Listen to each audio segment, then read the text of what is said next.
All right, how's it going, you guys? Welcome back. So I think I was thinking that I would do another sort of like pass setup run, at least one more. So, I did practice some things. What did I practice? I practiced. Well, on the run we did yesterday. When was that? It was on Friday. I got hit on Midra and I got hit on Metter, and I think that was it. I got hit twice on Midra actually, but so I tested I'll give you the best nut ever. some Metter stuff, and I figured out something interesting. Agorphobic, thanks for the 7-month tier 2 resub, dude. I appreciate that.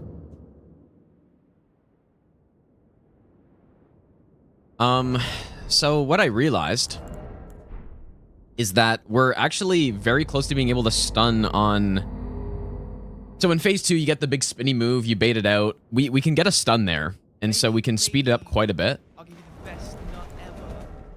Smile. You can speed that up quite a lot, actually.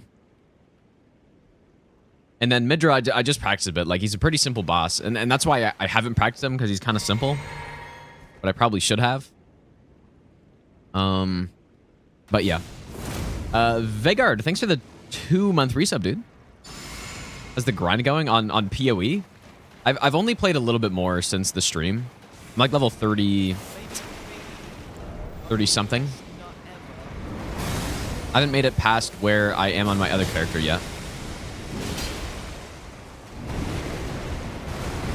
Probably play more tonight depending on how long I stream for.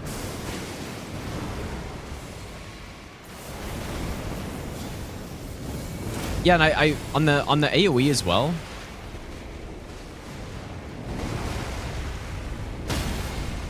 Oh boy. Oh my god, dude. How is that follow-up so slow? Actually wild.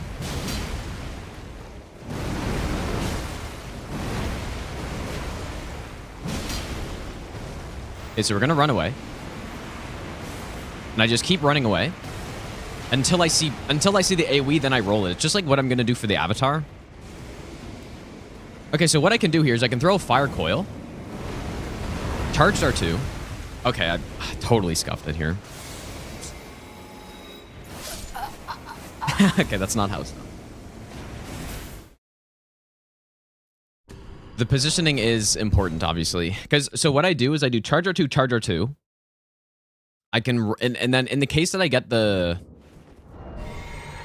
hand, I don't know what you call it, like the hand extending attack, then I can do another charge R2 which stuns, right? Because Metter has 120 poise. Each R2 with an ultra is 39.6, I believe. And so that fire coil makes the difference, basically. So I throw fire coil, and it's perfect for tracking Metter as she's flying in. And it does that like what? Okay, I gotta. Jesus, dude. WD, thanks for the 19-month Prime sub, dude. Also, Jack, thanks for the 6-month Prime sub as well.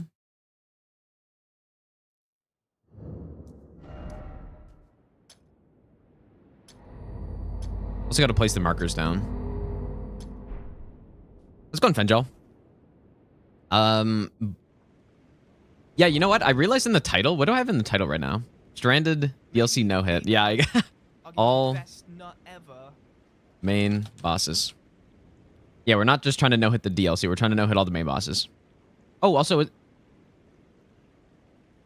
guess my YouTube title didn't update or something. Let me know if the YouTube title updated, because I don't know if it did.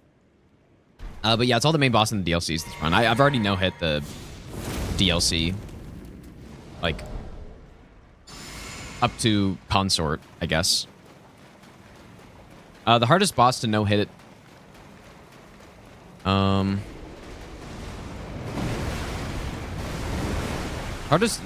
most annoying one is for sure Consort, I think.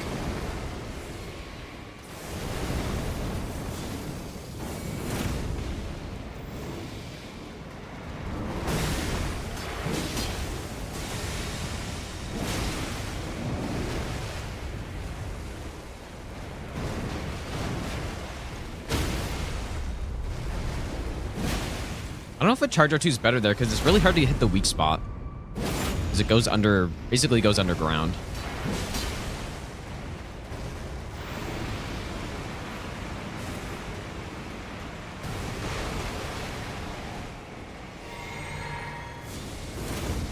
Maybe I'll be the best nut ever. Let's try this again. Yeah, so this is really bad RNG, but... So we throw... R2... R2... R2... Do we get a stun? And then I can riposte. I think. I haven't actually tested this much, or that much, but... And then we just run away.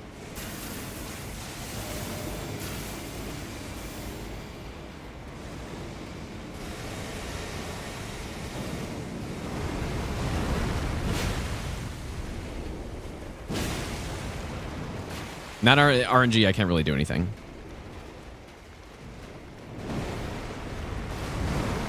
I was just wondering if I had enough distance for this. Let's see. Oh, barely.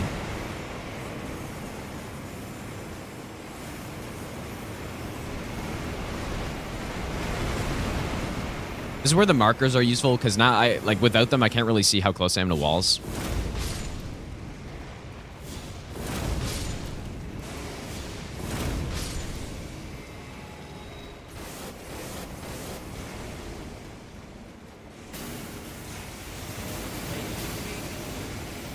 Best nut ever.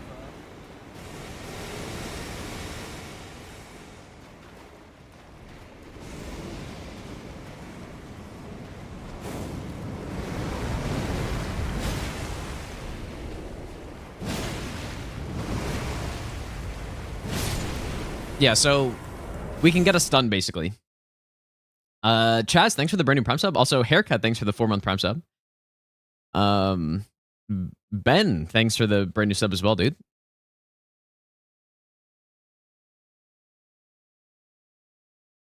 Have I tried just crouching between the beam? Nah, I've tried. I've tried most things. I probably haven't tried everything, but I've tried almost everything, probably. Okay.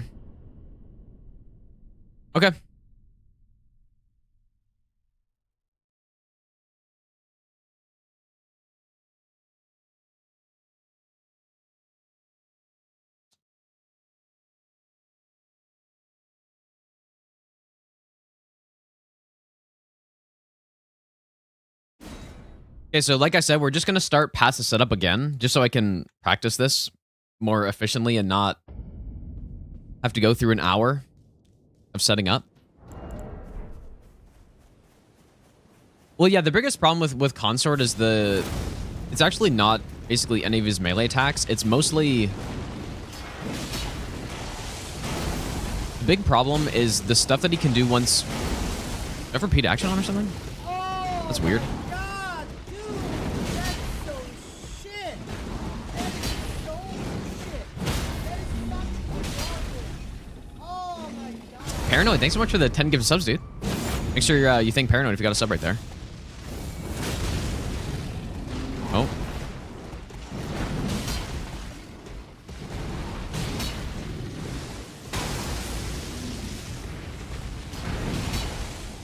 What if you can stun him out of that?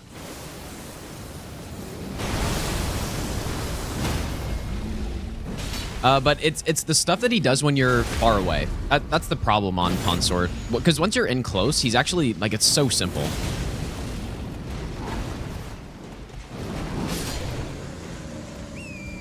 Very, very simple.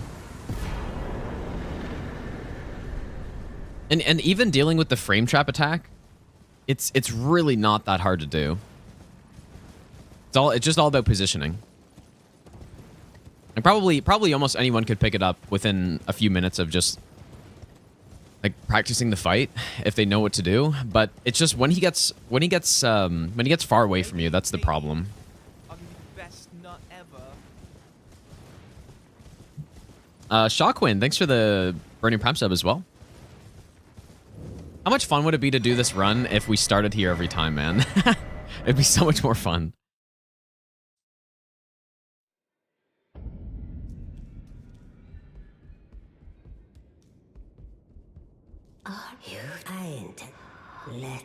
Yeah, and then, yeah, he can queue up range attacks as well, exactly. It's a big problem. Like, right now, if in phase 2 he queues up Lion's Claw when I get close, I'm probably just getting hit by that. I don't really know how to deal with it.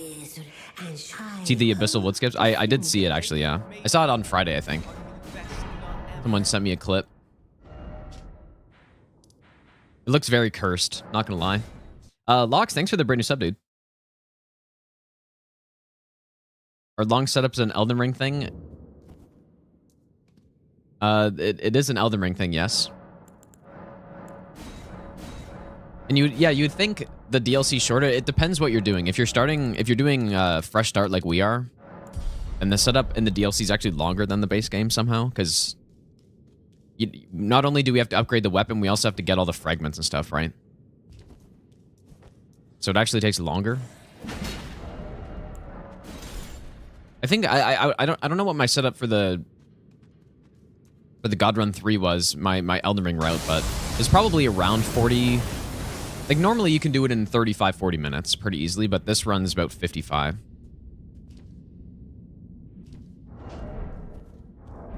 Oh, you know what? I kind of want to test out the I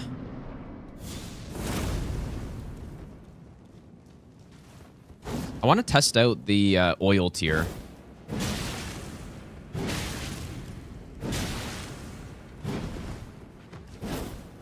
Oh boy. That was not what I meant to do.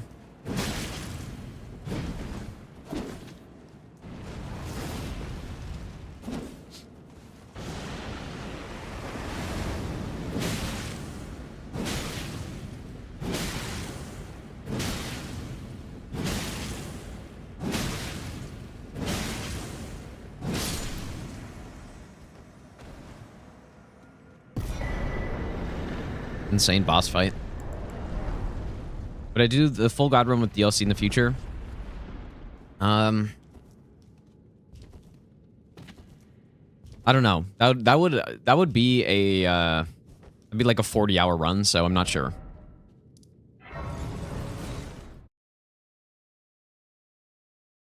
Okay, maybe not 40 hours. It would be at least 25. At least 25, probably.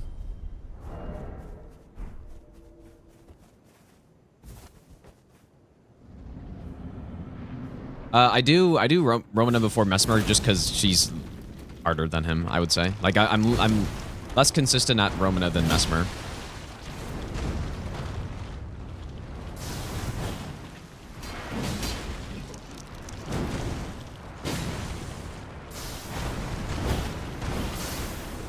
Oops.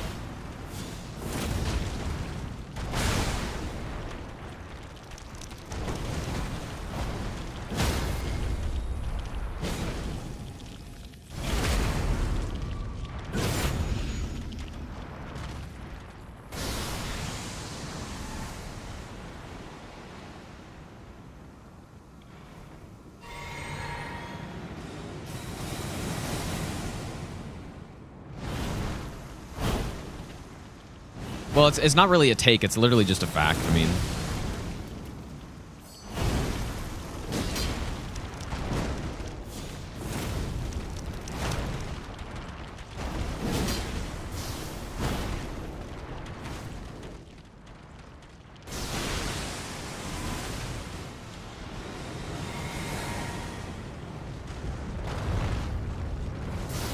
Oh, boy.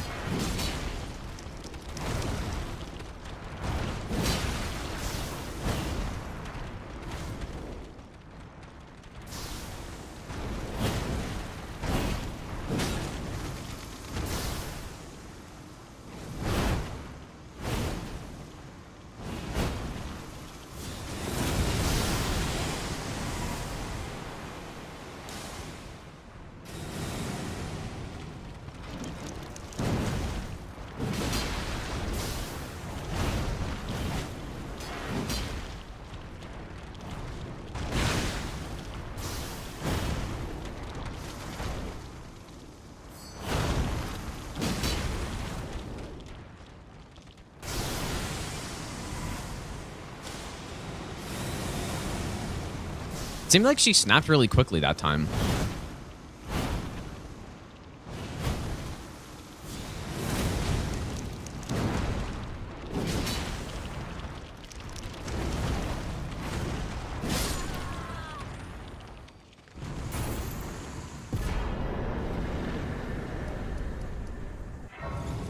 Yeah, definitely not the best RNG there.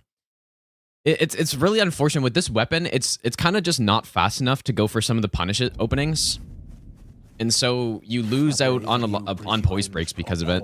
Like, you would think when she like there's certain punishes that you would think you could go for more, but you just can't because she can do the quick swipe she has. So you have to be way more passive there. Unfortunately. Roman is one of the 3 worst bosses in Soul's history. That's definitely not true. I'm not a fan of her, but she's definitely not. She's not that bad. Ryuk, thanks for the 6-month resub, dude.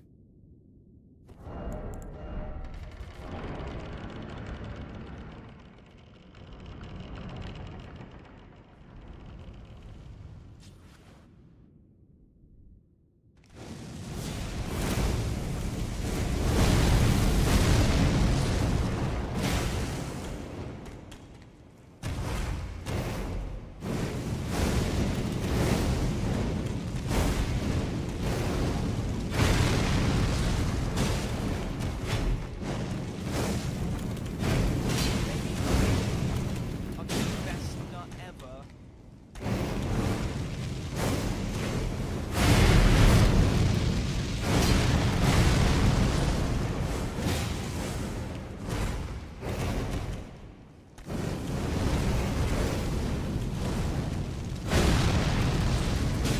Best nut ever.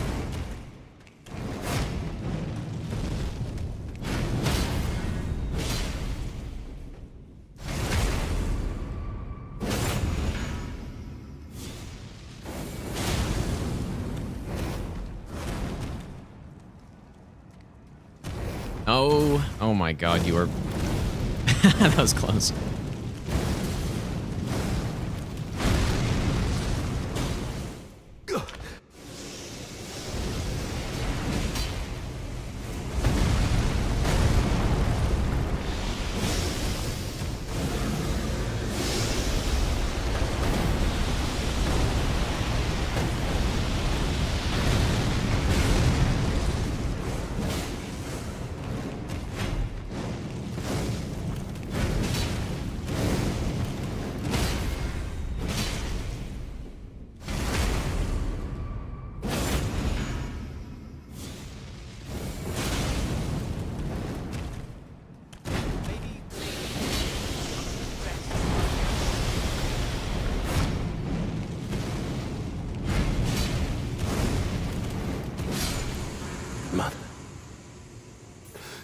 Marka, a curse upon thee.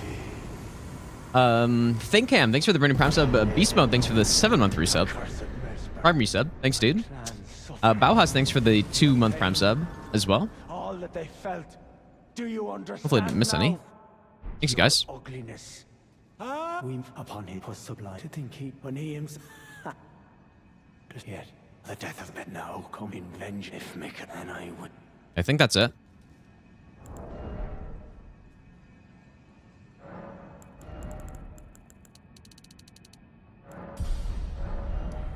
Okay, so let's go go here first. Would I like the next From game to be more linear? Well, I prefer open world overall, so I think I'd prefer open world.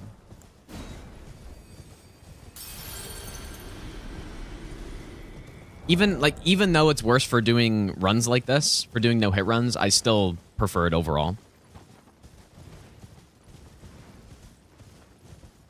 Yeah, 69 hits already, dude. This guy's horrible.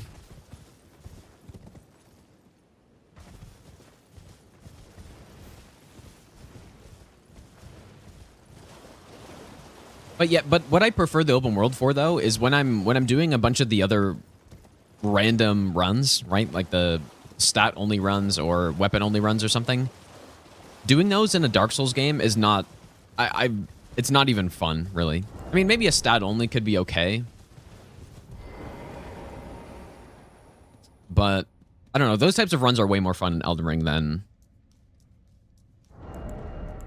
other Souls games, in my opinion. And it's probably just because there's so many options, and there's so many different builds that you can use, and then there's a lot of different routes you can take.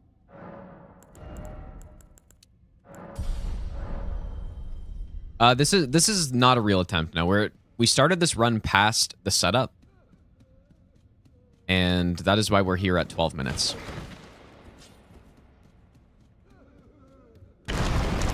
Just as practice, because you know, like, you know, it's still possible I get hit in the setup, I guess, but I want to be doing the more important stuff right now.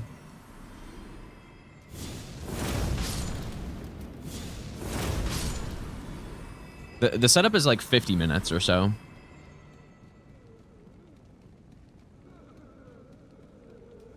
I do bail pretty early because he's very he's probably the least consistent boss on this run. Like Consort and him are the two least consistent bosses for sure. So we want to do them early.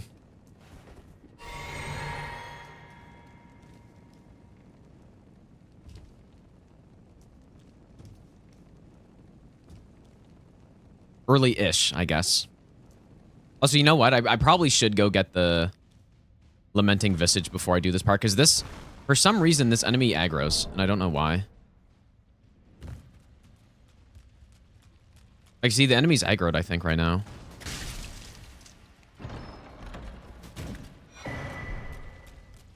I don't understand it, but yeah, we need to get the Visage for this part.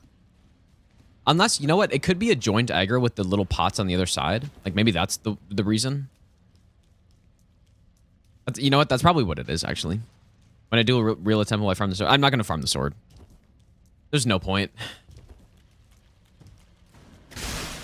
What's kind of funny, too, is that this weapon isn't... I'm fairly certain the Mesmer... at least at this point, that the Mesmer Soldier Axe is the best no-hit weapon for Stranded.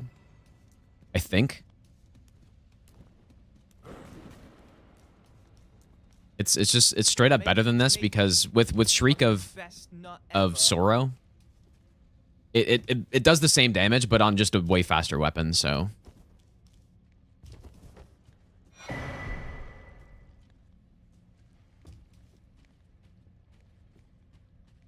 So I think for sure I'm gonna do this run level 1 after this. And for that run, the Mesmer Soldier Axe seems like the perfect weapon, basically, even though it's also farmed. So that's the downside. Maybe I'll give you the best nut ever. It's the day to day. Ruben, thanks for the 2-month resub. And Blue Soul, thanks for the 3-month Prime sub as well. What about parry? I don't really like parrying in Consort Fight, and then the main problem is if I wanted to do it, I would want to use either Counter Retaliation or Golden Parry or something. Like, there's a few issues, right? First of all, parry strat with this weapon's not good. So there's that, and then also I think there's only one parry option in the DLC, which is the main Gauche, which is not good parry frames compared to like Golden Parry or something. It's doable. You can totally do it, but it's not, especially with this weapon, right? Because you wouldn't be able to go for any in-between hits, so it would be only riposts. And I just don't think it would be better. I think that's more of a faster weapon strategy, right? If you got like a crit dagger or something where you can get those in-between hits, then that's when that would be better, maybe. Or simplify phase 2 at least, but... Aces, thanks for the 6-month Prime sub as well, dude. Doing the run, skipping the prep. Well, just for practice right now, that's what I'm doing, but when we do the actual run, I'm going to do it properly, of course. Sotchosis, thanks for the brand new Prime sub as well. Let's go on University. What fragment level should you be? At least, I would say 12 is what you're aiming for. Roman is kind of annoying, yeah, but like it's totally doable. I mean, Yeah, like she's okay.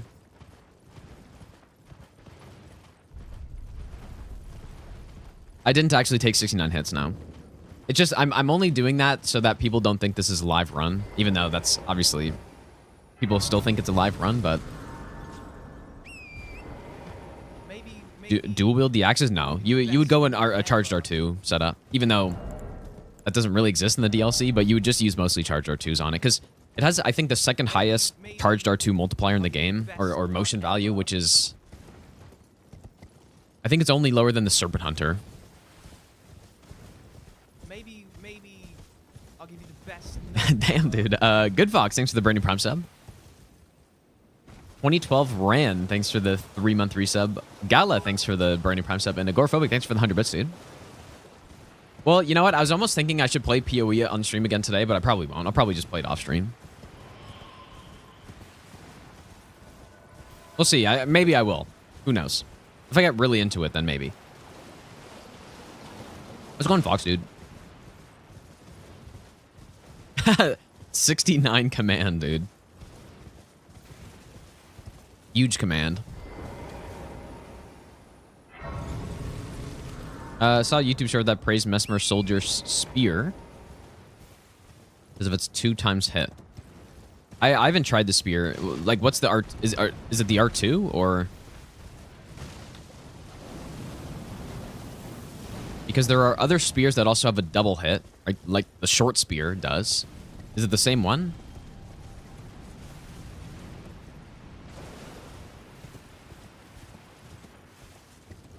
I don't remember which R2 the tree spear has.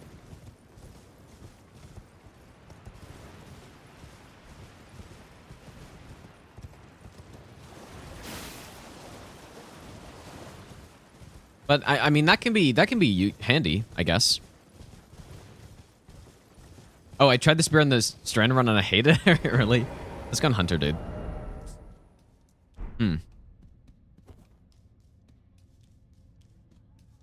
Yeah, it's possible.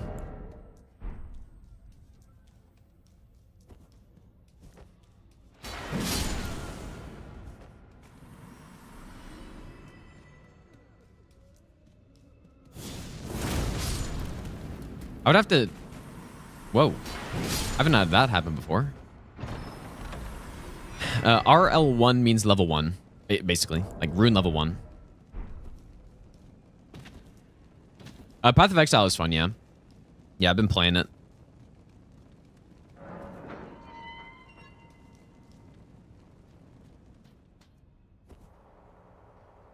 Hardest part of the run? I mean, it's probably the consort fight or the Bale. Well, like, it's interesting because Bale's not really... He doesn't feel like he's that hard of a boss, but he has some tricky situations. That's what makes him hard for no hit. It's kind of the same as Consort, right? He's a pretty simple boss. But Maybe I'll give you the best. it's when he does the weird shit when he becomes a problem.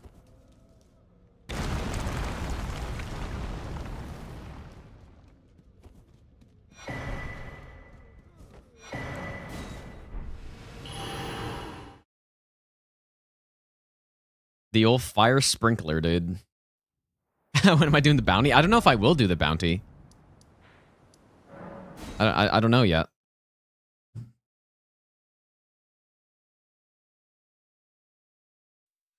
What are the things we need called? Maybe I'll give you the best nut ever. Scarlet Bud. What up, Gino? I'm not gonna farm this on a run like this, so probably more than enough. Oh shit, we haven't gotten the fly mold yet. Spectre, thanks for the 21-month resub. Let's go, dude.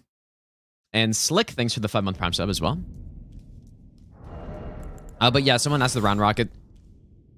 Well, we used it specifically in this section that I just finished, and it can knock out the flesh enemies that are inside the pots. It'll knock them out of it without breaking the pot, so you can basically just nullify them, right? Favorite weapon class? I like Colossal Swords a lot.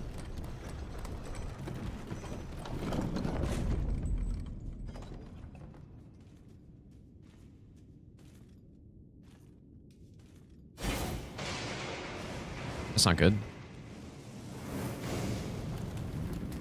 I guess maybe I was a little too close and it just heard me throwing it rather than actually hitting the wall. Brackets mean on PB hits. So inside the bracket is the hits I took to that point in the run, basically.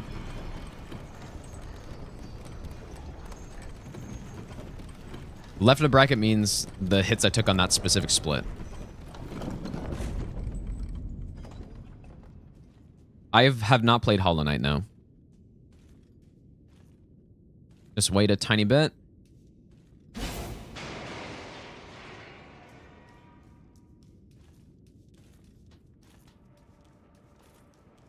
That probably wasn't the best throw of all time, but...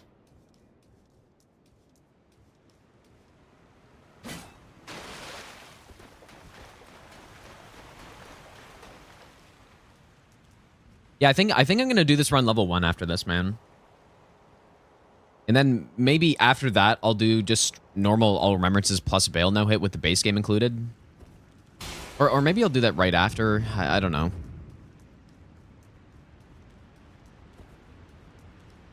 If you were to do normal level 1 All Remembrances no hit, you would get higher damage on the DLC bosses than we do on this run because of all the buffs that are possible and stuff. If you were going in with Starfist at level 1 with Craigblade plus Flame Grimmy Strength and Golden Vow and stuff, Axe Talisman, it would definitely be like it would be probably like not double the damage, but probably quite a bit more. And then I think what would be maybe cool is an all bosses stranded no hit run as well. All DLC bosses, of course. I think that would be... I don't know. I would have to do it and see how the NPC bosses go, because there's a lot of them. But it might be fun.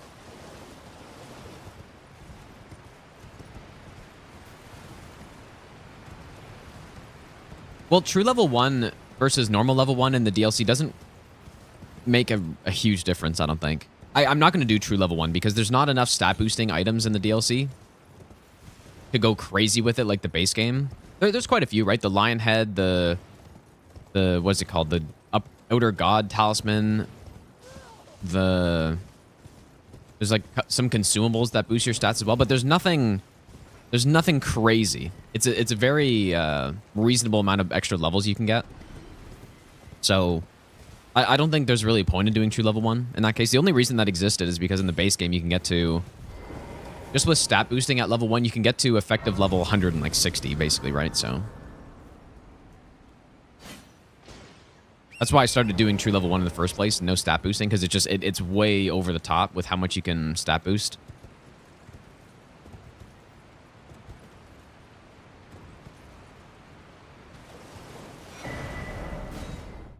How about his Leda? You'll see in a bit. It's actually, it's not too bad.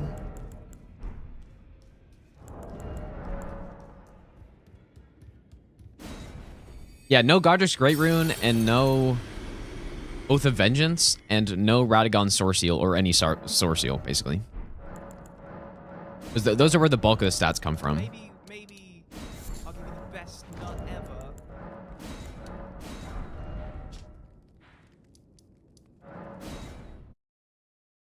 ever. Cat IC, thanks for the 3-month Prime sub, dude.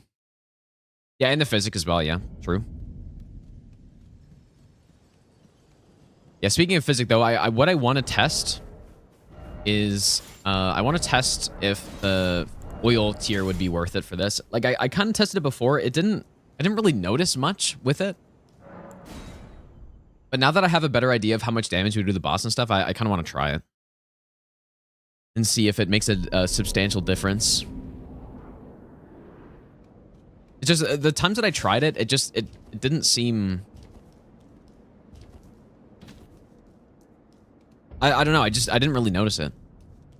Let's go Navy. Maybe The run is not alive. This is just a practice Be run. the best nut ever. Snake, thanks for the brand new Prime sub as well. Yeah, it's not really normally possible to get this far in 27 minutes. Usually, if we were actually doing an attempt, we'd be at this part in basically an hour and 20 minutes, so.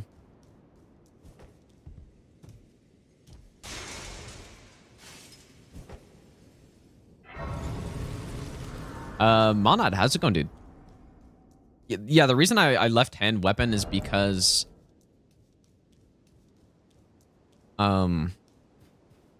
there's a few reasons, I guess, but main reason is when you're on horse, if you put your weapon in your left hand, you can still get to two-handing it. Whereas if it's in your right hand, you can't.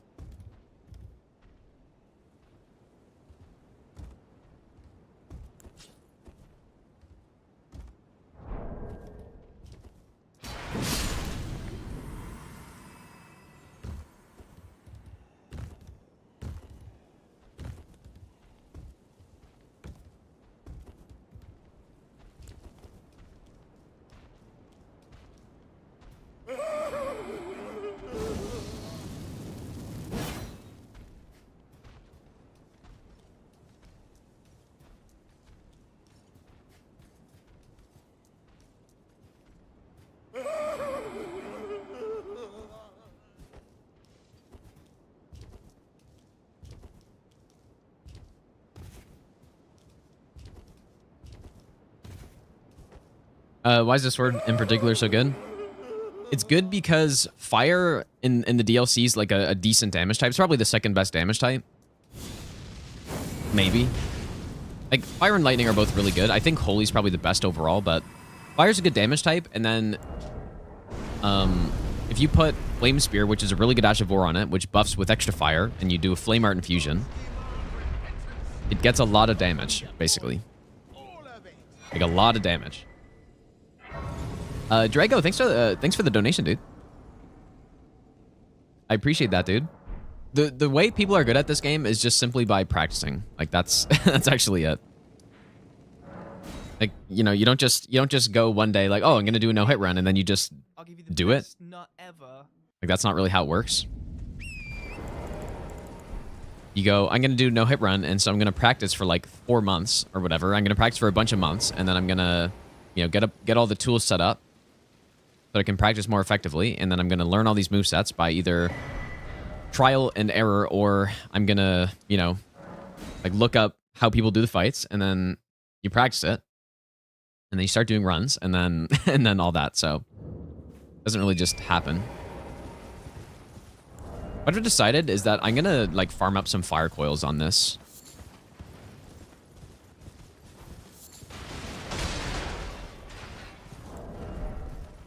Especially now if I'm gonna use it on Metter, which I 100% will. Probably need at least 3 on Metter, at the very least.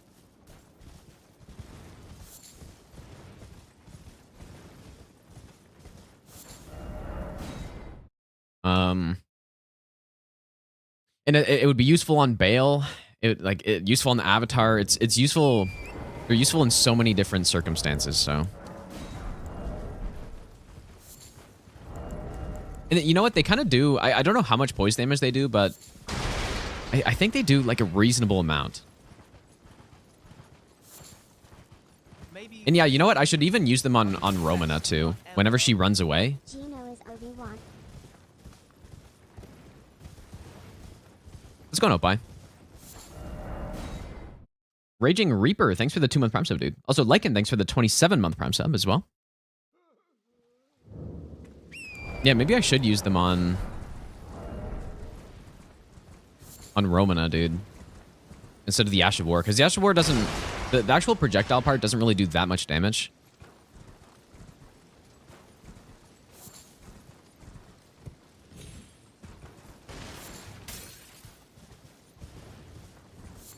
It's unfortunate that they made it 3 Embers of Mesmer for 1 fire coil, though.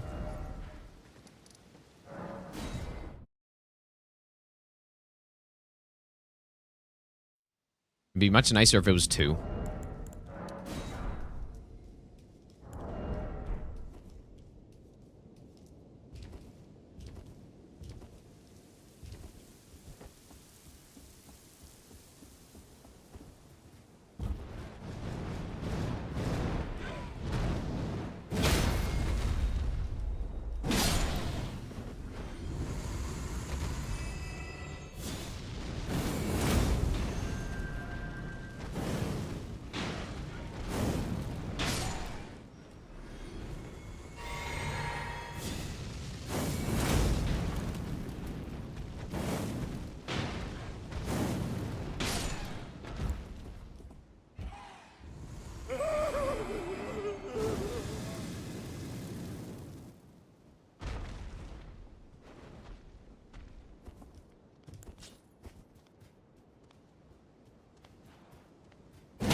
Yeah, I could use Rakshasa's armor, but just think about the pain it would be to get it versus the actual reward of using it, right? It's not even close to worth it.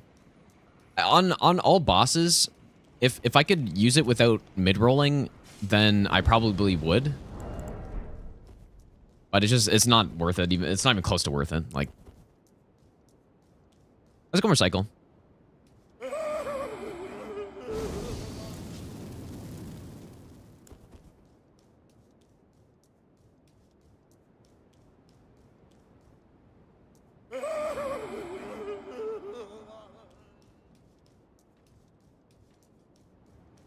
Maybe Yeah, that's what you have to think about when you're routing no-hit runs, right? It's not always about going for the highest damage possible. You want to also be efficient while you're doing it. Usually. I mean, you can do it while going for the highest damage possible, but almost always that's not going to be the best route. And the most efficient way to get the run. Jeff, thanks for giving a sub to Recycle. Thanks so much, dude.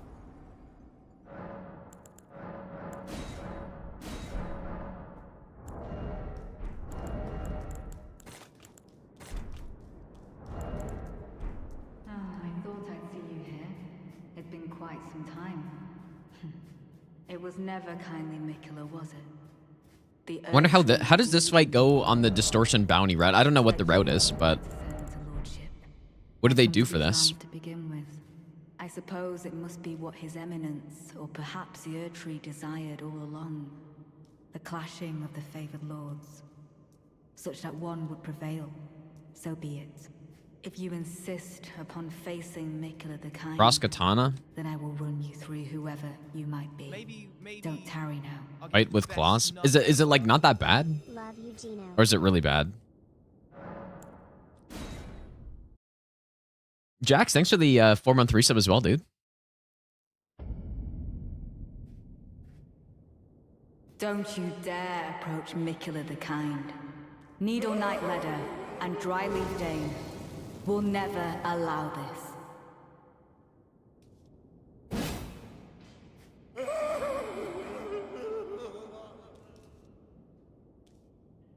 Gods demand repentance. Cough up your coin. All of it.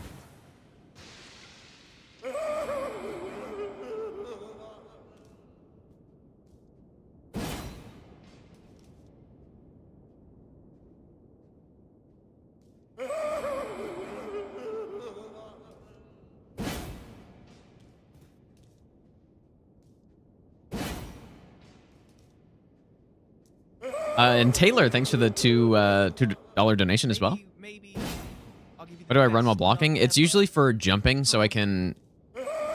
I mean, just try it. Try doing multiple long jumps while sprinting in a row without blocking, and then try blocking. I'll give you the best nut ever. And you'll see the difference. You'll see why. Truest No Clip, thanks for the Burning Prime sub. And Rush, thanks for the 4-month Prime sub as well. Oh, fuck. Unfortunate that the duration on this is so short. Maybe they wanted it to be short so that you just had to keep hearing that sound over and over and over again. Oh, does nighttime make a difference here? Because I did not. Oh, really? Huge difference. Like, do I not need to stealth or something if it's nighttime? Gods demand repentance. Drago, thanks for the donation again, dude. All of it.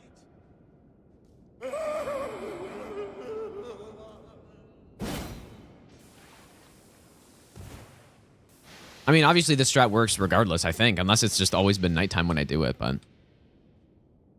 Good to know. Oh, you can stealth here without Gambit if it's nighttime. That's interesting. Like standing where I am right now, or just is it further away? Movement is key. You've realized you got Tree Sweeper plus 15. Trying to work out talismans. Movement is important in this game, that's for sure. That's true.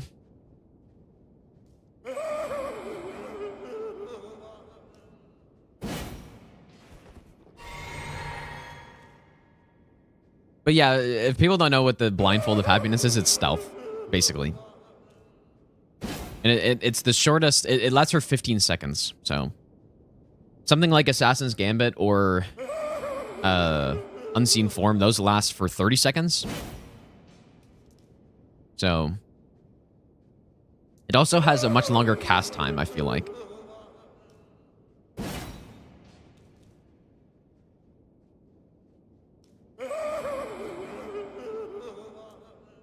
So it's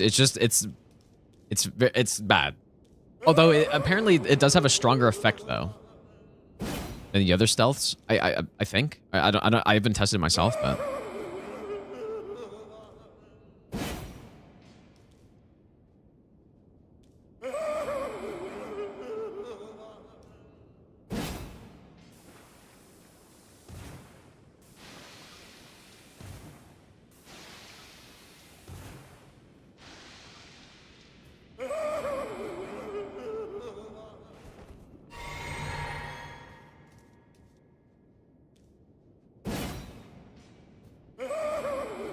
but it is really it's very convenient that they did put a stealth item in the DLC though, right? How much is Unseen Form? Hidden Body in DS3 I think is 15 seconds as well.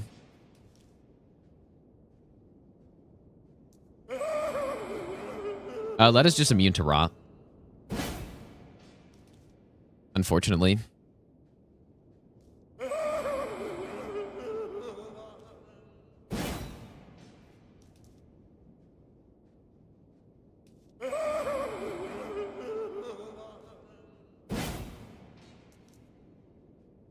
So yeah, all we do is we kill Dane, and then we get the one-on-one, and then crouch poke.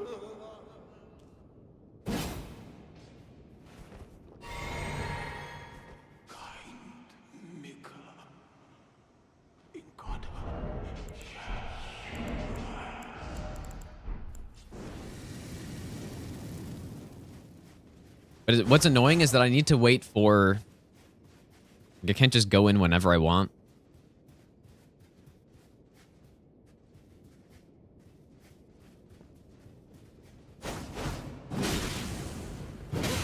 Oh, she actually swapped back to two-hand. God damn it, dude. I could have kept going, but I shouldn't have gone for the second one there.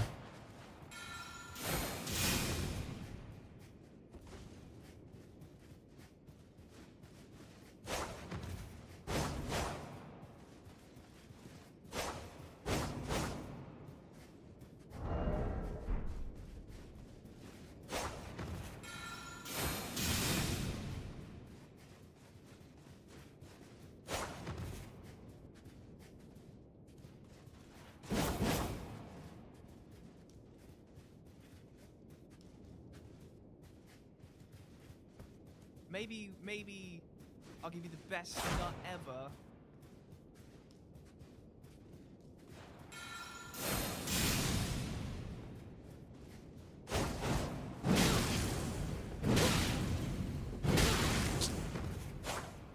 Ah, it's so annoying.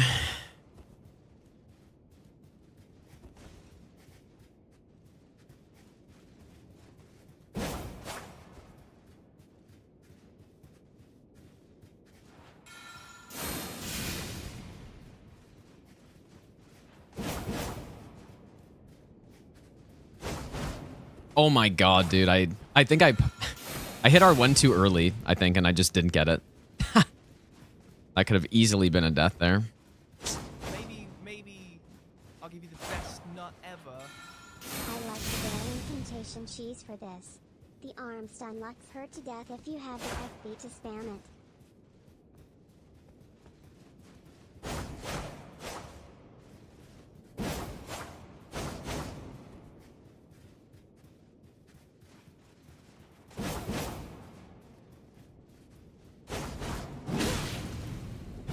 Oh my god, why is she doing this? She can just be so annoying like this, dude.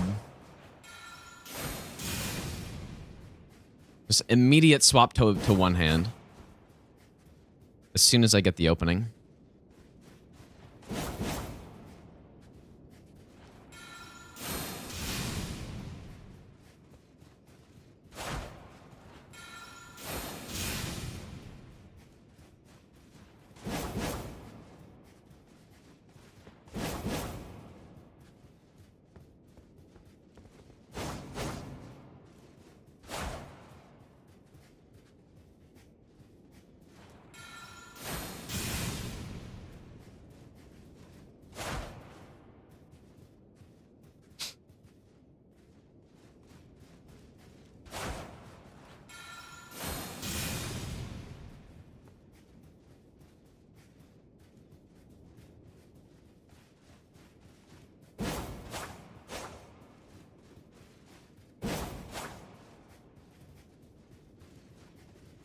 Wow, this is probably the worst RNG I've seen so far here.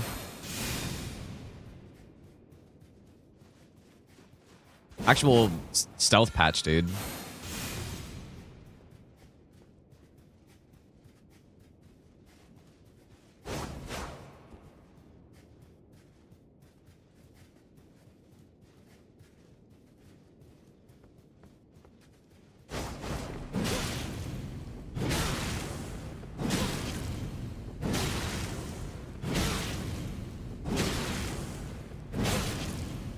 Kindly, Nicola. Finally, Make dude. the world. Whoops. Oh, dude, I didn't mean to reset the splits. So the reason why I can't go in when she's one-handed is because, so she out of the crouch poke she can jump attack. So that's the problem. When she's two-handed, the first so the jump attack with the light greatsword is a 2-hit. It's like a double hitter. While she's two-handed, the first swing will miss over your head, and then the second one will hit you, but you have enough time to roll out of the crouch poke. While she's one-handed, the first hit doesn't go over your head. So, like, that's why Letta needs to be two-handing while you go in, and so she also has enough timing or enough time during the crouch pokes to swap to one-handed as well. So you need to be paying attention. If she swaps to one hand, you need to back out. Wait, I realize Consort has left and right side hops with different follow-ups. I actually have no idea what you mean by that. Left and right side hops with different follow-ups.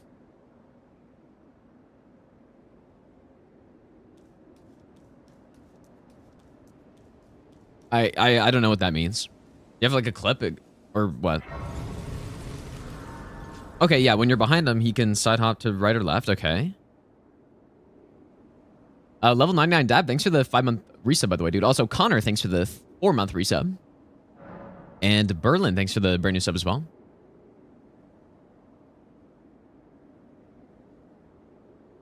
Like, I think I know what you mean. Are you saying when he does the lion's claw, usually? Where he, like, dashes away from you? Or is that not what you mean?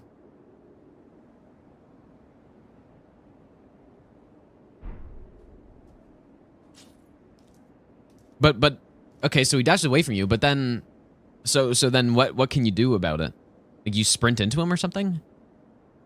Or oh, are you saying like after he can't do it?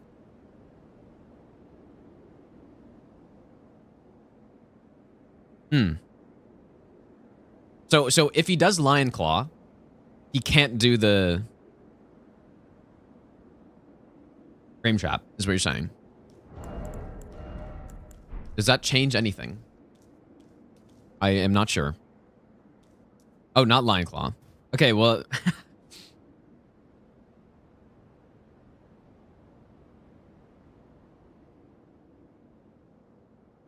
I would need to see a clip of what you guys are saying. Because... when I think about that side hop he does, he can either do Lion's Claw or the gravity attack in phase 1. And then in phase 2, he can do the swipe into disc.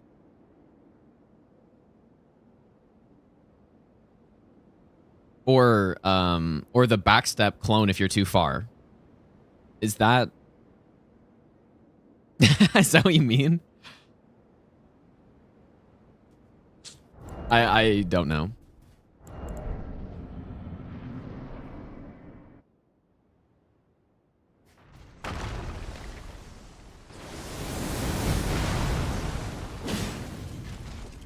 I guess I should buff going into the fight. I don't know why I don't.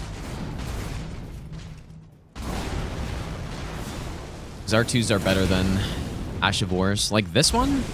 It can't be that one, right?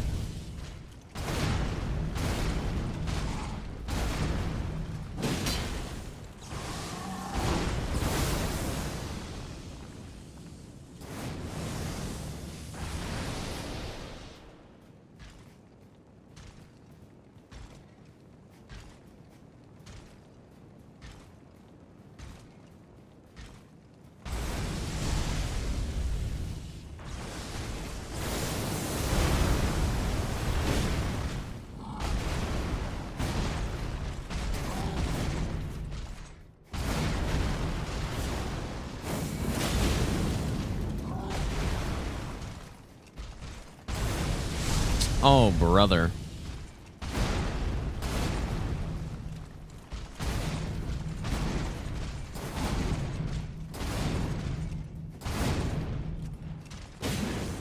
That was not safe positioning, I don't think.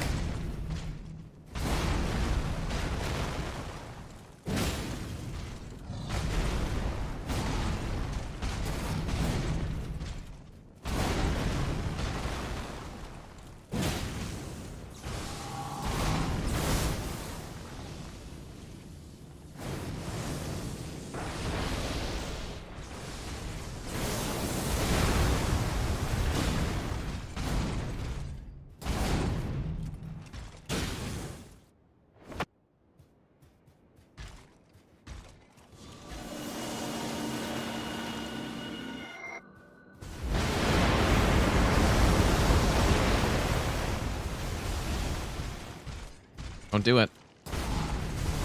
Fuck, man.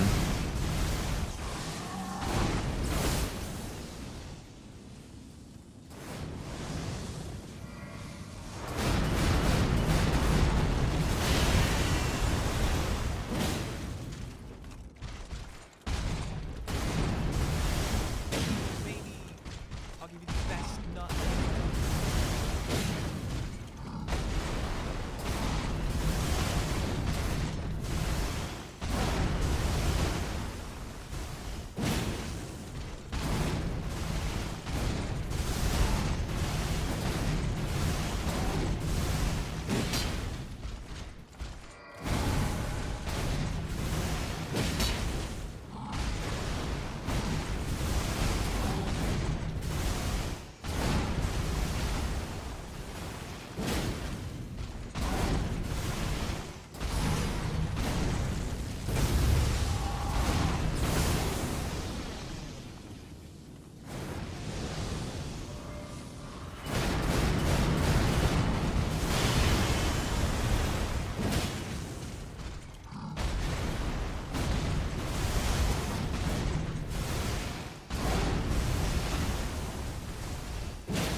Maybe.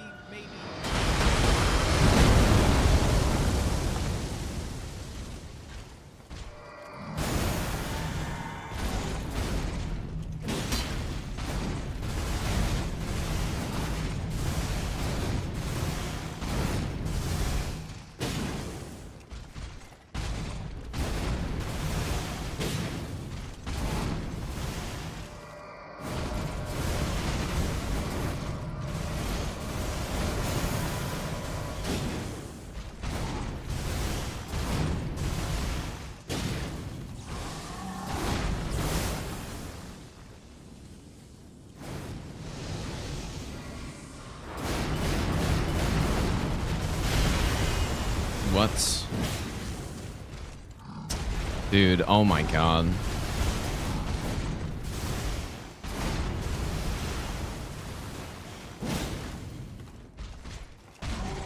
That was a little fortunate. How did I mess up that roll so badly, dude?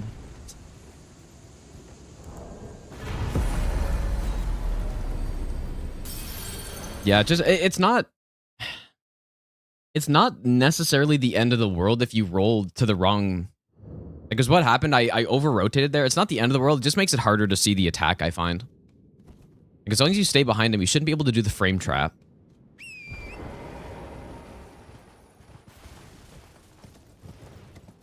Do I think knowing this boss is viable, low damage without backstep talisman?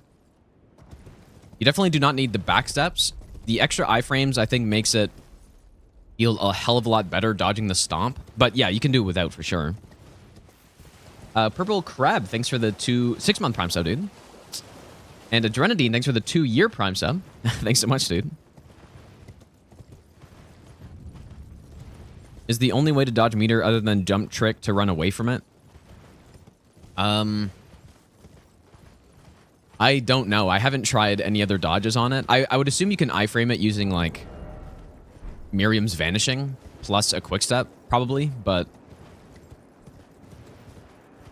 Maybe consider using the new Dragon Grease. not ever. Matt King said to try it, but you know what? I never did with this build. Just because the problem is we're a faith build, right? So if I go back to a physical infusion, we just have no scaling, basically. So I'm pretty sure it would be worse, but I never tested. Lilith, thanks for the 5-month Prime sub, dude. Also, Lumbo, thanks for the brand new Prime sub as well. I feel like I'm getting pretty consistent at the, like getting past Consort, dude, because obviously this is just a practice run. But even the last run I did, I got past him no problem, so.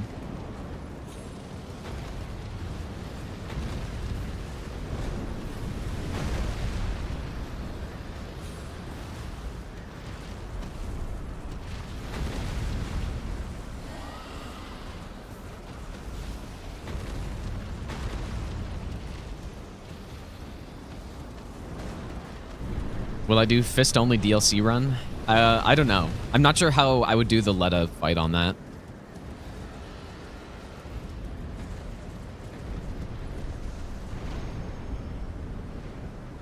If Letta didn't exist, then I probably would, yeah. I guess. Let's go on Elfman. Damage on Dragon Grease is insane. Yeah, I know it's insane, but I don't know. I guess I should test it, right? For this build. Do they really one-cycle him on level 1? How does that work? With what weapon do they use?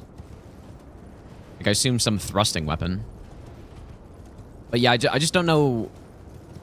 I just don't know with this if it's better. Because we have, like, no scaling. And obviously, on that, they have all the buffs and stuff, right?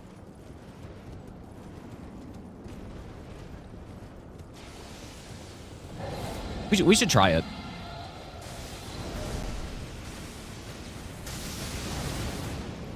Maybe I'll give you the best. Vicky, thanks for the brand new sub.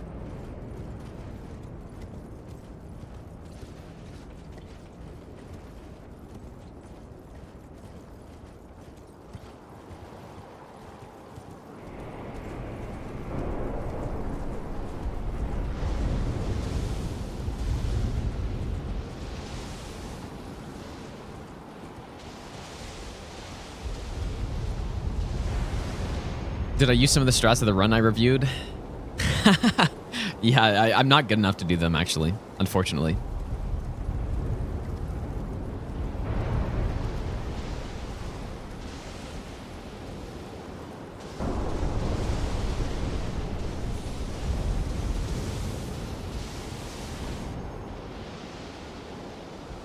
Simply not skilled enough. Start your first playthrough on Skyrim. Any tips? Not really, dude. I don't know if that's a game that you really need any tips in. You just simply play the game.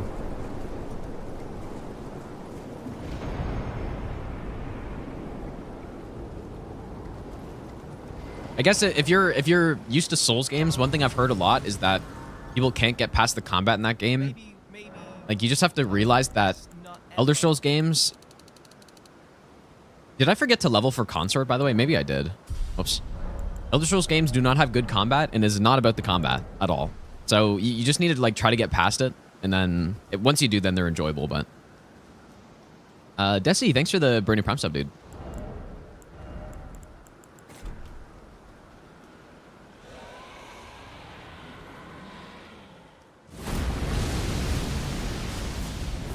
Kind of did that way too late.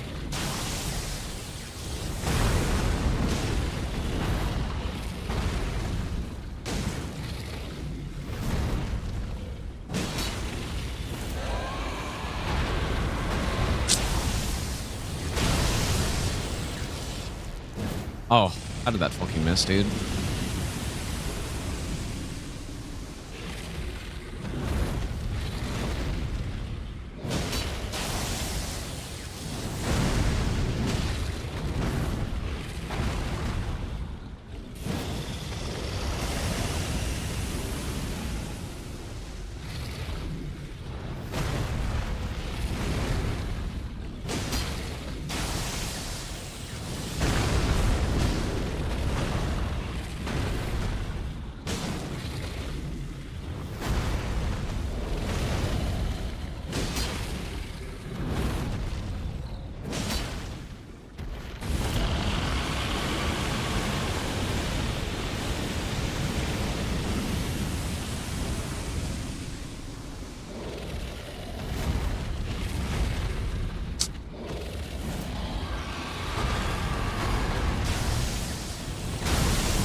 Very rough so far.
I was not, I mean, it was fine. It just, no stuns, dude.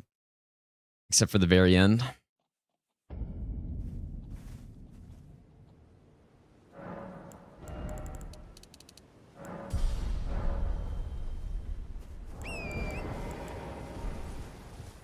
Probably want to get some more fire coils eventually. And you know what? Like, maybe...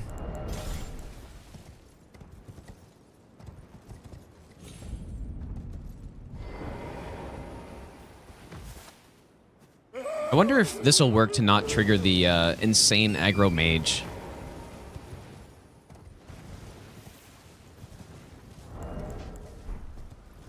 Looks like it. Just in case I somehow miss this, so I can fast travel out. Because normally the mage way... Yeah, see, he's actually aggroed now. Which is kind of insane.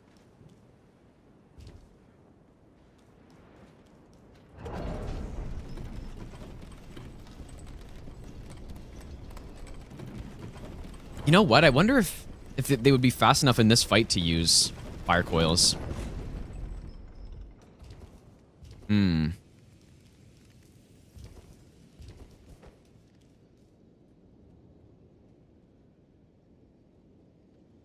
Okay, wait, where am I going to use the... Okay, wait a second. So, Golden Vow. I'm going to use one on Jory. I'm going to use one on Metter. I thought there was one other one. Maybe I'll give you the best nut ever. Good luck for the run. I guess here? Jory, Metter, and here. Midra? Maybe. I don't know. I'll use one here. Fabobo, thanks for the 9-month Prime sub, dude. Also, Marble Sack, thanks for the 9-month Prime sub as well. And Desi, thanks for the brand new Prime sub.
Maybe I should do Jory before Rolana, actually.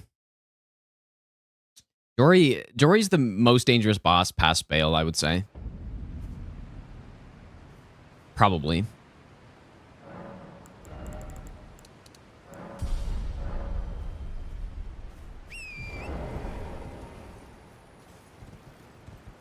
The gods demand repentance. Cough up your coin. All of it. Draco, thanks for the donation again, dude.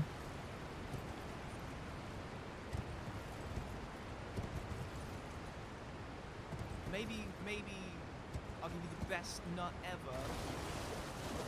And Quiet, thanks for the Brandon Prime sub. My favorite DLC boss, I think, is Bale, probably. I'll give you the best nut ever. Also, Nash as well, thanks for the 3-month Prime sub, dude.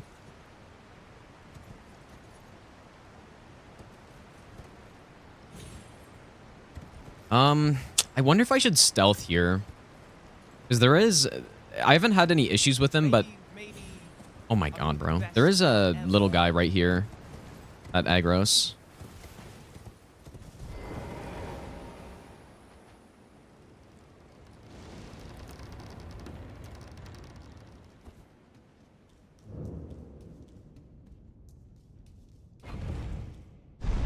Carl, thanks for the brand new Prime sub as well. My favorite thing to do in Skyrim? I have no idea. Probably just best nut ever. play the game. That counts.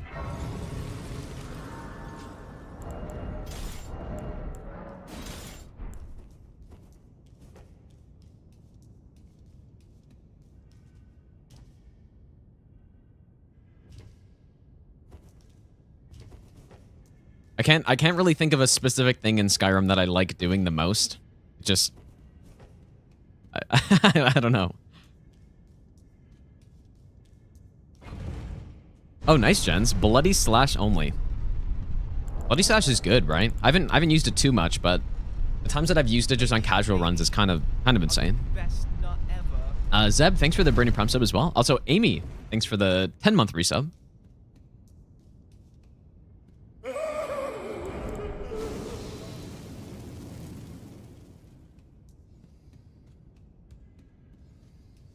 I think I'm getting pretty consistent at this run, dude. Definitely getting there.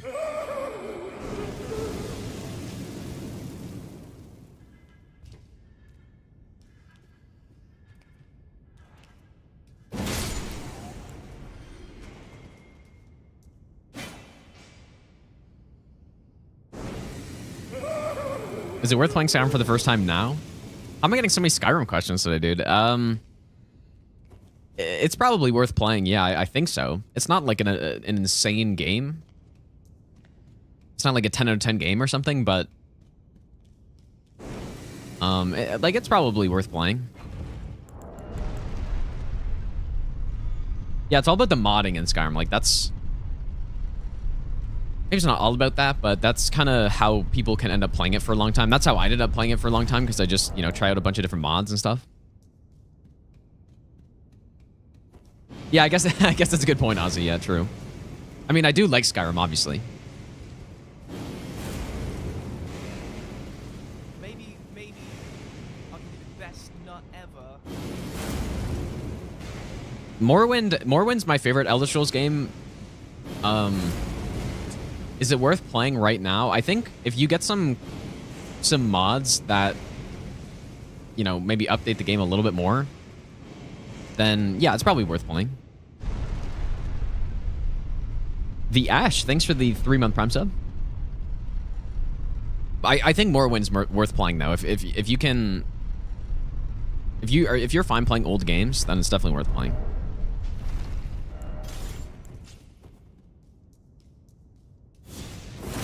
Yeah, is the bot like totally messed up today? That's kind of weird, dude.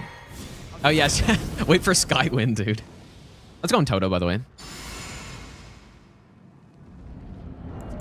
Simply wait until Skywind. I'll give you the best nut ever. Surely coming out in my lifetime. Maybe I'll give you the best nut ever.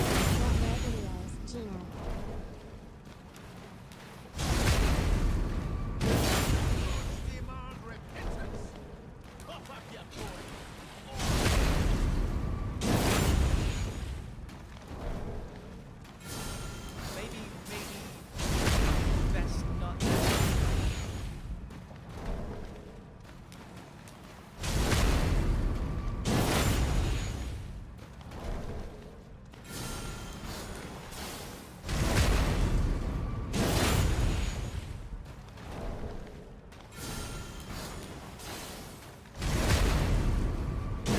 Nice.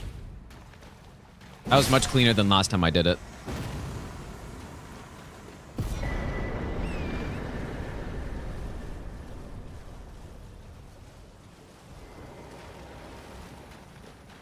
The reason that's sketchy is because if you whiff a backstab, you just die. Like if you get the angle wrong or you get a whiffed backstab animation, you're basically just dead. Liana, thanks for the brand new Prime sub. Comic Sans Respecter, thanks for the donation, dude. Haven't thought about Skyrim in forever, but love the game. Do I like any of the combat mods? I've actually never tried any of them somehow. Remember seeing a long time ago that there was a Dark Souls combat Skyrim mod, but I've never tried it. Like I never bothered. Hefe, thanks for the 3-month Prime sub as well. Slamberry, thanks for the brand new Prime sub. M-Dust, thanks for the brand new Prime sub. Thanks, you guys. Maybe There's Sekiro ones now, really. That's kind of cool. Ian, thanks for the brand new Prime sub as well. maybe I'll give you I think maybe the best first time I not heard about ever. Dark Souls was actually through a Skyrim Dark Souls combat mod, which is kind of funny. That might have been the first time.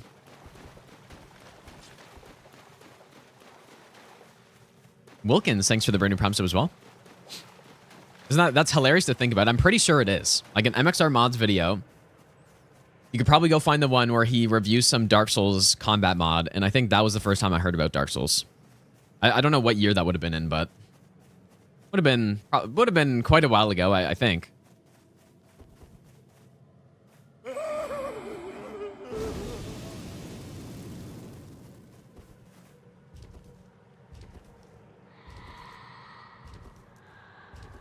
Yeah, I never actually tried it because I never played Skyrim to get good combat, really. Brayton, thanks for the brand new Prime sub, dude. So yeah, I just never bothered. Yeah, I'm not sure if that was like before that panel or not. I don't know. Not sure.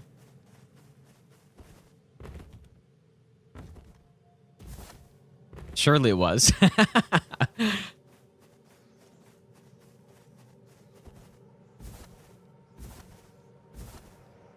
All right, surely I won't get hit by Midra this time. I did practice Midra a little bit earlier today. I'm feeling good about this run though, man. If we can finish out the rest of this without getting hit, or if I do get hit, if it's not a concerning hit at all, then should be good to get the actual run.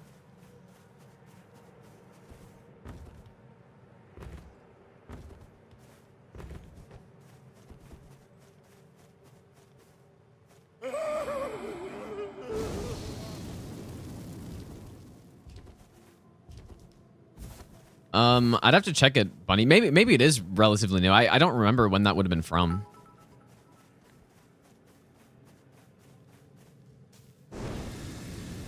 Like, was it before 2017? Because the first time I heard of Dark Souls was like 2017, so. Okay, yeah, probably, maybe it wasn't that one. I don't know. I would have to see it. Because at that point, I definitely was not playing Skyrim anymore in 2018. Gorephobic, thanks for the 100 bits, dude. It's definitely Dragonborn. Well, you know what? I like Dragonborn for the... They're both pretty solid, dude. Like, maybe I don't like Dragonborn more, but I like Mirak as a character quite a bit.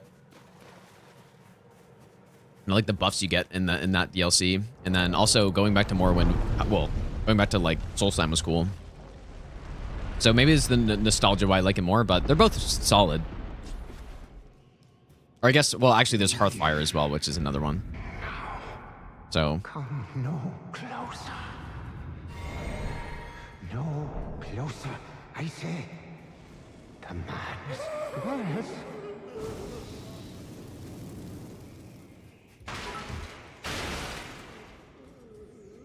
Your mind will answer most questions if you learn to relax and wait for the answer. Elfman, thanks for the 1,000 bits, dude.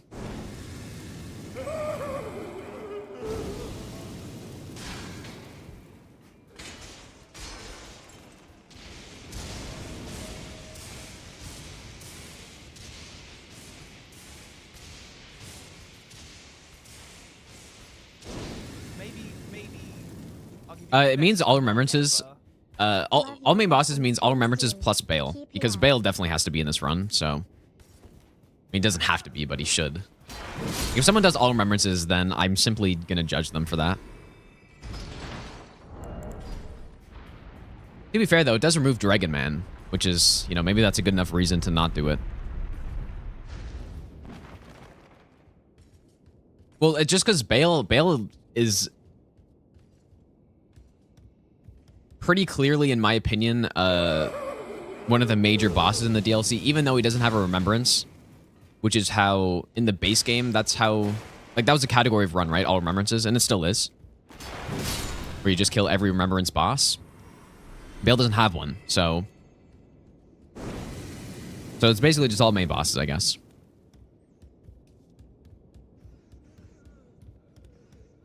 Even though, it's completely arbitrary, right? But I think it's pretty clear cut that Bale should be in this type of run, probably.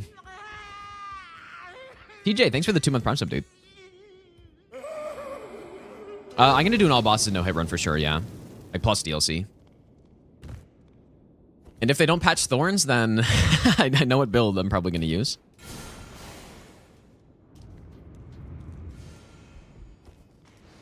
The most broken spell in the game. The new Dark Bead. I mean, it would be kind of cool if they really left that in the game. It'd be kind of cool for those runs, maybe, although I usually prefer fighting bosses. Especially at this point. Like, when I did the first all bosses no hit run, the goal wasn't really to learn the bosses well. It was mostly just to learn the maps and learn all the dungeons and all that stuff. Because there's so much in the game, right? All the catacombs and all the caves and all those areas. So the main purpose was to do a run where I go through everything. I still have yet to do a all bosses run where I actually need to fight the bosses properly, which I'll do eventually.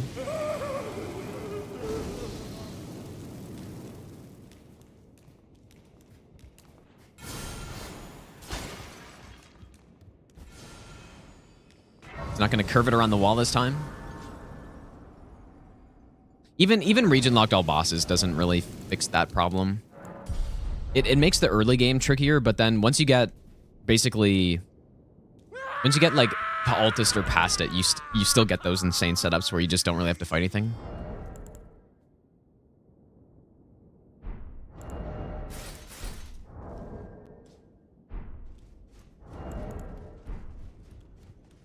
The depths of your...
was nice.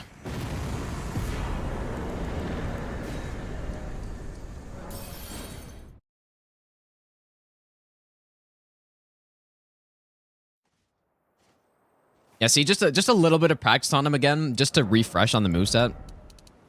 Makes all the difference, dude.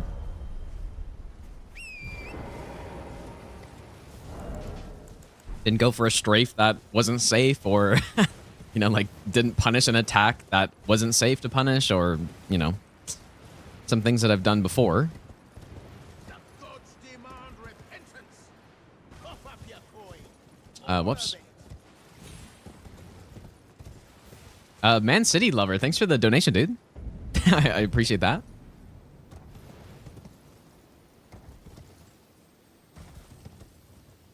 I mid-roll for the boss because if I don't... First of all, when I can put on the Winged Serpent Helm and let his armor, it gives me more damage on certain attacks. Like Helmet for the Ash of War, Letta's for the running and rolling attacks. But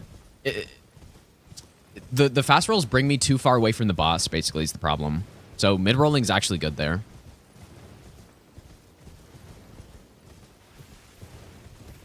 I wonder when I should cast this stealth. Like, maybe I'll do it, like, here. I have gotten hit by the worm guys here before. It wasn't on a no-hit attempt, but... Or... Oh. Oh, interesting. I guess that's fine. I think. As long as he doesn't, like, launch it at me here and, and smokes me from behind. Nah, he should be fine.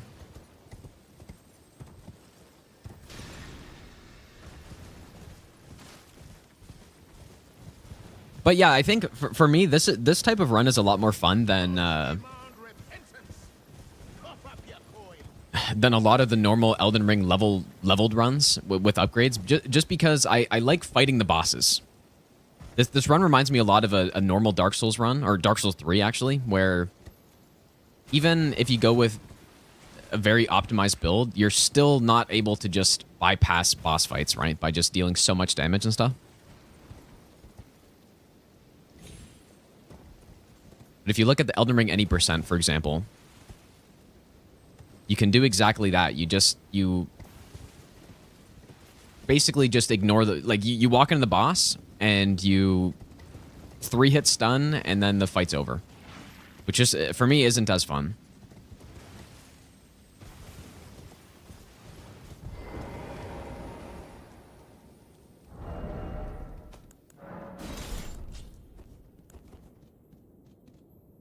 Man City Lover again, thanks for the donation, dude. Well, it's not that there's no challenge when you're doing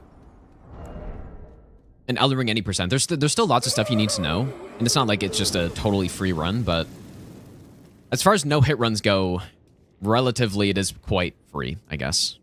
It's just more fun when you gotta learn the bosses properly and learn their entire movesets, and you can't really just skip certain phases, although, to be fair, even on this run, we skip Rolana Phase 2 usually. And I guess there's still Divine Beast, but it's not like every boss is like that. You know, it's only basically 2 bosses that we can do something like that too.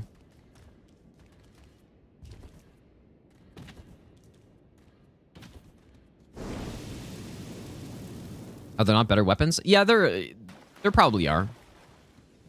I mean, Mesmer Soldier Axe is likely better. I don't know any other weapon that would be better for this, though. At the moment. I haven't tested a lot of different setups, so...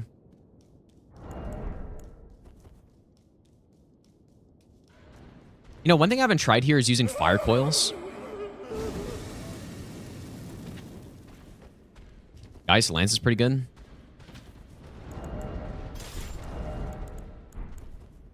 Yeah, I don't know. I haven't tried it either.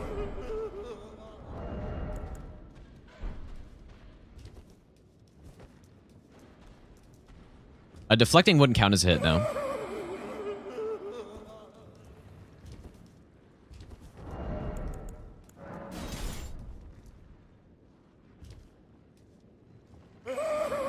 Great Katana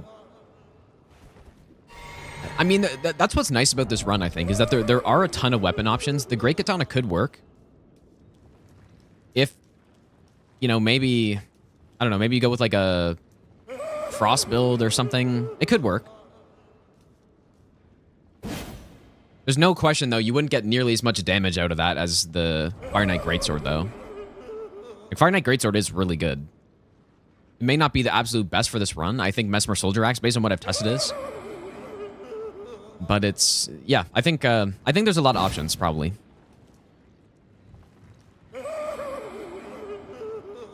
And when I do level 1, I'll probably test some more stuff, even though we have less options overall. I think it's pretty. I think it's basically a no-brainer that Mesmer Axe for that. Mesmer Soldier Axe is going to be the play, because we don't get much stat boosting, right? So that's one of the few weapons we can actually wield immediately.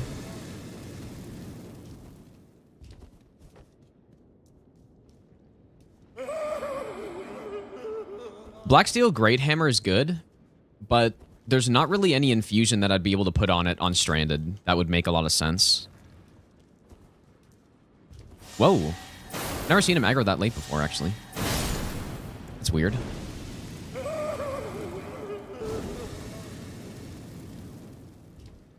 Yeah, Mesmer Soldier X is really good. The main reason, it's maybe not like the top weapon in the game or anything, but the reason why it's good is its charged R2 multiplier is really high. Extremely high. So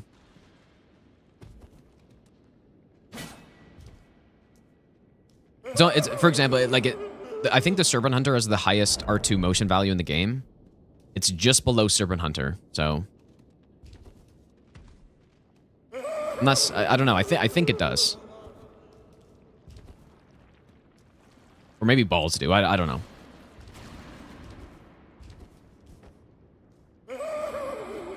Motion value is basically the multiplier, damage multiplier for a specific animation, like attack animation.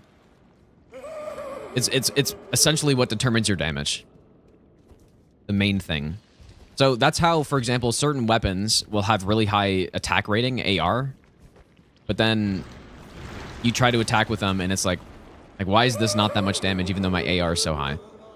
It's probably because the specific attack that you're trying to use has a low motion value, and so it just doesn't get the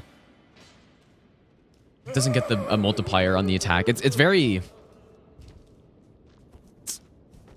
It's like a little convoluted how they calculate the damage in Souls games. Obviously, there's more to it than just that, because you also have to go through the enemy defense and stuff, but.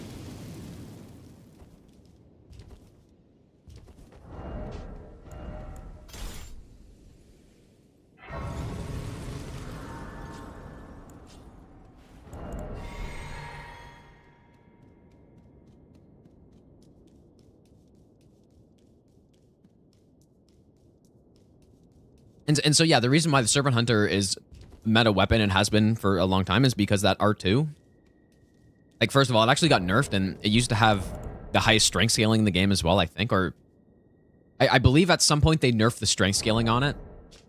It's still really good, though. But yeah, that R2 has got just an insane multiplier, basically. How's it going, Domo?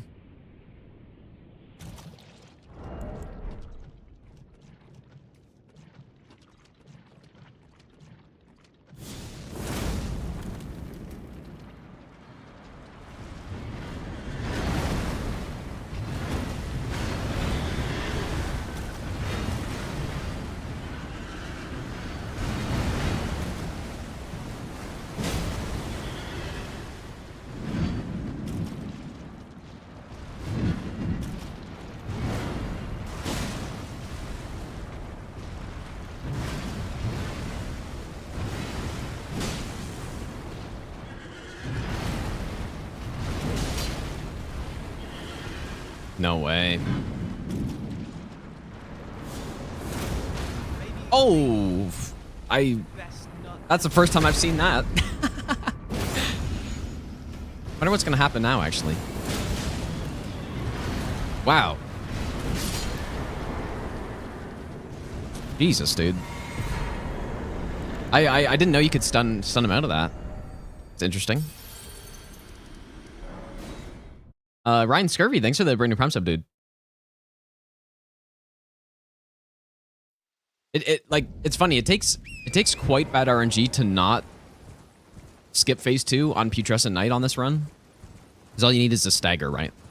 But if he does that attack, like the throw, at the right time, then he'll just start up the attack. Because it's interesting. He doesn't really... if you stay close, he just never goes into phase 2, basically.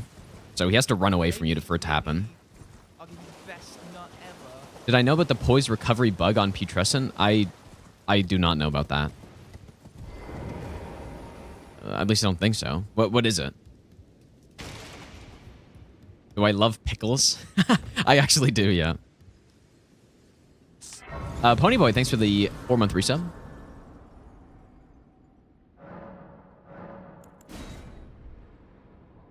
Esmer Soldier has a better motion value by 19. Compared to what?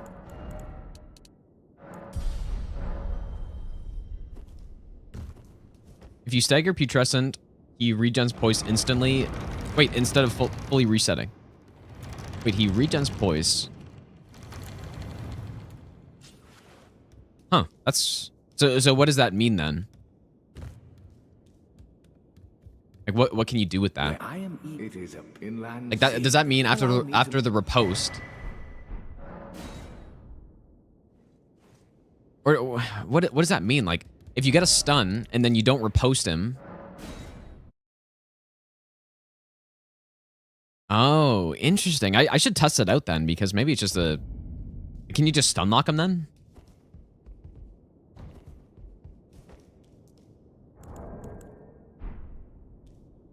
Oh yeah, Serpent Hunter 215.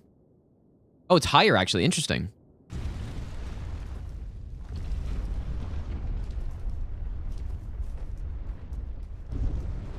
Yeah, so like I said, when I tested the Soldier Axe, with basically just strength instead of faith and shriek. So without shriek, it's still worse than the greatsword in terms of damage per R2. But when you're using shriek of Sorrow at low HP, then the damage per charged R2 is basically the same as what we get on this run. But you're using an axe, right? So that R2 is much faster.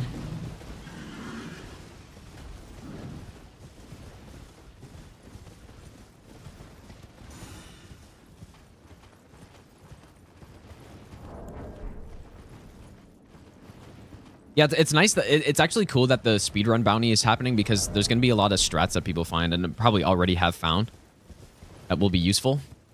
Because what ends up happening is people don't find strats for stuff unless there's a need for it, right?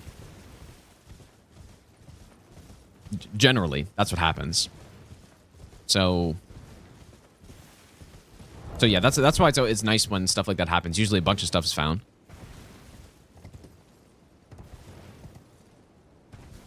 How's it going, Lucas?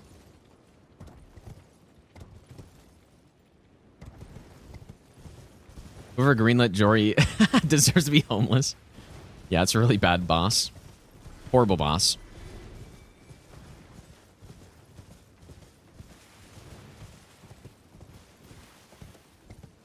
At least you can backstab Jory, though, because I don't even want to think about how that fight would look on this run if you couldn't backstab.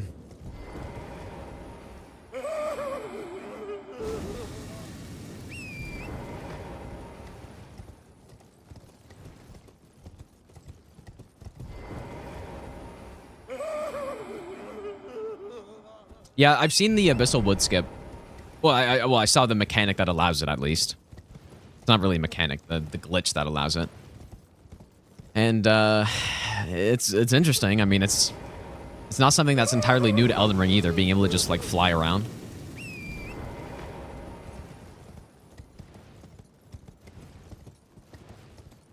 Actually, that's a good question. I mean, I'm sure some people know already, but if the distraction stuff works on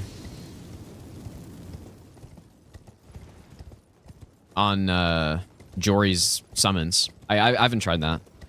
Like White Shadow's Lure, for example.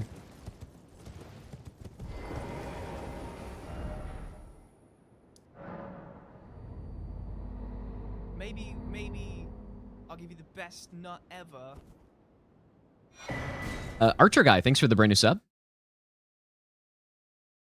Yeah, the head it's kind of like Assassin's Gambit. Yeah, it lasts for a shorter amount of time, but it's a slightly stronger effect. Although it doesn't have silencing though.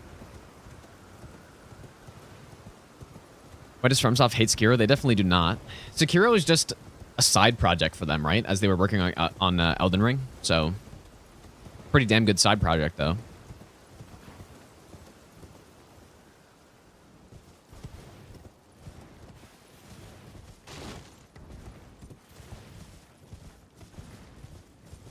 But yeah, what I was saying basically is that once I actually no hit, so this isn't a live run, obviously, because we wouldn't be at an hour and 40 minutes by this point normally. We started this run after the setup. So I have a save file where all the setup is done and we go straight into the bosses. So that's what I started on this. Once I'm able to no hit past setup consistently, you'd think I just simply get the run, basically is the idea. I'm not in any rush to get this run at all. I want to make sure I do everything properly. I don't want to get it by luck or anything. I want to get it... Like I said the last time, the goal isn't to get the run once, it's to be able to do it every time. Because I'm going to do much harder runs than this eventually, and so there's no point in like not learning this perfectly before I move on to the other runs, because then it's just going to be wasted time later, so... Yeah, I want to do this level 1. And then I'm going to do... I mean, level 1 plus 0 would be cool too, but... The thing that's painful is just the setup, of course.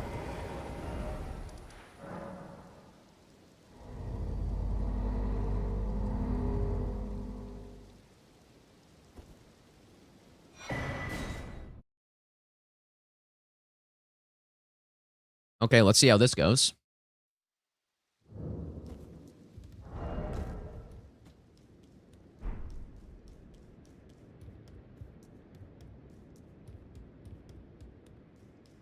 The exalt twice? The star addressed to show. On the contrary, now, may you. Oh, is he? I don't know if I would do 0, well, Study this. if I did 0 Shadow Tree Blessing, then that would speed up the setup, at least, right? The conceit is But even then, though, you still have to run around the map. America, and this no man we have. He knew that his So it'd still take a bit of time. Do you, America? Well, it is their mother fingers. We all a new. How's it going, Glad? What's up, dude? At the very least, though, I'll do level 1. Like, just stranded DLC, but maybe level 1 plus 0. Probably not plus 0 blessing, though, or whatever.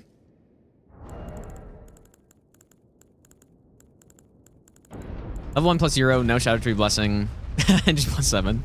Yeah, probably won't do that. I mean, I have done a few boss kills at actually not 0 blessing though. But level 1 NG plus or level 1 plus 0 NG plus 7. Like the ones that I felt like I needed to practice more. That does Consort, which some people may have seen. Yeah, that's true. I guess yeah, you can do status effects, which would make it a bit more reasonable, which I totally forgot about somehow. Plus 0 means the weapon upgrade is plus 0, so you don't upgrade. Which is where the majority, in most Dark Souls games, the majority of your damage comes from upgrade. Or at least the more recent ones. Hair looking goofy today? Yeah, the hairstyle I use is, or the hairstyle I have is called Constant Bedhead, dude. It's basically what it is.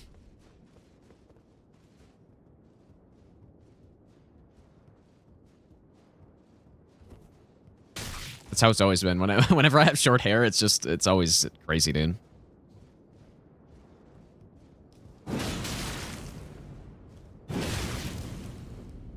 I think you're better off attacking when Anna is on the upper part of the ladder instead of the lower part. I think it's just like a less likely for her to climb off the ladder. Even though it's not RNG, it's based on positioning, so. But if she's on the top part of the ladder, then or the upper. You know, she comes up and down. When she's on the upper one, your position is more lenient because you don't have to like you don't have to back away as quickly. I'll give you the best Basically. nut ever.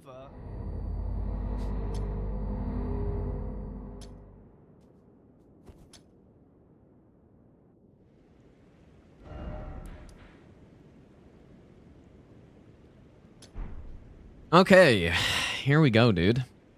Odin, thanks for the Brandon Prime sub, dude.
Oh, fuck you, dude.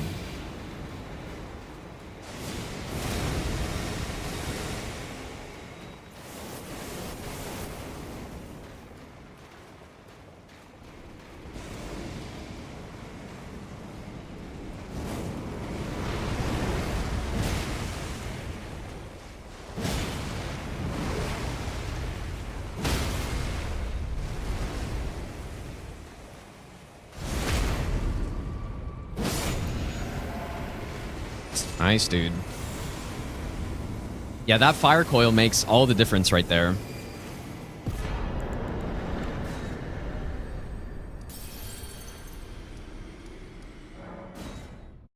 The fire coil, so the boss has 120 poise.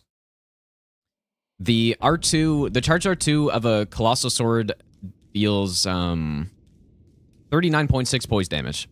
So we need 3 charge R2s plus like 1 point, I guess what? 1.2 poise damage. So yeah, so that's what the fire coil is for. And it's the perfect consumable to use because it's kind of slow moving, so it gives time, like better time to move into it, and it tracks really well. So it speeds up the fight significantly by being able to do that.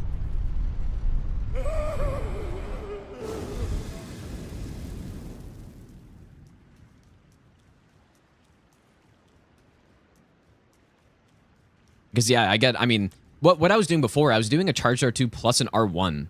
Like I didn't realize I had enough time for 2 charged R2s there. So that already is better. And then I started thinking, it's like, okay, wait a second. Now if I do charge R2, charge R2, charge R2, then we're very close to a poise break.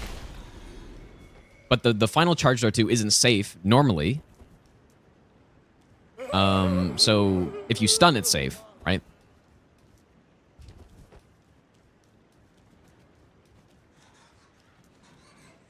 Because for people who were here, you know, like other times testing out the strat or other runs or whatever, meta normally takes probably 3 times longer than that in phase 2, at least. And then the longer the fight goes on, the more hands spawn, which is a problem. And so yeah. By the way, this is not a live run. If people are, I don't know. This is just a practice run, you guys.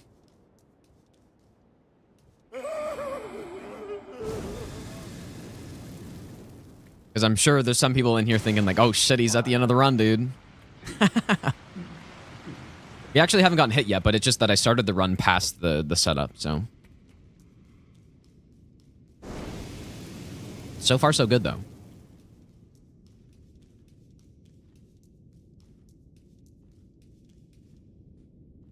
Yeah, pre-recorded run, dude. Next thing you know, I'm gonna start doing some off-stream run prep. where I do the setup of the run off-stream and then come on stream to finish it up, surely.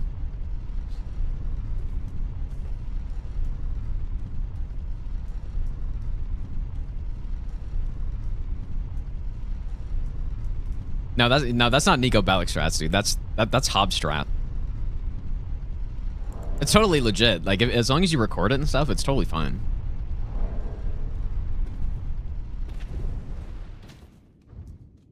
It's just, I mean, I wouldn't really want to do that. No, we're not level 1. We just start the run at level 1. I'll give you the best nut ever. Eventually, I will do this level 1, though. Fatito, thanks for the 4-month Prime sub, dude.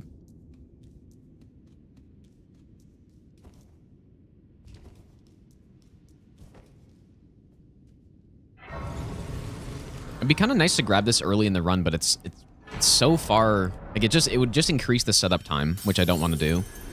We obviously don't need it, but 80k from a level 1 character is a big increase, right?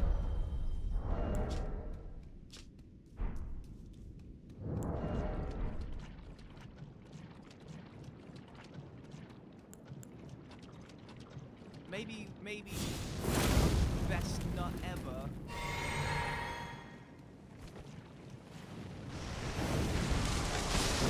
Look at that damage, dude. Like,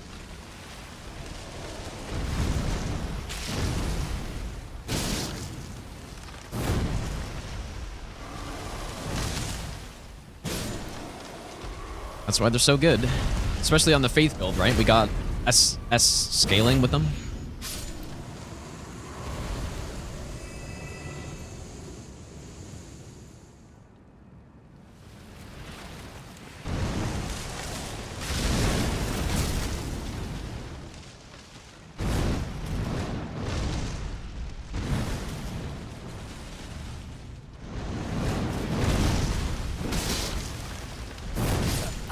Fuck, dude. I just couldn't see it at all. God damn it, dude. Shoulda practiced boss. So I think the issue there was that I got caught on the head, and then I just need to go to a better position on that somehow, but I don't really know where.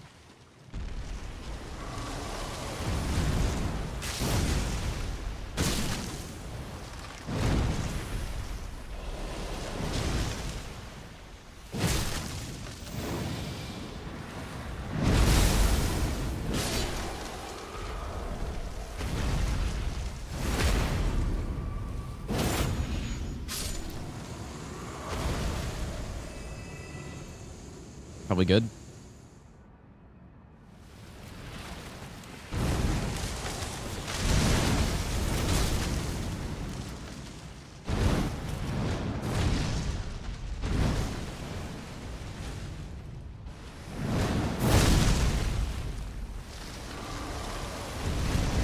Maybe I just need to simply land the hit, though.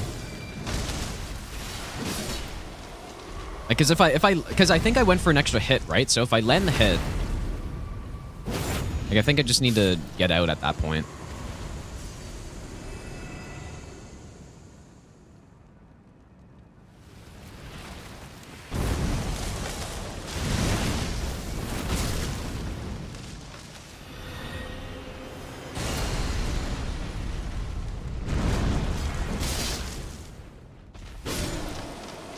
Okay.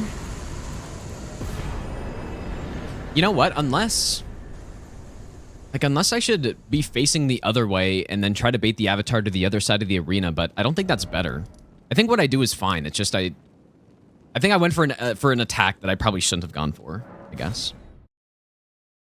Provo, thanks for the 3-month Prime sub, dude. Okay, well, not... Not 0, but it's still been pretty good so far. Consider like that's the sort of mistake I was saying earlier that like I'm not really too upset if that happens because that's simple.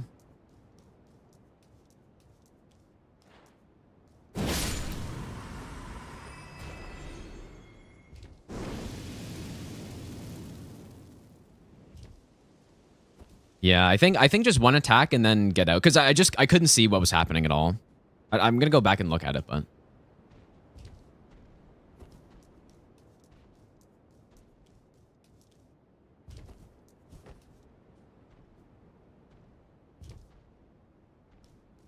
no, this isn't a PB either because this is not like this isn't a full run through.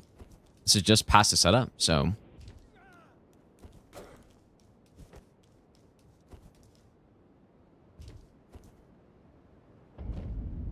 Assuming I don't get hit on Divine Beast, which you would think I don't, but... Yeah, 70 hit PB, dude, surely. got it 69 times in the setup. Hate when that happens.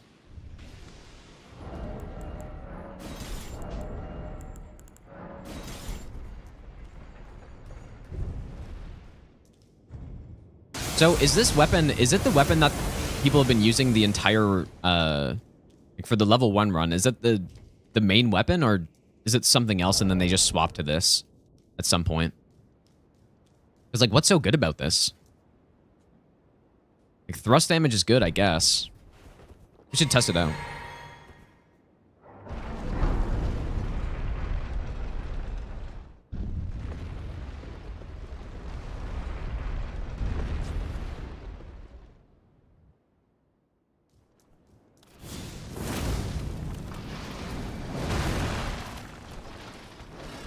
Not sure if that whiff actually matters.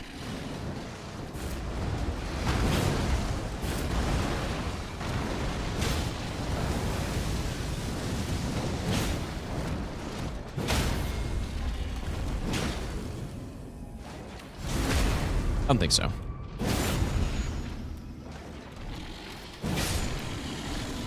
Okay, that was clean, man. That was actually really clean. It's just the avatar thing. How solid. Like, actually just 0 mistakes that entire run, too. Wonder if I updated the save file or not. Yeah, we were probably pretty close to being able to do a real attempt, I guess. Yeah, maybe. Yeah, I still have spinning gravity thrust. We probably could.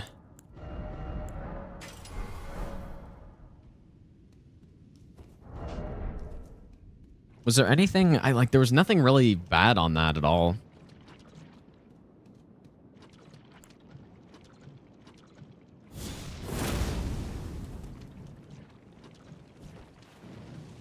Probably throw like multiple fire coils here actually. Not sure why I never thought of that. At least I can throw 2, right? At least 2. Okay, so it's very important to line myself up properly here because sometimes the avatar can get stuck on a tree and then the hitbox just like lingers there, right? So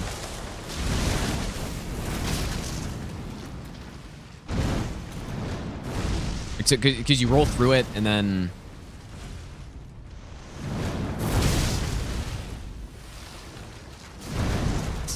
it's kind of sketchy, dude.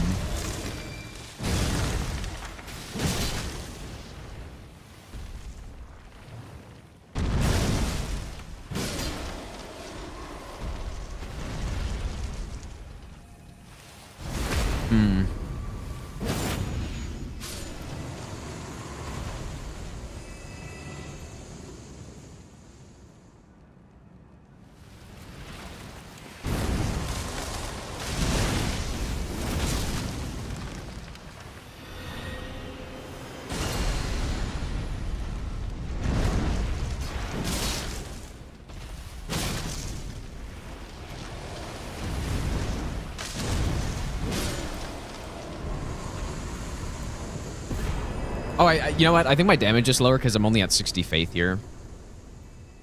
Right? My damage was lower there, right?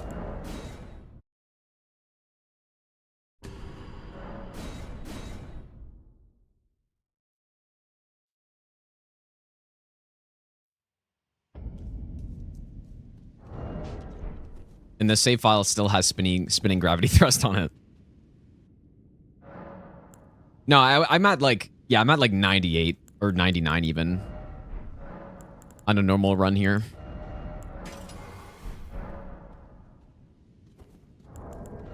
So that would make like a pretty substantial difference.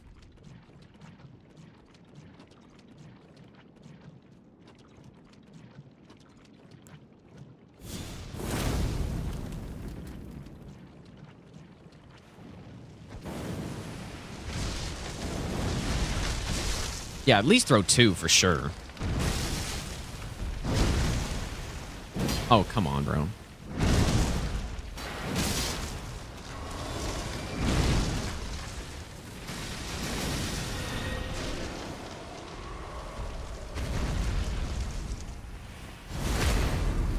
Well, the only concern I have with throwing 3 is that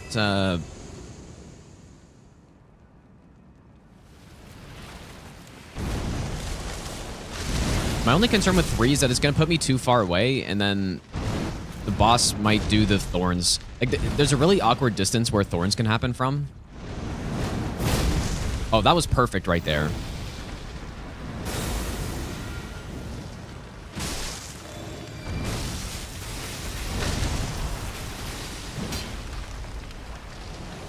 That was perfect distance that time.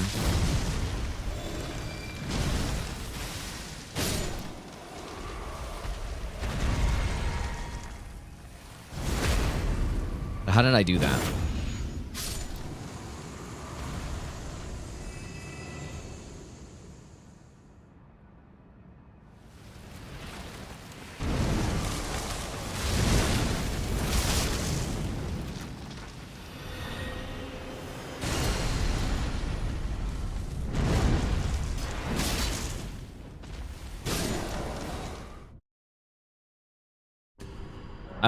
We're at blessing level 15 on this save, but normally we're at I think 13.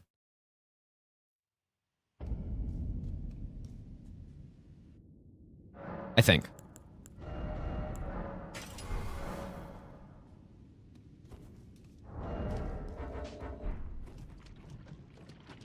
Yeah, I have seen that, Obai.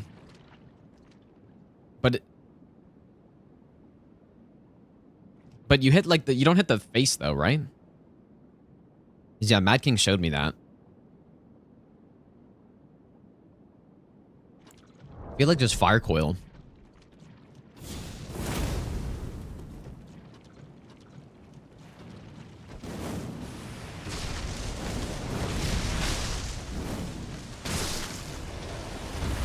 I could probably do 3.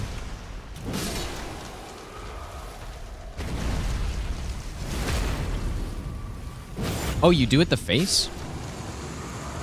I'm gonna try going this way instead. Maybe. Oh. What the fuck? Whoa, we just canceled the charges somehow there. That's interesting.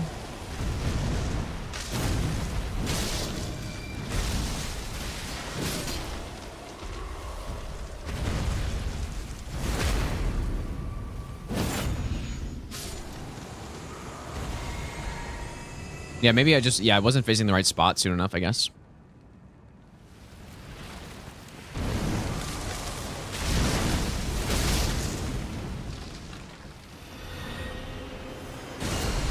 It's kind of the coward way to dodge this, but I definitely find it simpler to just react instead of... Okay, let me try... Oh, you can run to her from the front? Okay, let me try that. So you just go close, or you have a clip of it?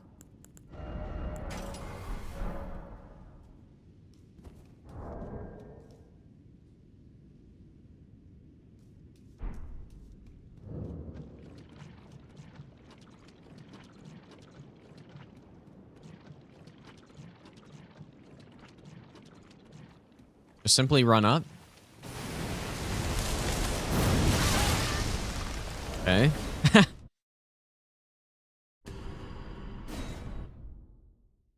Simply like that, dude.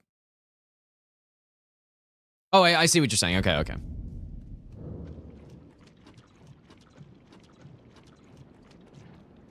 So it is the same spot, just you can go from the front.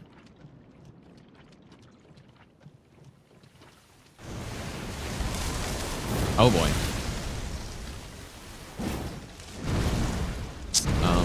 That was not so good.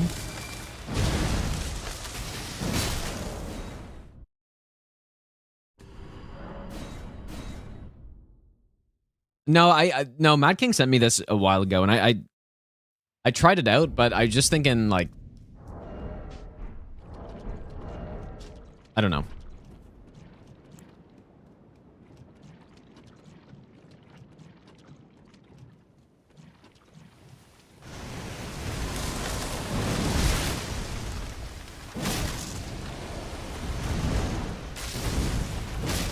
Yeah, I mean, that's good. Definitely good. And if I'm buffed, I'm just gonna fire coil, I think.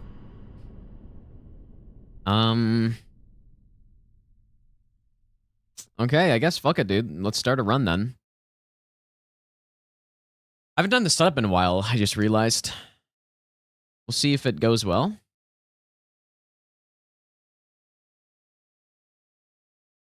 Not exactly sure how long I'll be on for today, but...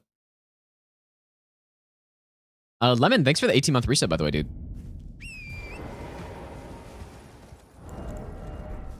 Pretty happy with how that last run went, so... I'll probably reset on hit, I guess. Depends when it happens. Stream until I get the run. I probably won't do that. I think I'm probably still maybe a few days out, but... I don't know. Hender, thanks for the 9-month resub, dude. But yeah, we'll for sure get it this week. I mean, unless I'm too busy to stream, which is actually possible. It might be kind of like last week where I just, you know, like I just couldn't stream on certain days or whatever.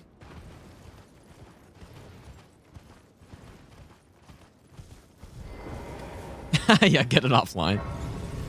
True. It is definitely easier to get runs offline, though.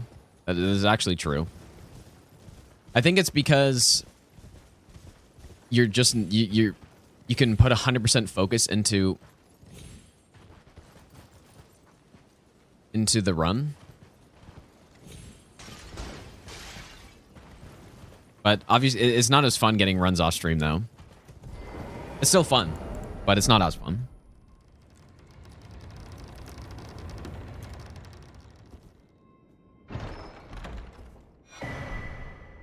Okay, so let's go back here.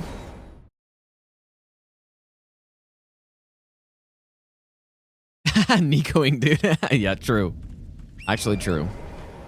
Just simply make save files and just load them when you get hit and then splice it together. 5-head strat.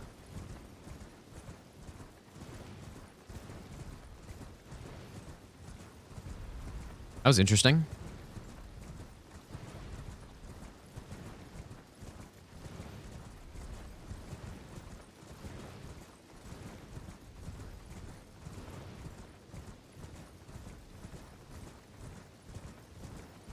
Surely isn't running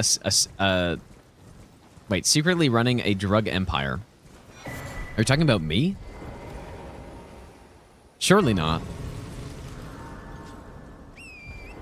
The setup is about 50 minutes long or 55. It's pretty long. Like, that's why I've been doing practice runs without any of the setup, because it's long. Just think about it. We gotta upgrade a weapon, get the weapon, upgrade it, and then pick up all the fragments. So usually I think picking up the fragments takes about 20 minutes if you were to do it with like a pre-built character. It's probably around there, right? And getting all the graces you need and stuff. Then yeah, we also have to upgrade. And then because we, you know, we don't have that strong of a character on this, then yeah, we want to pick up like talismans as well. We need that. We need everything. So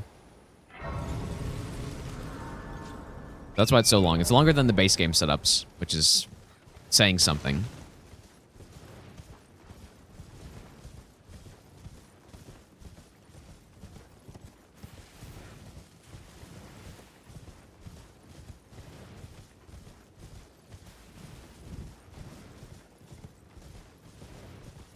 maybe I'll give you the Lordran, thanks for the 6-month Prime sub, dude. I'll bless this run. So the furthest we've been no hit on an actual run, I think was... the furthest I've been is Bale. On like an actual run with the setup. So that's maybe what like halfway through? At least halfway through like the boss part.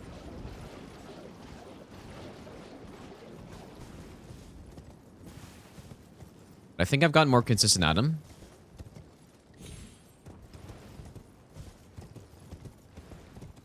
I'm feeling pretty good about everything. Like I said, though, I think I might be a few days out from getting the run. I just simply need to get better at everything, but we definitely could get it right now. There's a decent chance. Is one setup more fun than the other? I think this one at first is more fun because you're doing not base game stuff. It's all new. But this one's... I don't know. I don't know what's more painful. They both kind of suck, dude. And so that's why after this run, I'm probably going to... What I'm probably going to do is give myself starting graces so that I don't have to run around like this.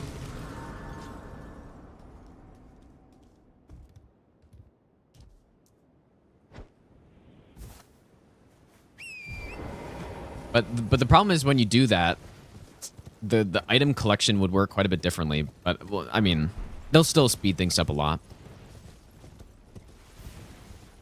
I don't believe anyone's completed this yet. I don't think anyone else is trying, to be honest, but I don't know. Don't like the Shadow Tree Fragment solution.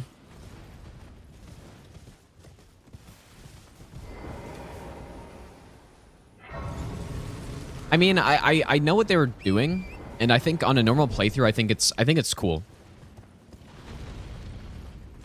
I think I enjoyed it on my playthrough, but obviously doing subsequent playthroughs, having to pick them up every time, it's you can't really judge based on a no-hit run, this kind of stuff, because certain things you can, but this sort of thing I don't think you can, because you're not generally expected to have to grind the Shadow Tree Fragment route every time, you know?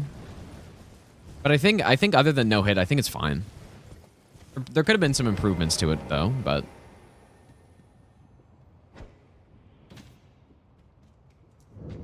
It's just specifically when you're doing a no-hit run and you potentially have to reset and do it, I don't know how many times, like unlimited number of times. It definitely gets less fun. But on a normal playthrough, when I was going through the game and it was fun to find them. And the way I progressed through the DLC, like I never really got overpowered. Or I don't think I really got underpowered either. Because I would just, you know, discover them as I go. So I think it's fine. It's just when you're resetting runs and you gotta go through a 50-minute setup every time. But even most builds, you're coming into the DLC with an actual character. Or most characters are coming in with an actual build, right? With levels and stuff. And upgraded weapons. So normally you don't have to upgrade a weapon on top of that. So it actually takes less than, 50 minutes or whatever. No, I didn't try it, Opie. I probably won't on this either. I'll try it later, maybe. I remember. We have the physic flask, but I actually meant to test the oil tier too. That's another thing I should do. But in the DLC, like, there's the blood sucking tier, which is really good, but it doesn't work for this at all. Like, we would have to... I mean, maybe it does work, actually. I don't know. We'd have to level up health, is the problem. Because it does do a lot of damage, and I can't really use it with this much HP because I just die in like 15 seconds. But then, yeah, the oil tier is interesting with a fire build. But I need to test it out more, because when I've tried it before, it seemed like it was very inconsistent at doing anything. So, I want to test it out later and see if it actually is worth it. Someone in the Discord sent a strat where you kill the guy from up here, actually. Which seems pretty cool.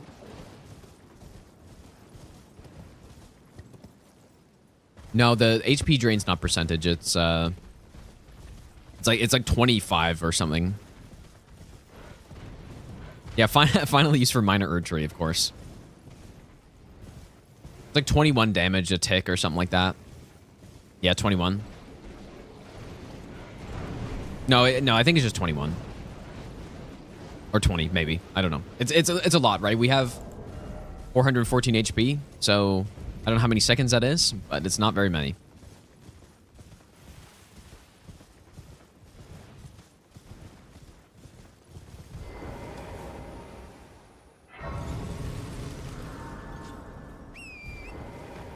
It's too bad. I don't know why they didn't make it percentage, because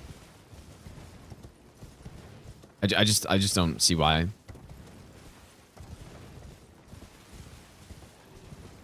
Usually that glass cannon type of stuff, you can use it at low health, right? Or when your actual max vigor is low. So, for example, Red Feather, Maybe Branch Sword, and Shriek and stuff, it's all percentage based. And so you can be at low health. But then for some reason that you need tons of health to be able to use it, which is kind of annoying. 3% would be good. I think just whatever they did with Power Within, I don't actually know what the numbers were with Power Within in Dark Souls 3, but just something like that would be fine.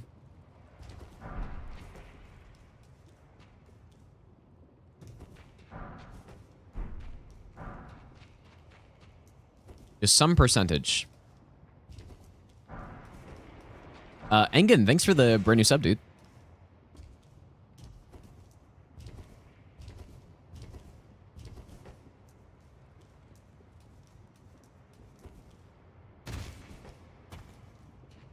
This isn't level 1. We just start level 1. Oh, it really is. It's 20 plus 0.2%. Is that actually what it is? That's kind of weird.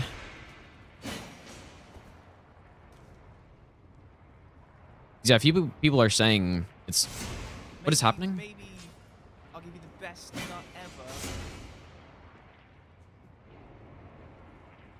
This guy's really fucking aggroed here.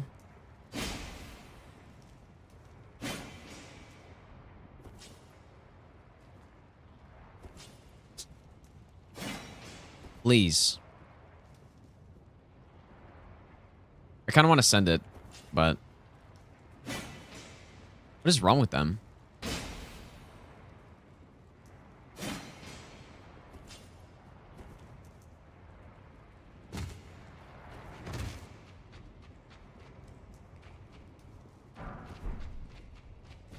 Grace, thanks for the brand new prom sub. Yeah, they really thought this one out, dude. 20 HP plus 0.2%, apparently. That sounds believable.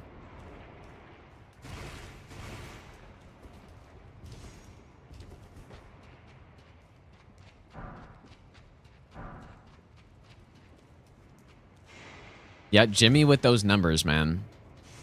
Jimmy coming in clutch.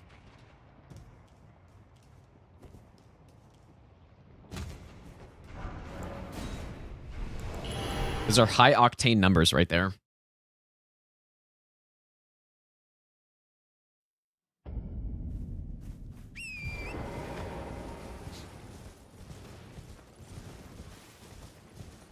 Getting hit at any point on this is not a no-hit run, yes. If I was gonna just not count the setup, then I wouldn't even do it. Like, I would just start past the setup, so...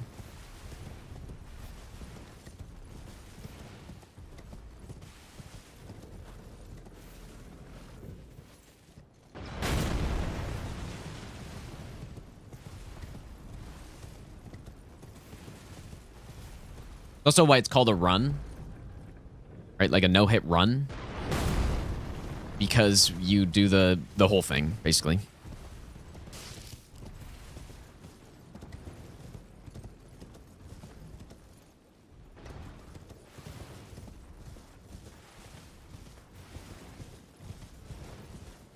PB equals 3 means my personal best on the run is 3 hits.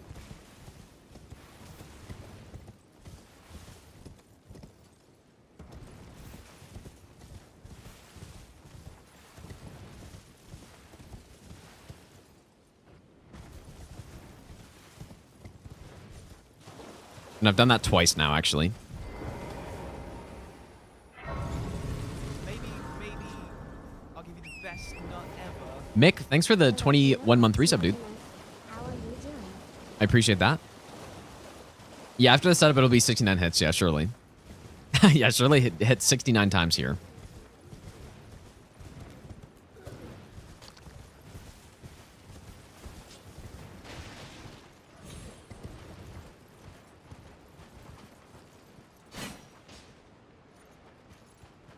This part is very awkward. Hey, that was nice.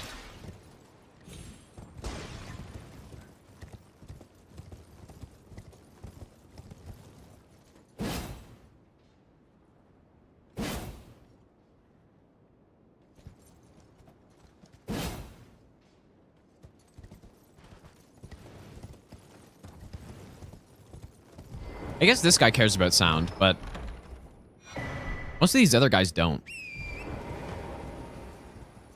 I think.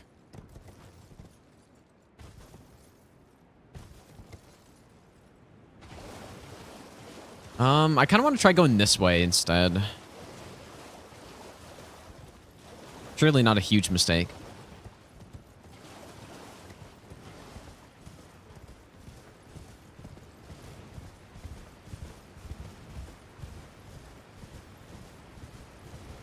I always forget where this...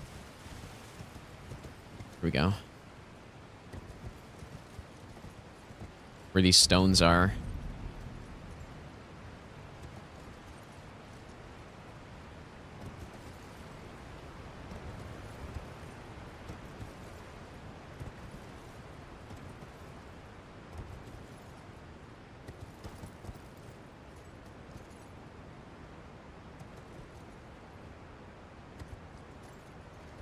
Man, this takes forever to get down here.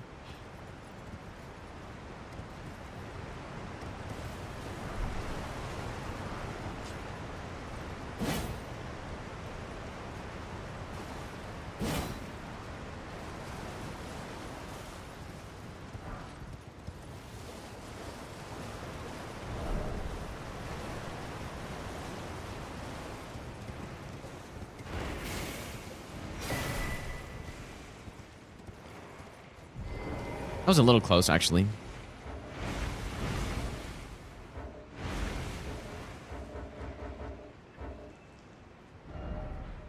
Okay, let's go here.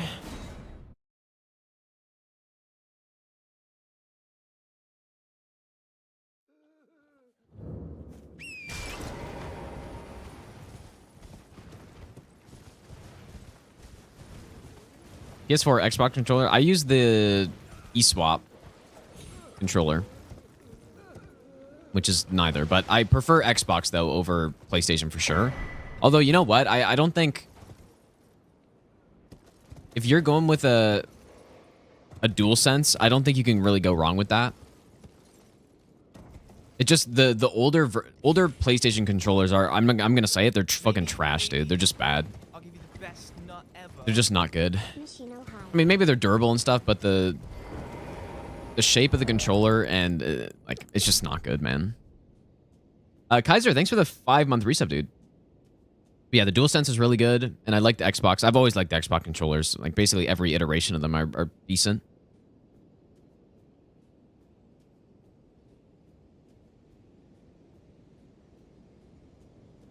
Yeah, they're too small, and the shape is really weird. Like, that's it. But yeah, DualSense is actually a controller that if I when I play my PS5, I have no issues using it. And I'm quite used to that button layout at this point too. So I generally prefer the Xbox button layout, or you can use eSwap and just swap, like change whatever you want. But I generally prefer the Xbox layout.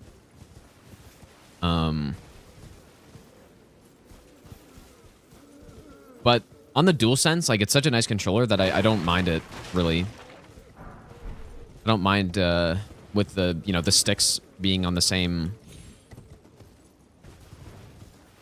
the same height, I guess.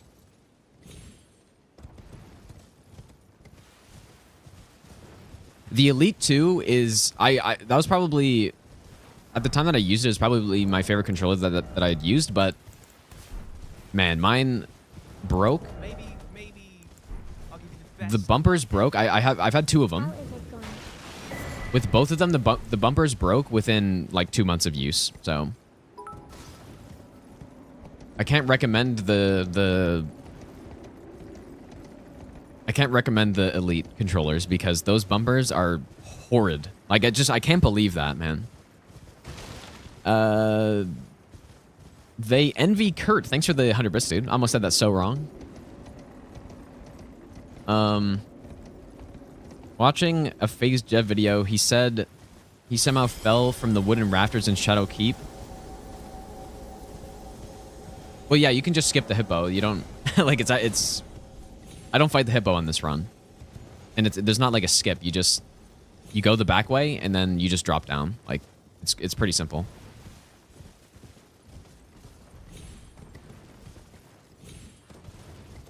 Like it is a skip, I guess technically, but it's not like unintended or something. We'll get to Shadow Keep in a second. I'll show what it is.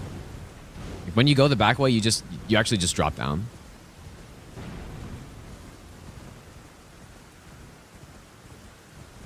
That's why I still haven't learned the hippo moveset, because I almost have no reason to ever fight him.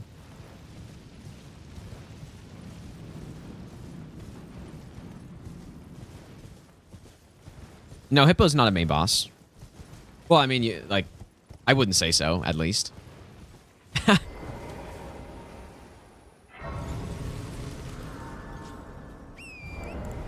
You could make the argument that he is. I would just disagree with it.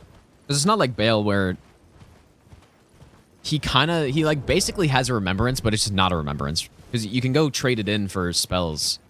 Like 2 separate spells that you can only get 1 of per playthrough. It's not really like the Dragon Communion either. Maybe it kind of is, but it's more like a remembrance. It's just not one. Both someone's favorite DLC boss? There's no way, dude. There's simply not. Not a chance.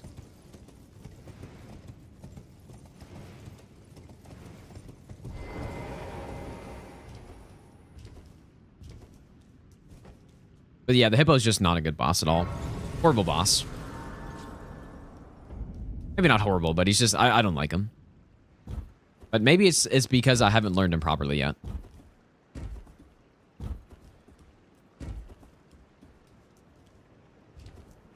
Favorite is Jory. Surely that's true.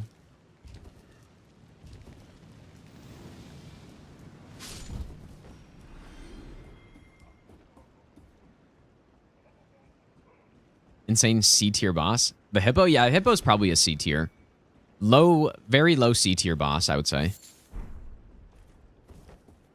Maybe even worse, but probably a C tier at this point. But maybe once I eventually learn him, it'll go up. Or down. I don't know. At least they fixed the grab hitbox, though. That definitely makes him better.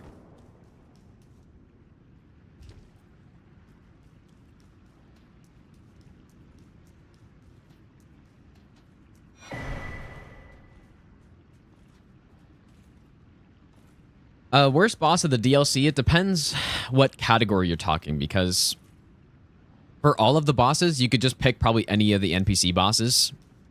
If Letta was a boss fight, then it would for sure be Letta. Undoubtedly. It is possible to get a melee attack there. And I learned that while doing the intelligence run, I think. Gotta be careful.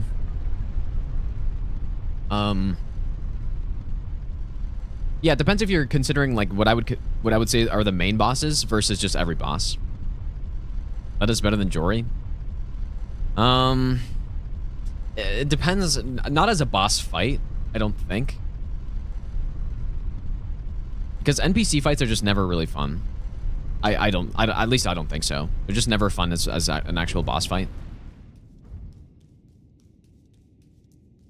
But yeah, at least there's maybe more to the Letta fiasco than... Yeah, this is how you get past Hippo, by the way. You just simply drop. Like, don't need to do any sort of stake skip or something.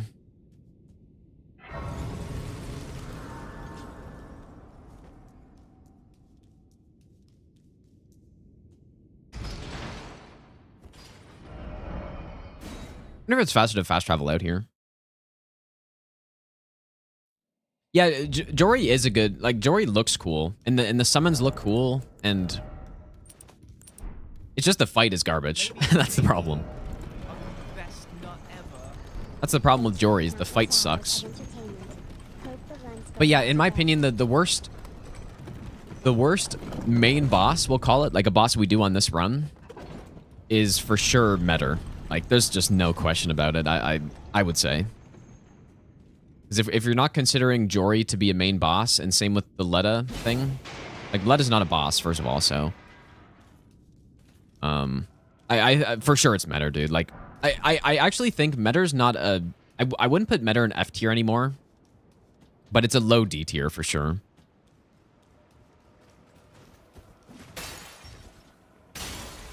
You know, the boss summons hands, has the garbage laser attack. Even though there are ways to dodge it, doesn't mean it's not garbage.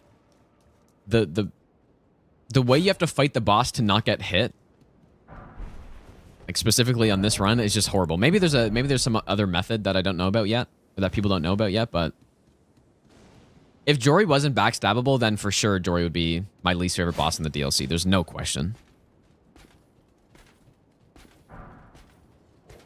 No question about it. But yeah, Metter's just not a very good boss. Which is kind of a shame, though, because I think if you take out the hands and you take out the laser, the boss, like, all of a sudden is not bad at all. Right?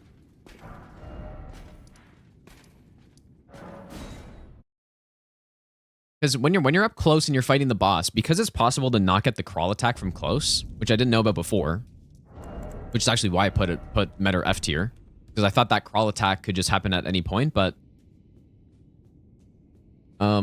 because you can avoid that, and the moveset from up close isn't really that bad, so Metter would probably be a B tier, I think. But the fact that it summons hands is horrible, and then the laser attack is just... I mean, maybe there's some other bad stuff, but those are the two main things.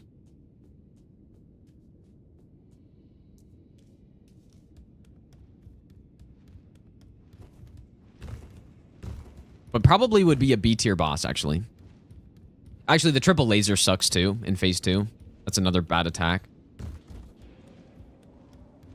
Horrible attack, actually. Because I don't even think you can dodge it without the backstep talisman from close range. I could be wrong, but... yeah, the crawling finger attack is bad, but you can manage it, though. If you're close range, it won't happen. Yeah, Metter's ball attack is pretty bad, too. Okay, so maybe a B was a little much. If you remove the laser and the summons, it would be a C- boss, I think. And then if you fix the... like, make the ball attack just more interesting, and then fix the triple laser to make it dodgeable, then all of a sudden it's like a B tier boss. So it could have been decent.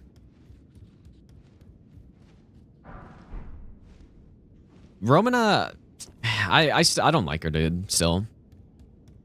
Instant AoE is absolute garbage. And I also think that the range that you need to be at to not get the instant AoE in phase 2 is, like, it's just a little too close. I do not like Romana, dude. Hitboxes are garbage, too.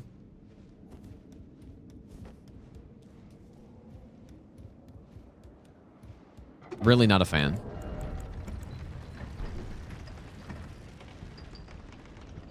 Midra's like a solid A+, I would say. Or... I was actually thinking about maybe more, but I think the boss is maybe missing something to be an S tier. But yeah, once you know how to fight Romana, though, the fight is definitely... like, it's not nearly as bad as it might seem. It's just, like, I don't think it's a good boss at all. Looks cool, though, I guess. Better than the other scorpion bosses that they've made. Or, like, spider scorpion type bosses. Right, definitely better than Najka. Better than Quelaag. At least there's that.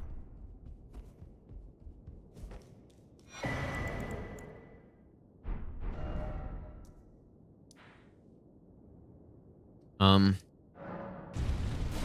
what bosses do I like? Basically, all the other ones. I like Gaius. I like Mesmer. I like Bale. I like Rolana. I like Midra. I like... Or Petros Knight is okay. I like the Avatar, and I like the Divine Beast.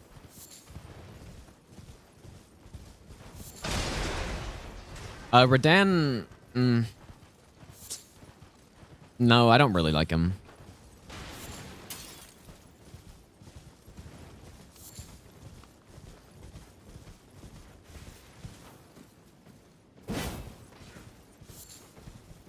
Maybe I'll give you the best nut ever.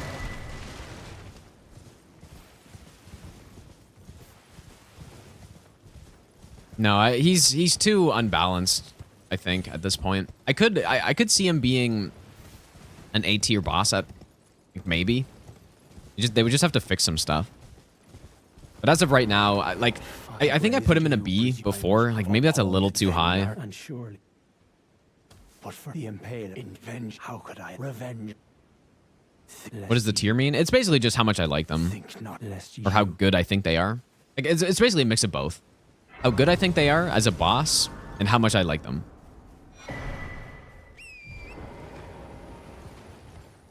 B's way too high, but it's not. There's no way he's an F tier boss, but maybe B's too high. Maybe it's like a C. It's funny. He's very divisive because some people seem to really like him. Some people really like Consort, and then some people just think he's F tier. I think he's probably right in between there because there's some good things about him, Maybe and there's some very bad things about him.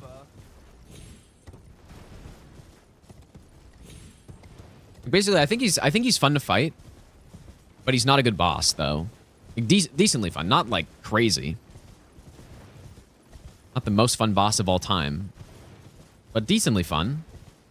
But just still a bad boss though. I would love for them to fix some stuff on him. maybe Fix that frame trap combo. You can deal with it obviously, but it's not really reasonable, and it kind of ruins the fight. Make the clone attacks consistent, and fix the insane lag on the fight.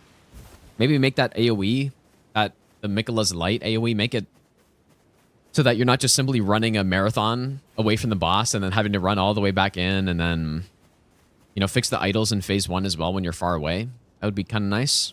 Or I mean, that wouldn't be a problem if the frame trap just never existed, right? So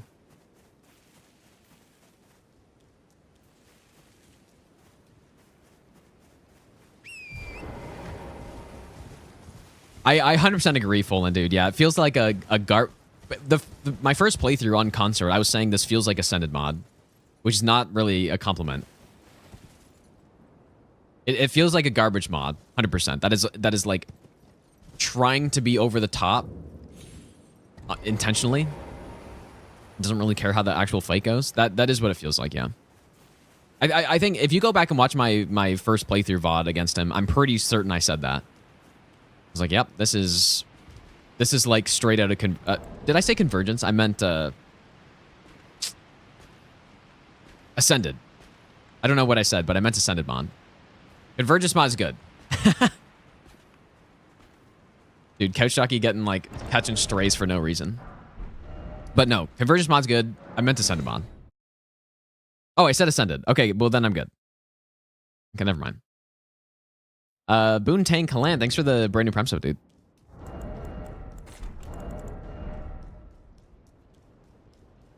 It felt like Ascended mod, 100%.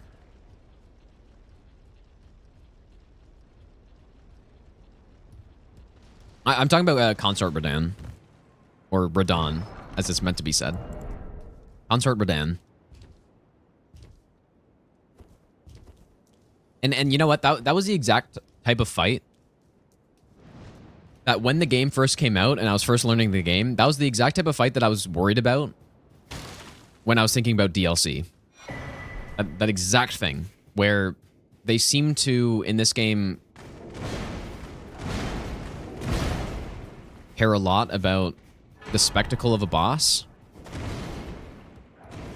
more so than the actual boss fight. And I think that is what happened there. 100%. Is Elden Ring as hard as Mario Kart?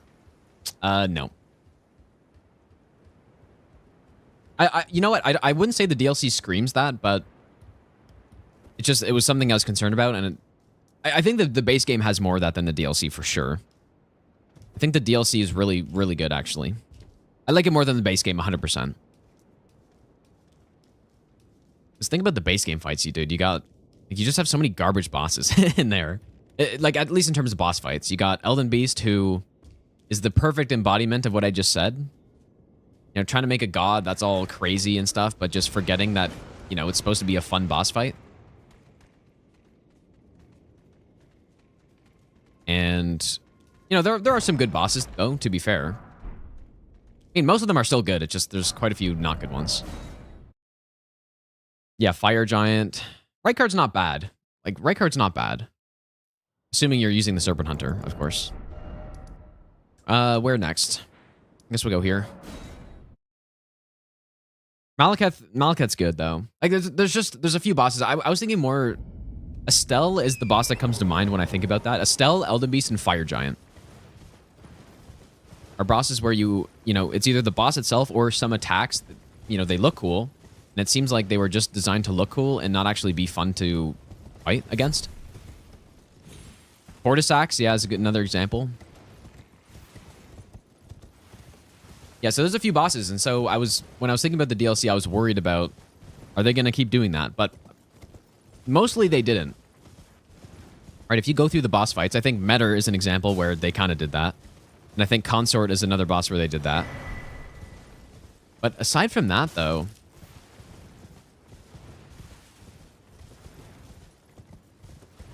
I think Bale's a fight where they focused a lot on how cool he looks, but then they also made the fight good. So at least there's that, right? And that's why he's such a good boss, I think. Because they got the balance right on him. Maybe he's a little over the top, but as long as you have a decent PC, then it's fine. Yeah, Dancing Lion, I think, verges on the side of maybe being a little bit too much. I would agree with that, but not crazy though. I still like him quite a bit. Maybe. Only Lightning Phase, yeah. I think I don't think only Lightning Phase. I think the amount of AoEs that he has in Phase 2 is kind of absurd. You know, whether it's wind or ice or whatever, like there's a lot of AoEs happening.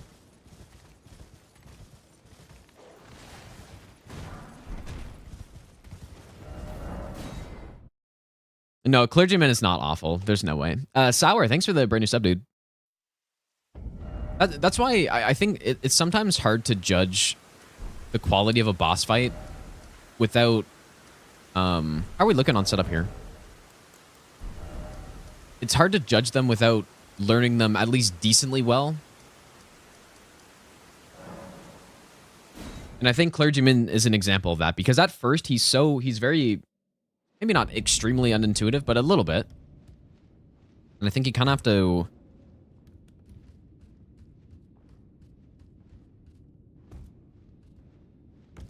I don't know. You just have to understand the moveset a little bit before you start to appreciate how good it actually is. Because he's probably my favorite boss in the base game. At least favorite phase.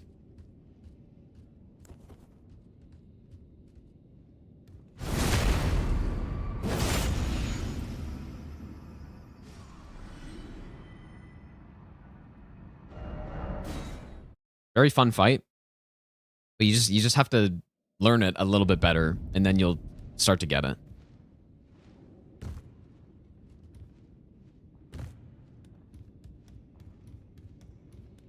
Which is how a lot of the bosses in Souls games work, right? That's how probably most of them work.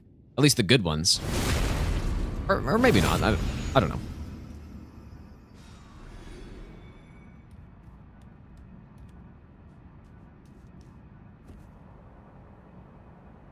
No, but you're just simply not right, Kai, though, is the problem. Like, there's not just one way to fight Clergyman either. The really good Souls bosses will have tons of different ways you can fight them. And Clergyman is also like that. Fire Knight.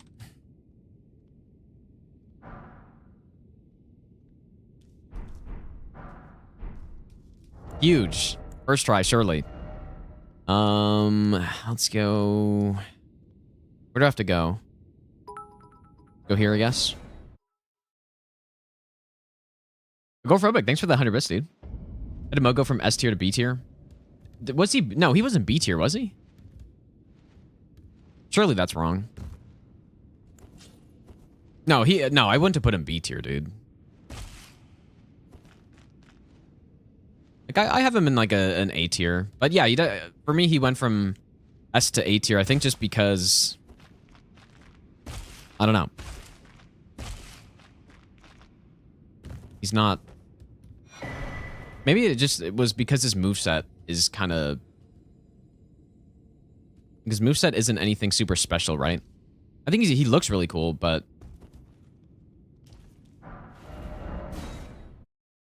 It's good. And I think it's fun to deal with the fire in phase 2, as long as it doesn't bug out, which is something I didn't know about when I put him in S tier as well. Where like his fire can be a little inconsistent.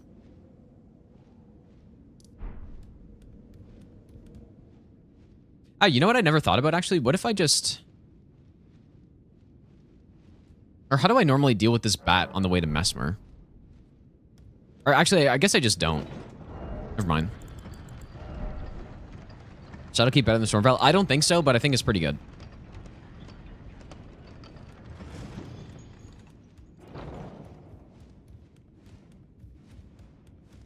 Yeah, I think when it comes to Malekith and Beast Clergyman, I think that I like the Beast Clergy phase more. Not by that much. I think Malekith's good too. But that is easily a top 3 boss in the game. And I think he'd be a top 10 boss for me overall in Souls games too. We gotta remake the big tier list, dude. With the DLC bosses in it. Oh, fuck. Just get out of here, I guess. Shit, dude. How's it going, Mad King? I haven't done that yet. I guess I just walked a bit too far forward. I play with a controller, Burger. Favorite Elden Ring boss? It's Millennia. But I don't know. The thing that holds me back on being confident about that is because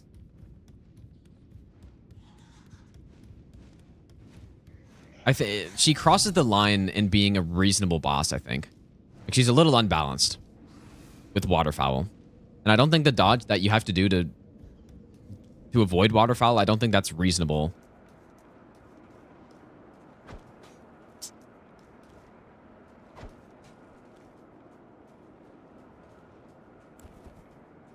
But once you learn it, though, it's really good.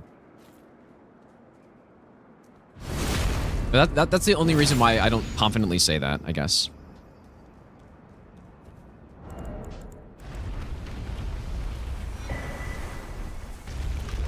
Yeah, and the hyper armor stuff. But she's definitely still my favorite boss in the game.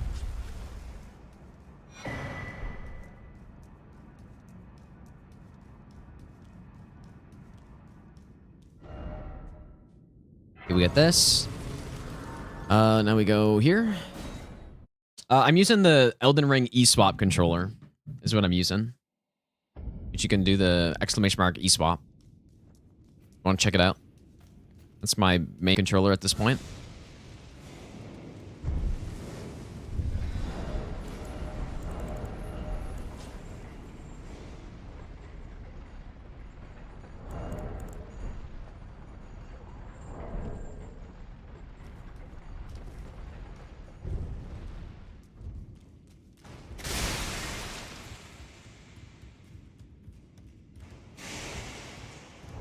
Fuck. Oh no. Oh, dude. Oh no. For fuck's sakes, dude.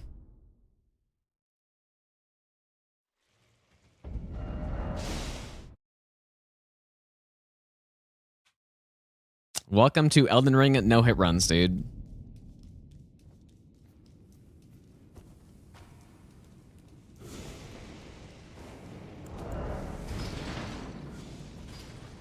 where you waste 40 minutes by getting hit by some random fucking enemy.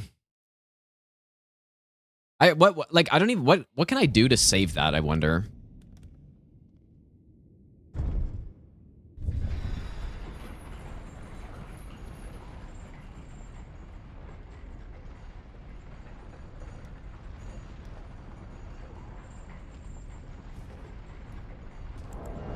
What can I do to save that?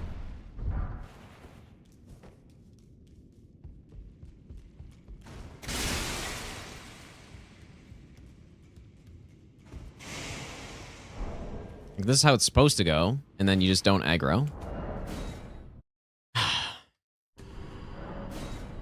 I don't know how you say that. I was gonna Memory of Grace, but there's no way that's fast enough. Maybe you just can't avoid it once it happens, dude. I don't know. Let's see. So if I up here, like what? I guess do you just roll? I wonder. Jump on the railing above and sprint jump. Okay, let me try that.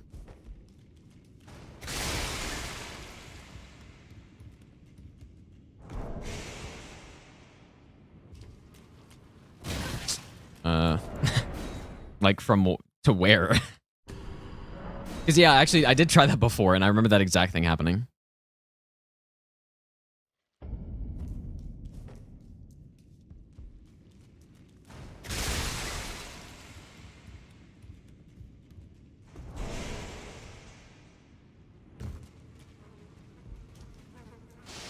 Like, what a garbage attack that is, man. It's just so garbage. No, you can't... I've tested this a lot, actually. You can't throw the spear, because for some reason the enemy doesn't react to sound.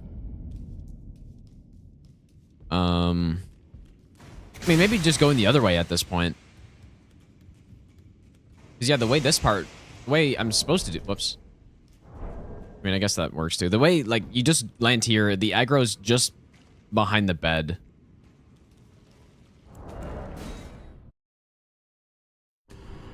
Gravity spin actually could work, actually. Yeah, maybe. You should try that. But how are you actually meant to dodge this thing, though? Like, if I don't do that. Because if you're just sprinting, you get clipped. So what, you just spam roll or something? But yep, that's how this fucking goes, dude. The most annoying part of running a game, or doing a run like this, is you do setup. Oh, I guess I can do that. Oh. That's probably much easier, actually. Yeah, you do setup, and you get near the end of setup, and then you get hit, and you gotta do it all over again.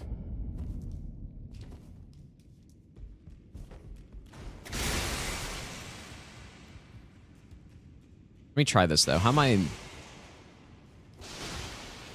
Yeah, you can roll it. I should have rolled it, dude. I tried to jump. Yeah, the pool does... It does, like, 1 point of damage if you get hit by it. McGinnis, thanks for the brand new Prime sub, dude.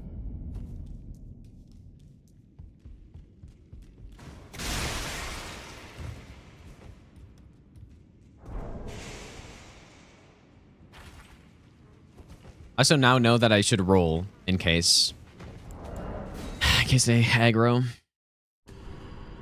Maybe I'll give you the best nut ever. Refentic, thanks for the brand new Prime sub, dude.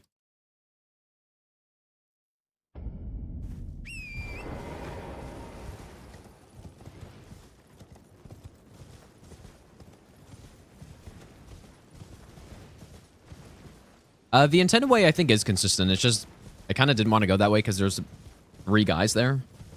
But I think it is also fine. Struggling with Consort, recommend a build. Sorcery with Thorns, simply. Simply win. Don't learn, simply win. Maybe I'll give you the best nut ever. This is the run trust.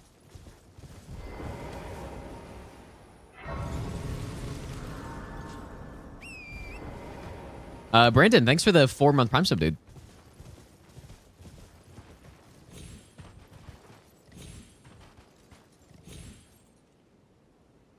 Holy smokes. Surely this is intended. Oh my god.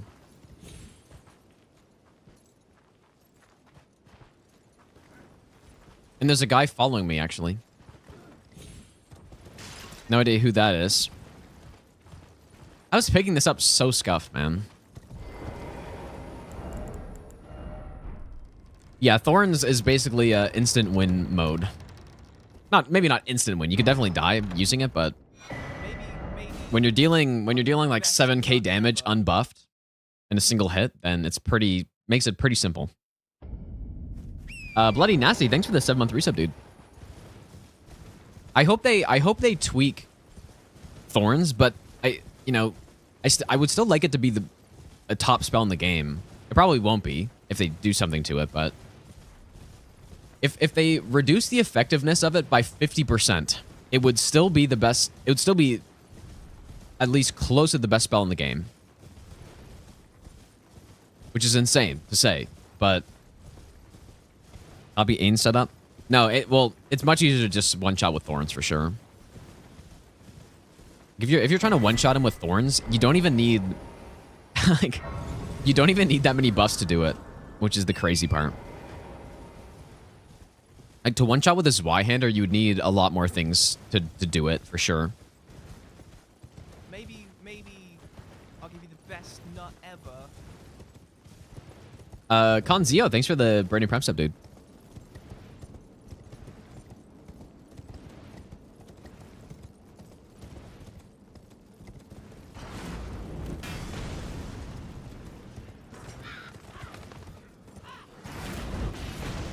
Yeah, so it's insane, but I think if they do a 50% nerf on it,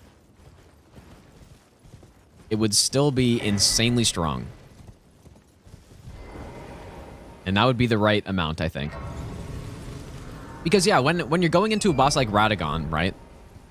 And that's where it really stood out to me. When you go into a boss like Radagon and you deal 60% of his HP bar in one cast with Golden Vow and Howl, and that's it. That's too much, especially considering he doesn't even bleed. So if that's half of that damage, that's still insanely strong, but it's at least not game-breaking kind of damage, right? Because at that point, it would probably be worse than Catch Flame. Not by much.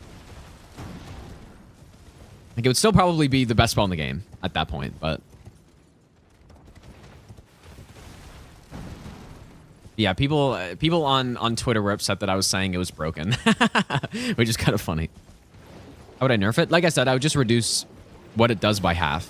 Half the damage, probably half the bleed as well, and then call it a day. Yep. They were upset. It's like... the comment I saw a few times is like, yep, something's really good. We must nerf it. And then people were saying that the perfume... I was saying the perfume's okay, but Thorns is not or something. It's like, yeah, you always got to kill something that's fun, right? And then there are also a lot of comments saying that it doesn't matter since it's PvE, which is interesting. Totally disagree with that. And it's not just because I do PvE mostly. Just... It's kind of common sense, I feel like. A game should have good balance. Generally. Yeah, the fun killer, dude.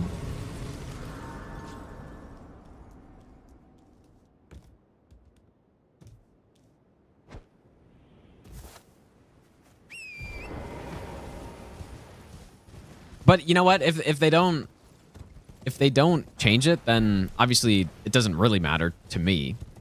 But the main thing that is unfortunate about something like that being so strong is that when you're doing... So, for example, that sorcery run we did recently, right? There's not even a reason to use any other spell other than that. And that's the problem for me, is that if I'm going to do a sorcery build, I want to have different spells being optimal for different situations. And incantations are just like that, right? You have Catch Flame, which is insane on certain things like Radagon. You have Pest Red Spears, which is insane on big bosses like Fire Giant and Elden Beast, but it's not like special in other areas. And you have Frenzied Burst, which is really good at range. And then you have Knight's Lightning Spear, which is good for enemies in water, right? And so you get the idea. There's certain spells that are the best in certain situations. It's not always the same spell. And that's why balancing is important, to me at least. And then when things are garbage, it's just like, what's the point in this even being in the game, right?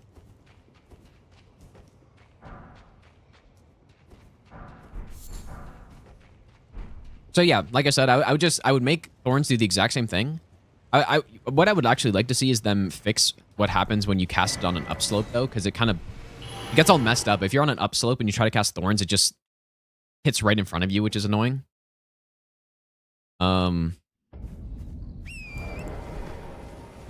But I would like to see them fix that, so a kind of a buff, but then also just reduce what it does by half, and then it'd still be one of the best spells, but it probably wouldn't be the best on everything. Maybe. I don't know. And then some people say just simply don't use it, but that's not really the point. Like, it doesn't feel right to have to not use something because it's too good and makes the game not fun, right? If you're trying to go for a certain build.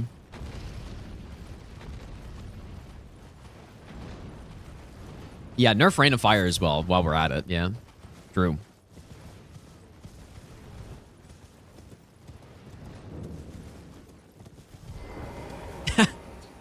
I don't know if you guys saw it, but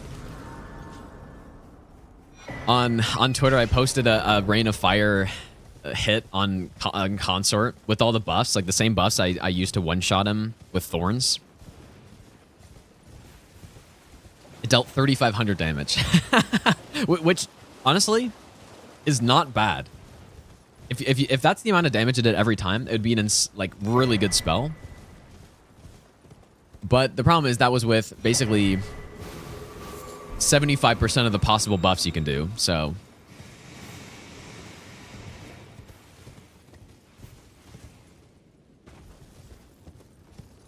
Yeah. Like that was with the Bleed Mask, the Dumpling, what's the other one? The Mushroom Crown buffs. Plus all the respective talismans. I didn't use the Sleep Talisman. I didn't use the Maddening Hand either. Just because I wanted to use the same build as I use with Thorns. And it was also at 99 Faith and Int as well because I wanted to use the Golden Order seal. With, you know, like the Mesmer seal for the boost. With Godfrey Icon, with Phlox Canvas Talisman, Red Feather, Fire Clutch. Like it was with most of the stuff. Wasn't all of it, but it was most of it, and it dealt 3,500 damage.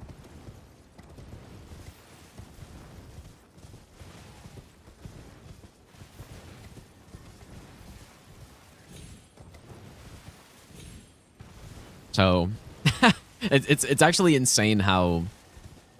Like I said, I suspect that it was a last-minute change that someone made on that spell, and they just accidentally removed a number somewhere. That's genuinely what I think happened. I think someone forgot a number somewhere. Forgot a digit on the number. And I was saying the other day, I've almost thought about doing a run with it. Only Rain of Fire. Is it worth it, though, is the question. Is it worth doing? Probably not. But that's not usually the type of run I would do. A run with the worst spell in any Souls game. But I don't know.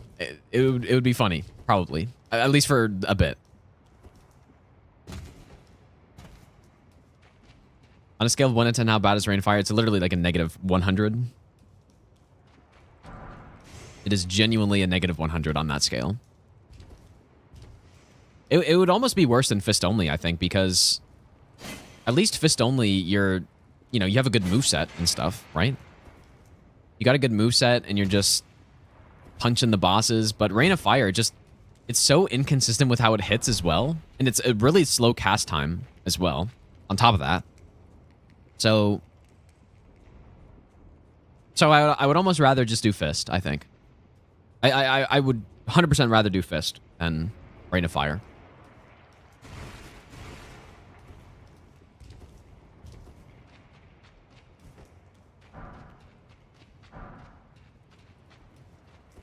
Rain of Fire Letta fight. How would that go, dude?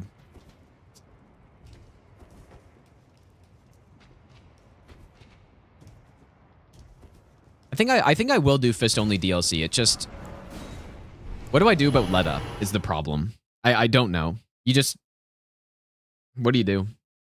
You sit in the fight for 10 hours and just try to punch away, or I would want to skip her though, because I mean, obviously I could do the boss fights individually, fist only, but it's more fun doing the entire run, I think.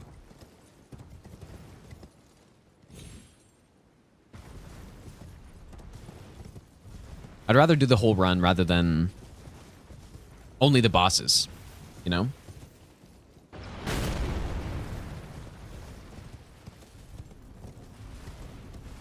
Well, I didn't go too late here. I guess I had plenty of time. Dude, my fight on +0 for Letta, Stranded, how long was that fight, you guys? That was like 40 minutes, right? And I was running around with the whip. If only I'd known about the crouch poke at that time. It was like 45 minutes. A total disaster, dude.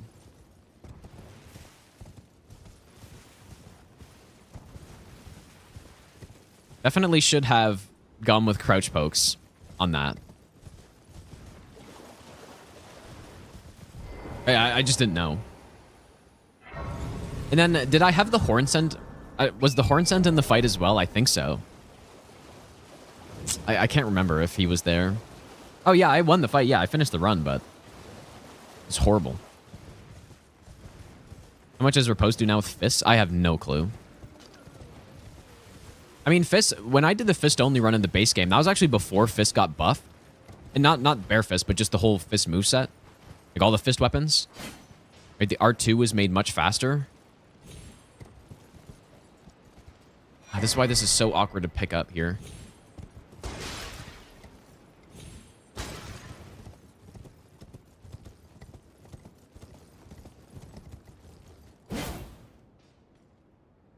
Just only Elden Ring would be much easier if you could bare hand parry. I don't agree, I don't think. I don't think it would make it much easier. Also, I mean, when I did Fist base game, I did parry, but with a shield, which, you know, sort of a gray area a little bit, but...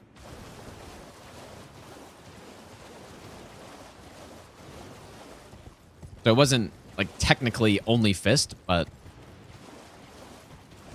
the idea was just doing damage only with Fist.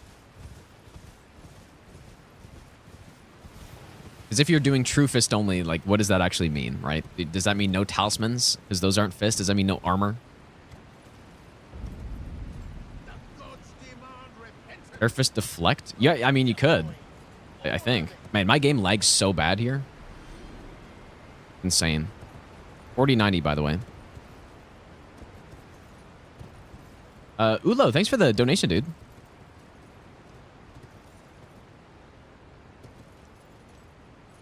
Rain of Fire to do 10% of Sunflower's health? Is it really that much, even? I guess so. Yeah, with all the buffs, maybe.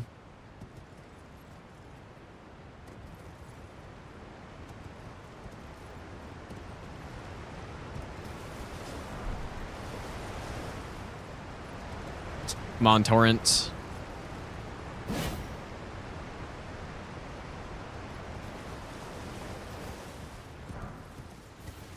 But it's, you know, it's kind of funny though. On Twitter again,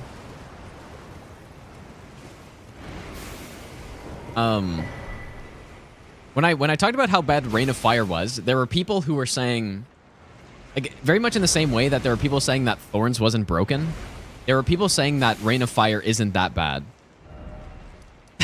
which is just insane. It's like, yeah, it's not. I mean, it has some purpose, right? You can zone people out in PvP. It's like, who is scared of 5 damage? Best nut ever. It's almost not even enough damage to remove somebody's Ritual Shield Talisman because it's 99% that it procs at. It's almost not enough to do that. And they would just simply walk out of the way anyways. Like, that's not a good zoning thing for PvP. And they're like, yeah, you can get, if you get good RNG, you can get some decent damage from it. Like, I don't understand. Twitter's not a real place, guys, but it's fun to farm it. Shays, thanks for the brand new sub, dude.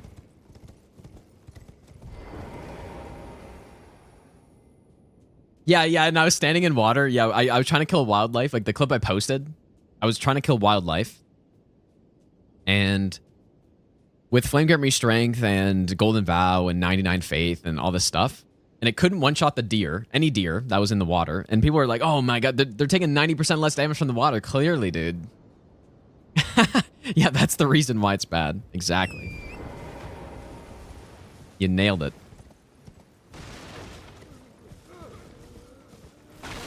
I'm pretty sure those enemies are already super weak to fire, too. I think they're, like, minus...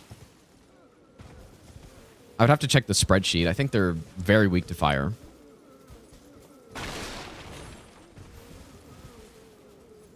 Holy shit, what just happened there, dude? I was trying to find the NPC, and I couldn't.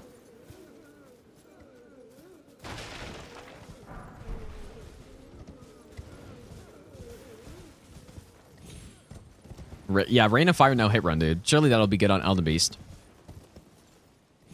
But that's why I was saying it's almost so bad that I need to do a run with it. That's how bad it is, dude. Yeah, I saw Ain doing 105k. I mean, I've seen much higher than 105k. Right? Like, I'm not sure if it's just because... I don't know. Maybe it's because it's a single hit, right? Because when you're using Thorns, it's like 9 hits, but... I've seen significantly higher than that, though.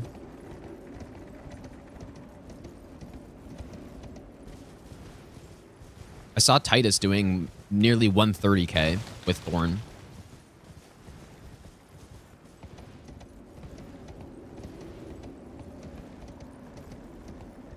But also, Consort only has what, 46k HP? So what's almost more what I'd almost be more interested in is how few buffs do you need to one shot with, you know, with other builds, you know? If you were to go with that Zweihander kill, for example, with the counter hit and all that stuff, how few of those buffs would you actually need? And I guarantee with Thorns you need less. 100% guaranteed. But how much less? And it's also crazy to think, too, because when you're using... When you're using best nut ever. Knight's Resolve, that's 80% damage, right? That is 80% more damage. So the fact that Thorns still hits 30% harder than that without having a plus 80% is kind of insane. Walter White Sr., thanks for the 1-year Prime sub, dude. Welcome back.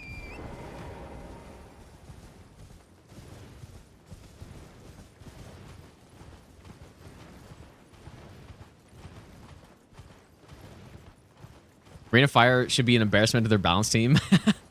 No, I don't think... I think it's just a mistake. I don't think somebody genuinely thought that was a good idea. At least I'm hoping so. I'm hoping so.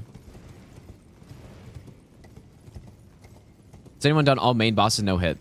Are you saying base game or this run, do you mean? I don't know, but I would imagine probably someone's done all main bosses no hit with a... you know, Like a starting build or something? But I don't know. I have no idea. I don't think anyone's unstranded, though.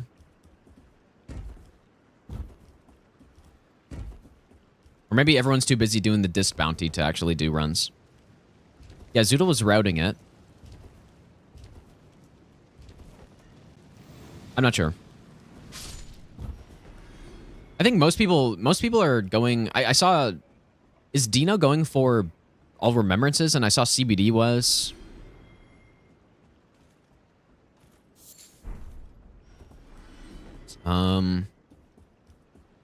Yeah, Zoodle... Oh boy. Nearly died there because I ran out of stamina. Zoodle was doing this run, but with a setup, I think.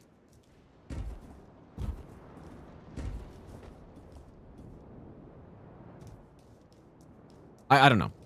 It's not surprising that most people aren't doing this run because it's very arbitrary, right? To start the DLC with nothing and get your build set up. Also, the setup is painful as hell, so...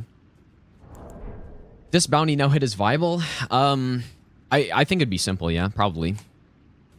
Unless there's something I don't know about it. But it's just level 1, you start with a bunch of gear. I think it'd be easier than... Well, but you only get 1 blessing level per boss, right? So I guess that'd be the harder part.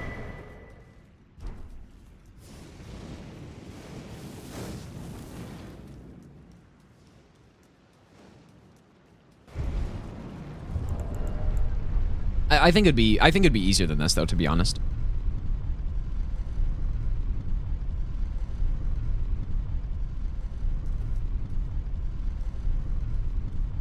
Is my guess. I might do the bounty if I get this run before the bounty's done, but I'm not really a speedrunner, so I just don't like speedrunning as much. Mostly. Wait, what's the donut? Have I tried Great Katana instead of the sword? I think Great Katana is worse. I think. Like, yeah, I think so, but not everything is pretty similar because of the talisman setup we get and the like the lack of a good physic tier for this run and stuff like that. Everything is kind of similar. Though statuses would be nice, I guess. With better talismans, Katana would be better. I don't know. I haven't tested it. I'm not sure. What's really nice is that thrust damage is good in the DLC, right? So both weapons have access to it.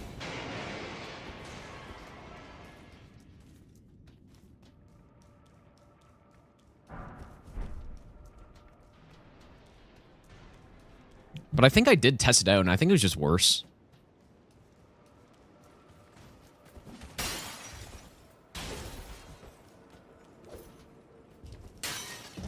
Yeah, we get plus 25 on this, Phoenix.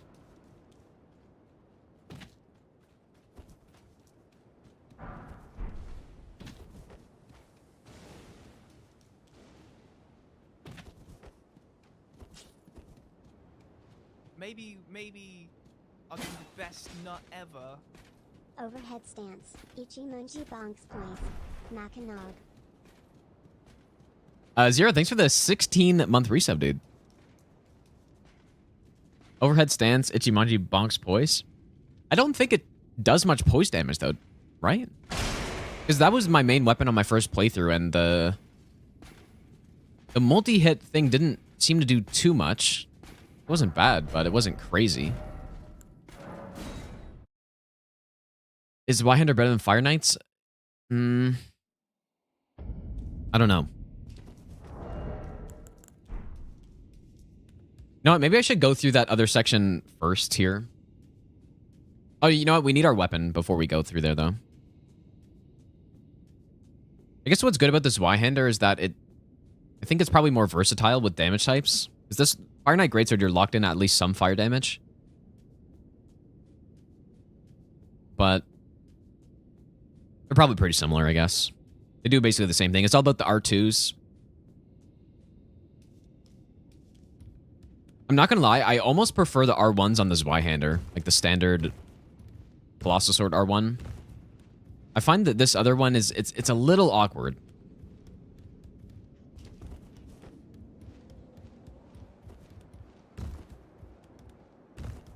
You know, I think this one, the Fire Knight Greatsword R1s are faster.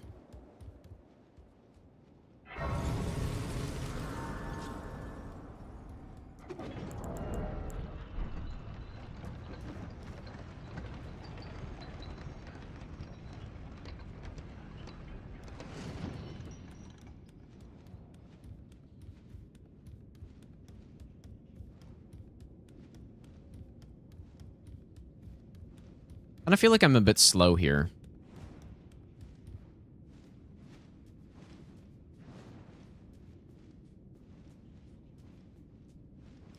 Okay, just kidding. It's the opposite. I was actually so much faster this time. Oh my god, he fell down.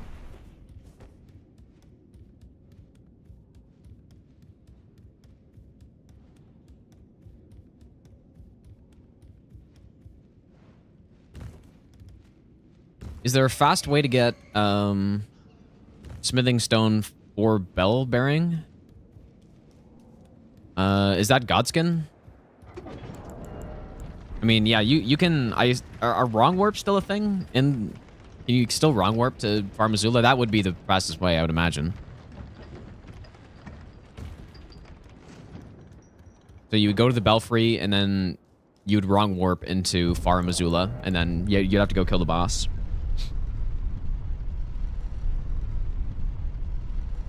One thing you wish Elden Ring had is a Tekken-style practice mode for bosses. Maybe I'll give you the best nut ever.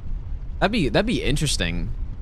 It'd be cool, but I could never see them doing anything like that. Captain Peng Peng, thanks for the brand new Prime sub. I do think, yeah, I would like to see a boss rush. I would almost never use it, but I think it'd be cool. Oh yeah, gauntlets would be cool, yeah. Who knows, maybe eventually they'll do it. Surely. Let's go... I don't know. Go here.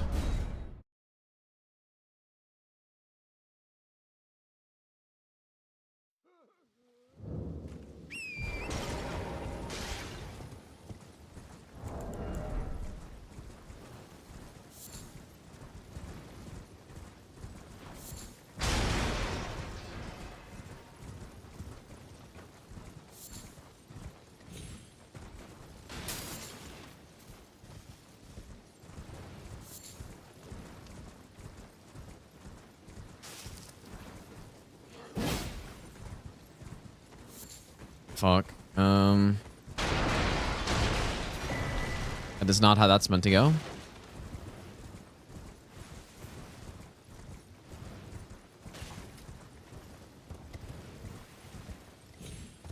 They simply need to they need to reintroduce the bonfire aesthetics into Elden Ring.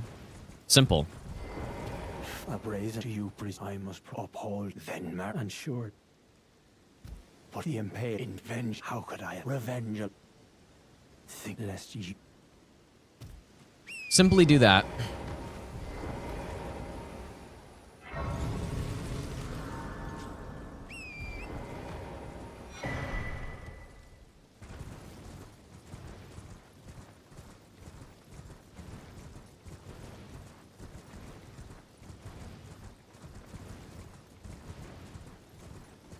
Do I prefer vodka or double vodka? What does that even mean? I don't get it. Yeah, simply kill Letta there, dude. If only.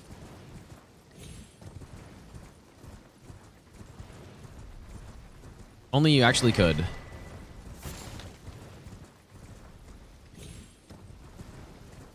Vodka or more vodka? Yeah, I don't understand the question. I also don't drink anyway, so.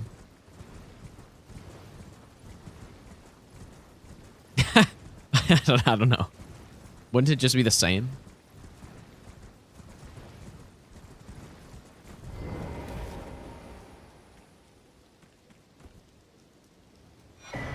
Those stripped of the grace of gold shall all meet death. in the embrace of Mesmer's flame. All right, buddy.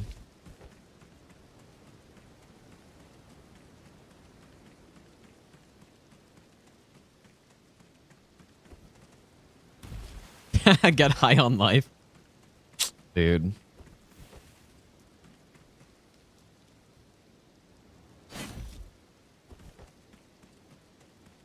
Average drug consumer question right there, dude.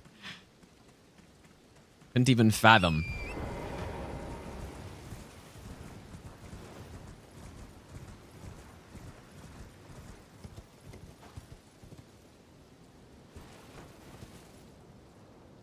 Let's go on Raiden.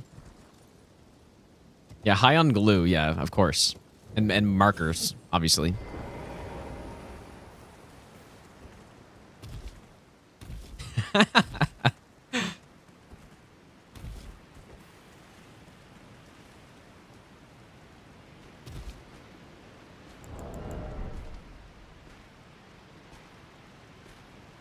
Yeah, glue or double glue? I don't know, dude. It's been a while.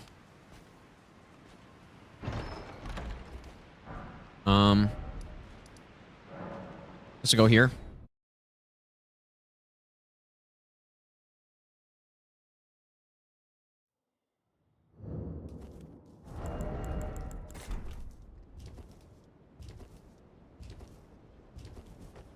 How's it going, Lathe? But a question would be Diet Coke or Coke Zero. I don't drink that. I'd honestly rather just drink normal Coke than either of those, I think.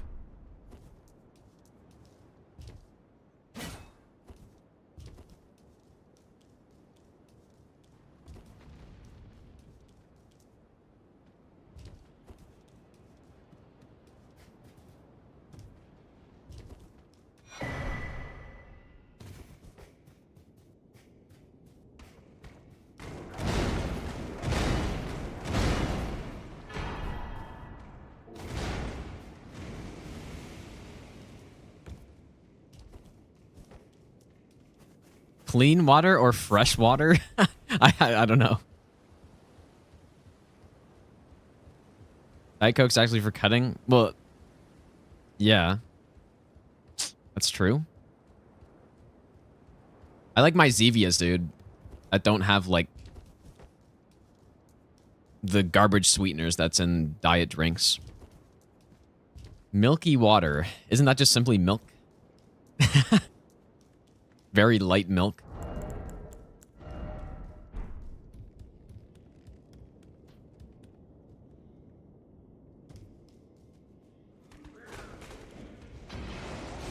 Not a sponsor, by the way, Zevia. I wish they were. Send me that lifetime supply. I would take that. Oh boy, he nearly aggroed, it looked like.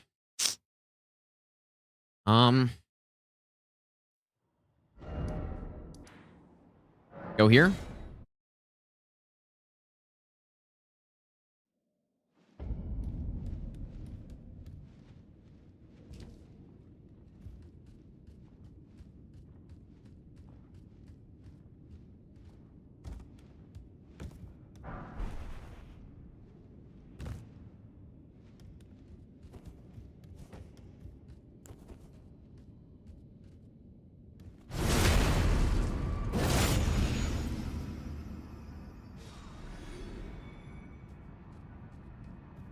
I usually just wait for the enemy to fall here before I go down, just to make sure that this is at least slightly closer to being legit. Who knows? Maybe one day we'll like actually get the drop.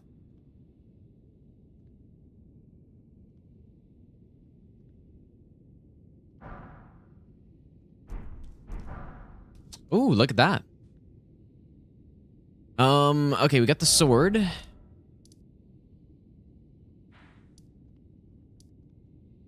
Don't think I've gone up here yet. Yeah, first try, insane luck, dude.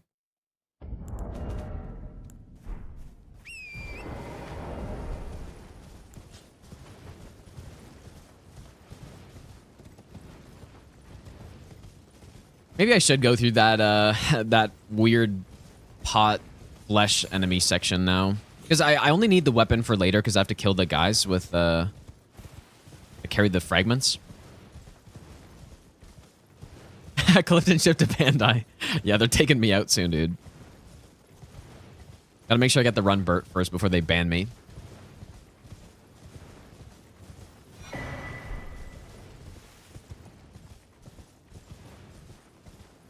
The drop rate's like 2%, I think, on that weapon. Classic FromSoft Elden Ring drop rate. Oh, here's a cool weapon. Let's make it a 0.5%. Oh, boy. Okay. Jesus, dude. Let's make it a 0.5% chance you actually get it.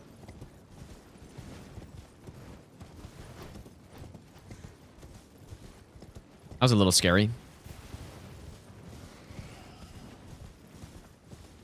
Raw Dog Young Kenobi, thanks for the brand new prep sub, dude.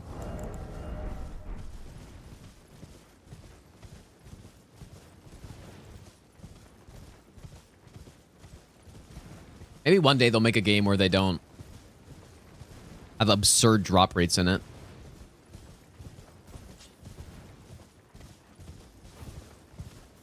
Right, I'm not playing an MMO where I'm trying to slowly build up my character and try to farm to get, you know, the next best piece of gear. This is a PvE game. And the other gear is like not even better usually. It's just different.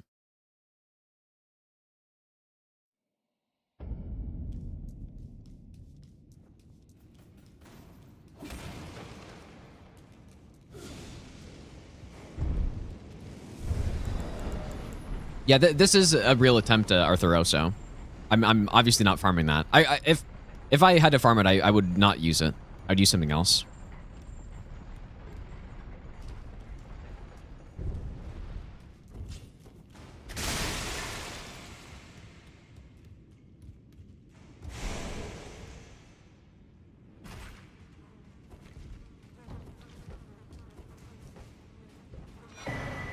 Oh my god, don't do it. Bro, imagine. Holy shit, this part's scary, dude. Jesus. Yeah, I forgot the pot, and I guess the enemy has probably an aggro trigger back there too.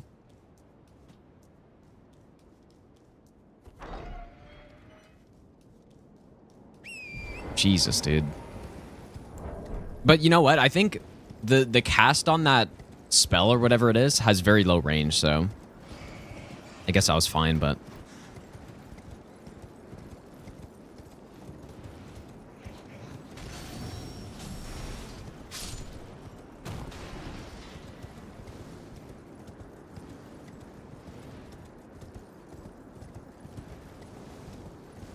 thanks, Elias.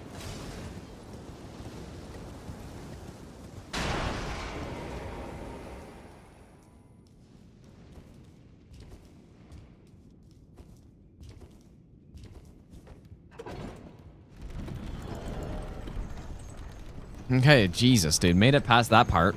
I clearly have to look at that a bit more closely. Although, I mean, if I didn't forget the pot, it would have been fine.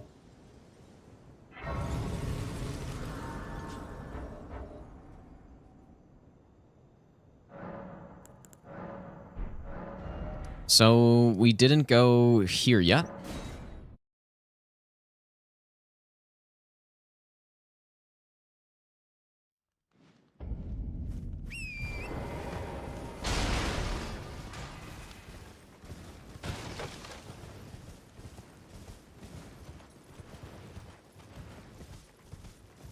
Yeah, we're still actually at level 1 because there hasn't been a point to level up yet, but once you actually get the weapon going, then we'll level up as well.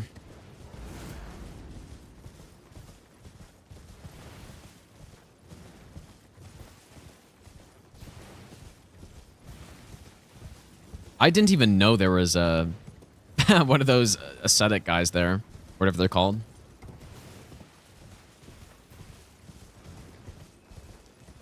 There will be a YouTube video for my first playthrough, but it was a pretty long playthrough, and it'll probably take a bit to come out, so.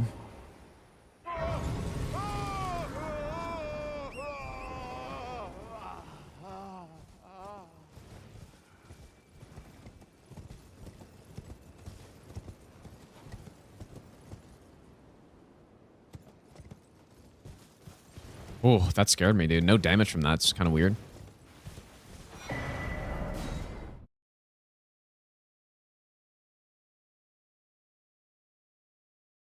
Please. No. I am sorry. I repent. Oh, come no closer.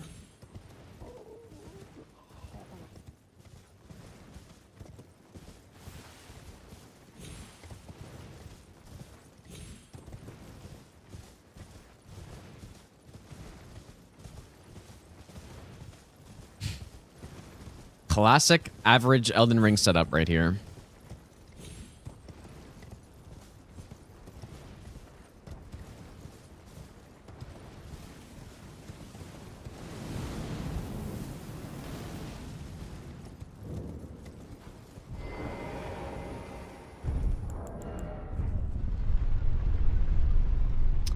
We're nearly at the end of it, though.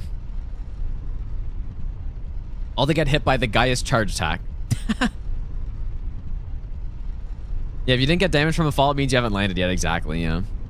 That's what I thought, because usually I do take damage there.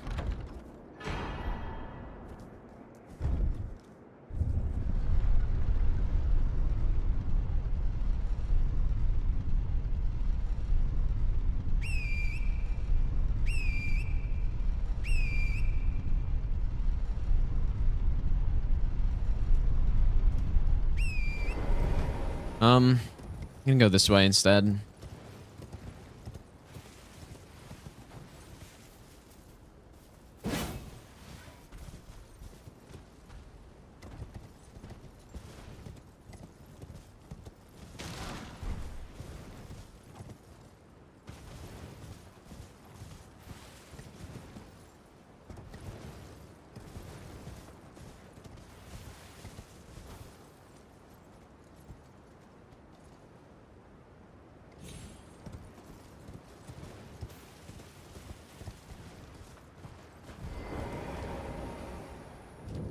I should probably level up here, actually.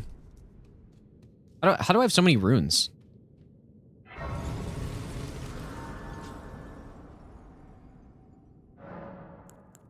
Um, 25 endurance. How do I have so many runes here? I shouldn't. I don't think. Maybe an enemy fell somewhere. Oh my god, I got mined. Fuck, dude. Oh boy. This will be an interesting run if we actually end up getting to the end of this here. Whoops. I don't think it's dead, but I actually may have to change up this a little bit now.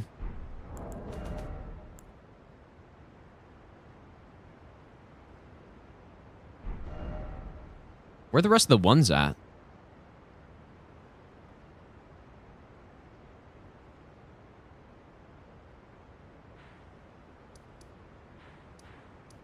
Oh no. What? I'm forgetting where the ones are, dude. Here we go. Here. We get 6 from here, and then...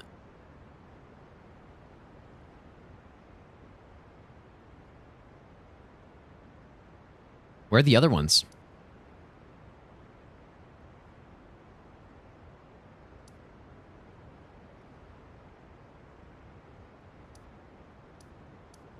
Shadow Keep?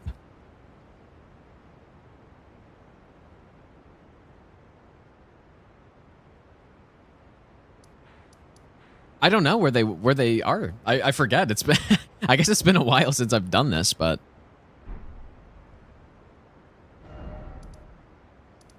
I'm gonna have to pull up the map, dude.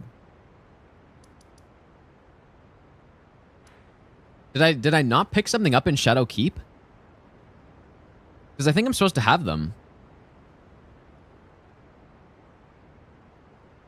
Or wait, did I not pick up the ones in here? Oh. Really? I actually didn't pick them up?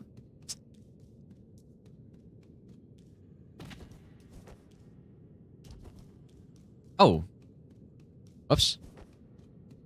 Well, that's where they are. Oh my god, this is a full-blown disaster now, dude.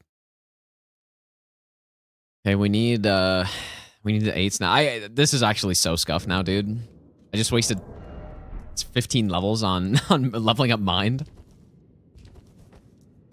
Okay. I think it's still savable. Probably. Like, nothing should really change, but... Except the early game. Because I kind of need to fast roll on... Please have golden eyes on this guy. That would save it. We need the golden eyes on this knight coming up.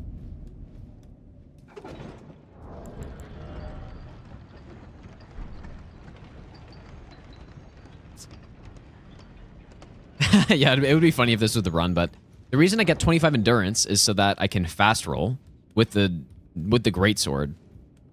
So I don't know what to do actually.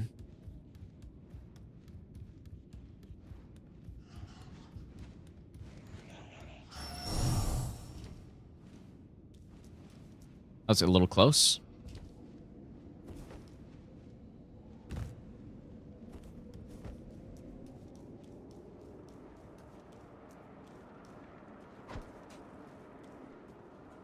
Hopefully that throw's okay.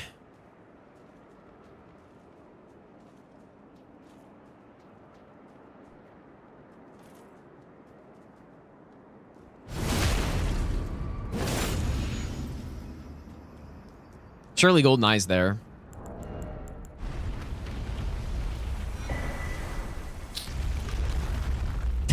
God damn it, dude. Like, doing what I did was worse than just losing those 14k. Because now my level ups cost quite a bit more. Oh boy, what am I gonna do? Okay, so let's level up a little bit. We can go upgrade now.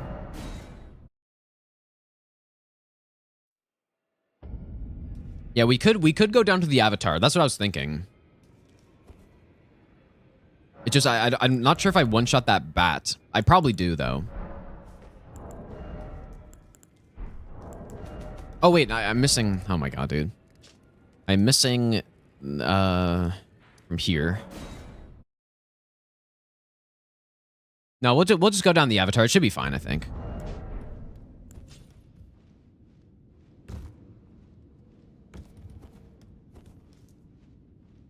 It's not like it's really out of the way, either. It just... prolongs the setup a little bit.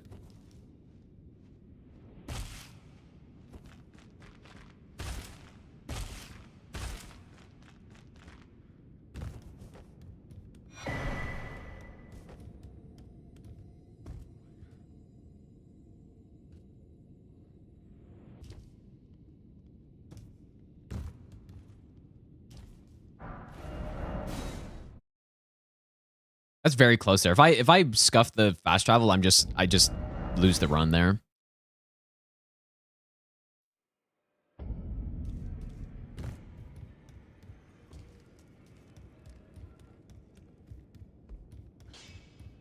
You'll no matter. Go back to Renala. Well, this run's called Stranded for a reason. I can't go back to... The base game's totally blocked off. Like, I can't just go to Renala, because she's still alive, and I can't even get back to the base game.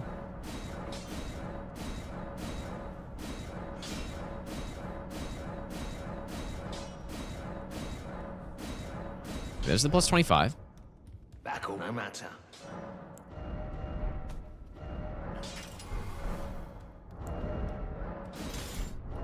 Okay, so minimum faith is 12 on this weapon. So I guess the first thing we need is the stats to wield. So it's 15, 18, and 12. And then... Ah, dude. That's... Will Marka's Rune even be enough? I don't know.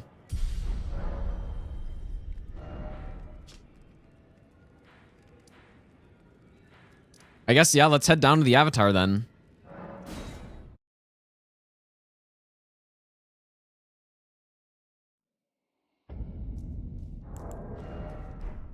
Yeah, we're still mid-rolling. Oh, dude, I don't have stealth, though. Oh, I don't have stealth, which I kind of need here.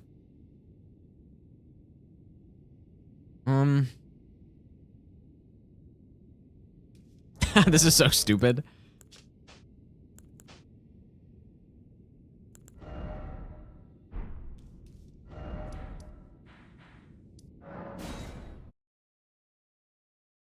Yeah, I just wasn't paying attention. I just leveled up mine instead, dude.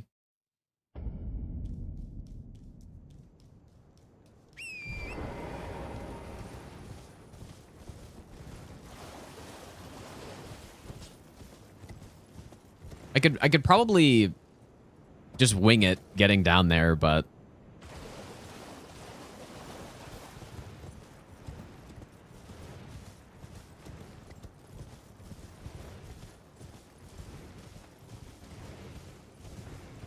fast roll is quite important, I would say.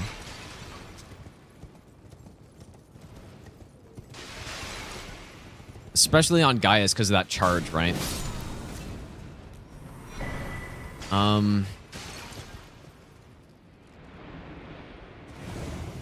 Guess we go kill Dragon Man. That could be the play, actually. Go kill Dragon Man instead. And then he gives like 100k or something. I think that's what I'll do.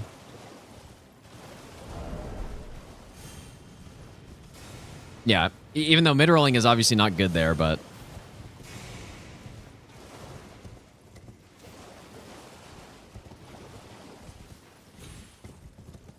Oh, yeah, the drill for the skip. I don't... You don't need to do the skip, though. But yeah, that's true. There's a reason why I do this order.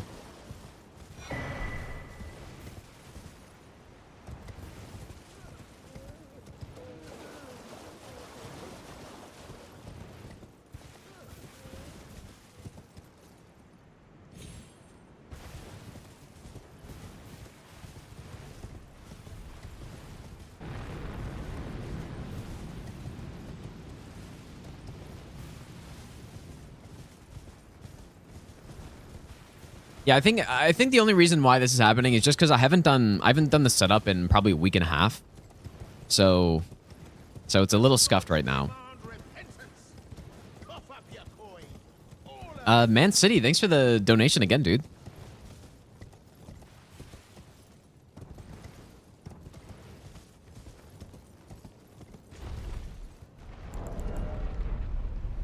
Yeah, we could just not do the skip to Dragon Man.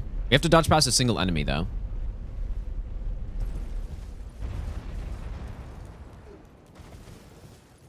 But that's seeming like the solution to this. Because I think it's more dangerous to go mid-roll Gaius. I don't know, actually. Or I could just go less talismans.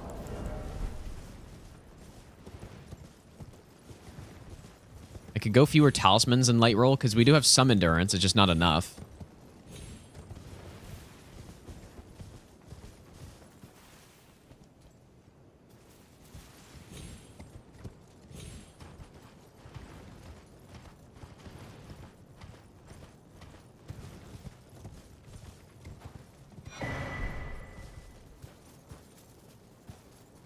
I'm just going to wait a bit. Are we good?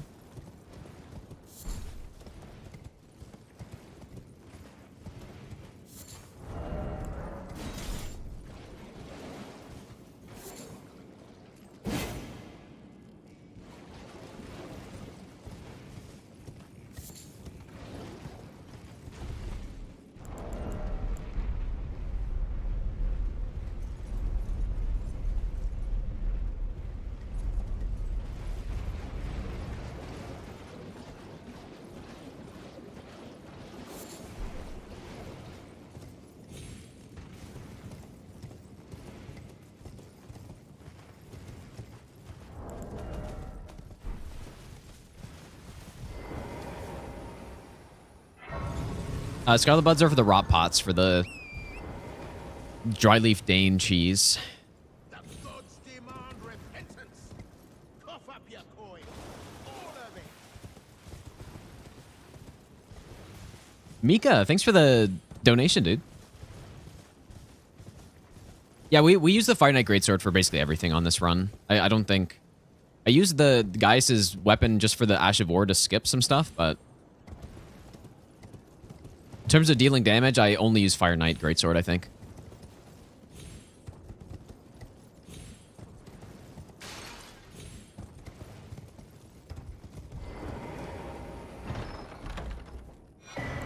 Okay, so...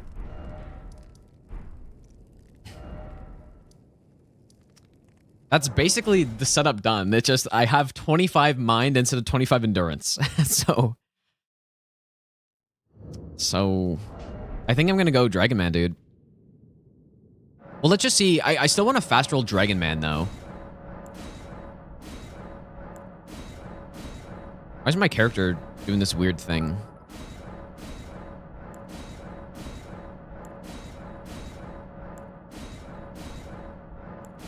Yeah, we're... Okay, wait, that's not the setup done. Whoops, I forgot about some stuff. Never mind. Still a few more fragments to get. How many more? 2 more. We get... Or 3 more, I guess. Juice, thanks for the 100 bits, dude. 100% safe skip to Sunflower. I've seen it. If you mean the drill. I don't have the drill, though. Unless there's another one.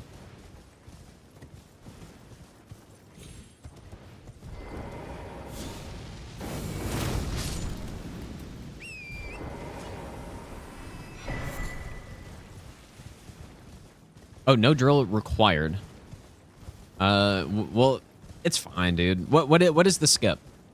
Is it through that window that you have to lower the water for? Because that's actually the problem. The problem isn't... It's getting to the lever. That's the problem. So if it's...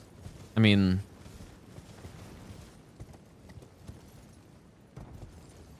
Don't have to lower the water. Really?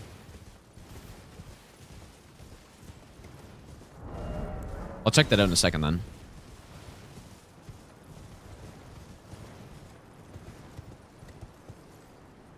Don't have to lower the water. To Sunflower?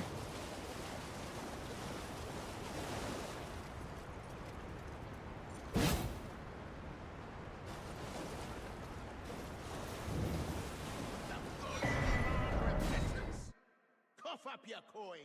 All of I'll see you in a second. Man City, thanks for the donation again, dude. Okay, what is this fucking skip? With no lowering the water. And no drill. First of all, the water's already lowered here, so... It's... What I'm hearing, like, you can go down here. It's the one that... There's water in here. Water still being there, by the way. Is that Wait. what I'm hearing?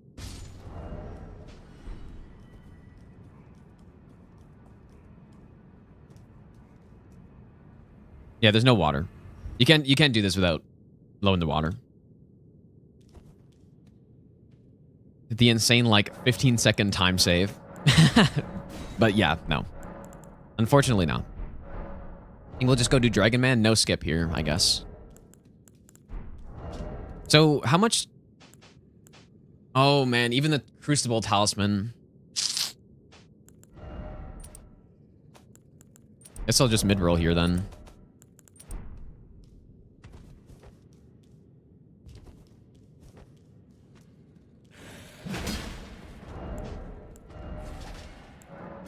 That's the problem with using heavy weapons, is that you need endurance or just more carry weight. Okay, so we should be able to go this way. This might end the run here, I'm not gonna lie, but we'll see what happens. Jump here. Dodge past him. Okay. You know what's nice is that those guys have the same moveset as the Dark Souls 3 Halberd guys, and which I know very well, so...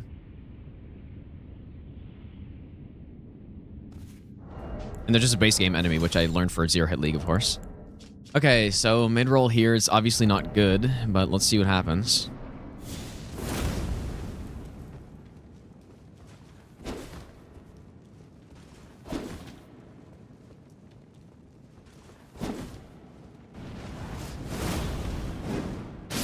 That is so unbelievable. That's unreal, dude. You know what? You know what's really funny too? If I'm fast rolling, I don't think I get hit by that because I would have caught him, I think. That's just unbelievable, dude. I would have caught him, I think. It's actually just absurd. But yeah, if I'm light rolling, like I go further and I hit him with this for sure.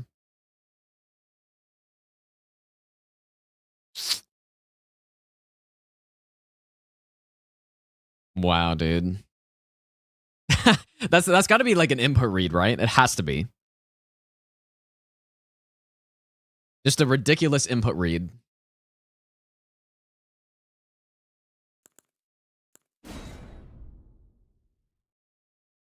That's insane, dude. That's just insane.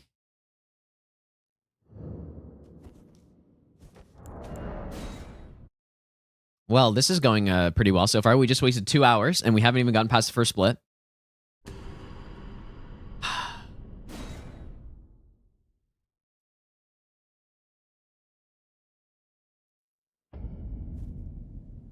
This is fucking exactly what I was saying, dude. Why this is so painful to run is because of this exact situation. Where the setup's like, you know, obviously there's still some like kinks in the setup, and then I get hit and it just wastes so much fucking time. No, I learned nothing on that run, to be honest. That was not a productive attempt right there. Because it all just stemmed from accidentally leveling up mine, which isn't something you learn. It's just, you just simply pay attention.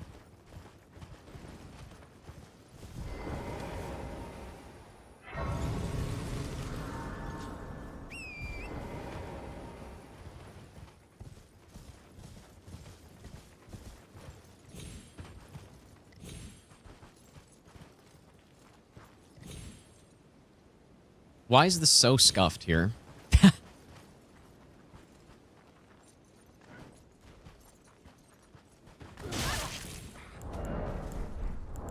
Dude. This is unreal. He just did like a torpedo attack at me right there.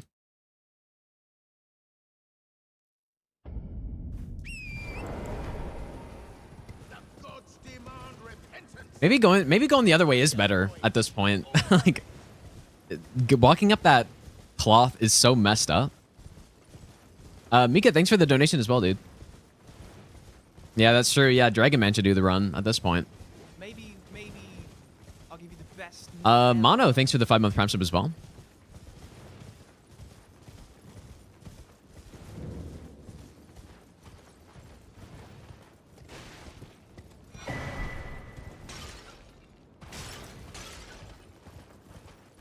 What's the best way to do this then? Because Maybe I'll give you the best nut ever.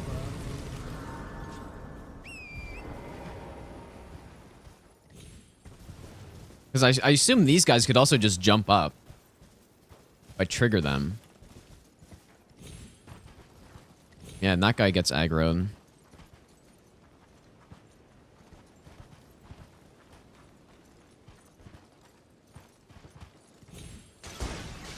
Now, I guess it's actually walking more up the right side of that cloth. B-Boys, thanks for the brand new Prime sub, dude.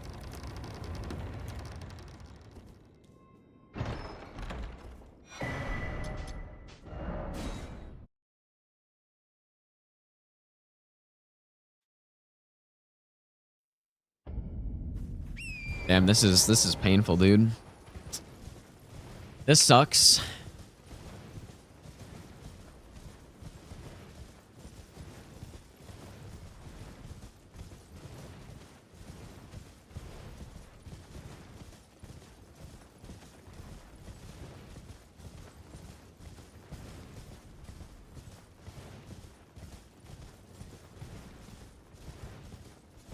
Definitely on the next run I do, I'm pretty sure I will give myself starting graces around some of these places, dude.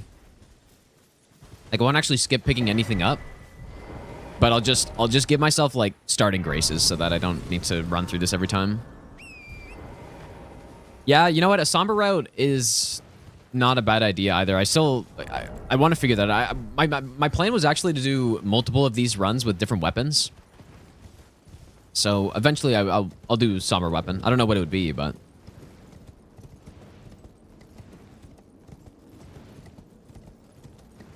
although it doesn't really fix the issues that we've, you know, the two things I've gotten hit by here, it doesn't really solve that.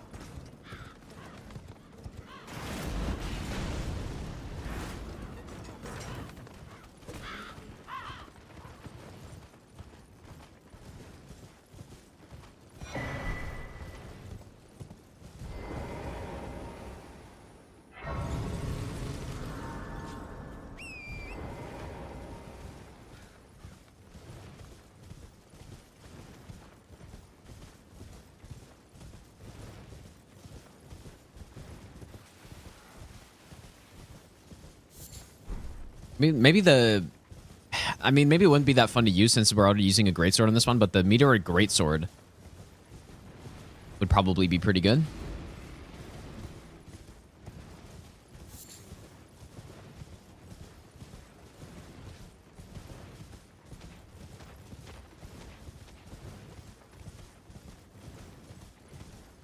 Yeah, backhand blades, maybe. You'd be able to fit in some extra punishes for sure with the Ash of War. But I don't know how good the damage is on them. At least they have bleed, right?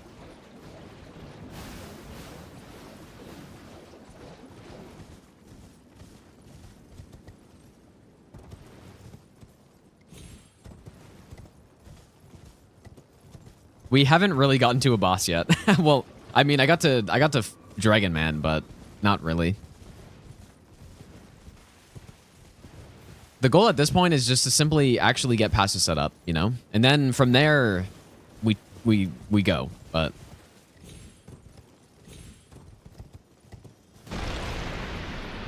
We're having some issues here. And unfortunately, there's not really anything I can do to reduce the length of the setup, right?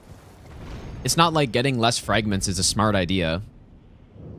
Just to fight bosses sooner, because my damage is just significantly lower. I could do it, I guess, but... Thanks for all the content, Gino. Really appreciate it. Nizzle, thanks for the 5-month Prime sub, dude.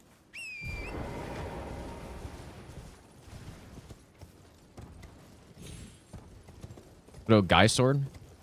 Well, it's not a somber, right? Yeah, we could do a run with that eventually.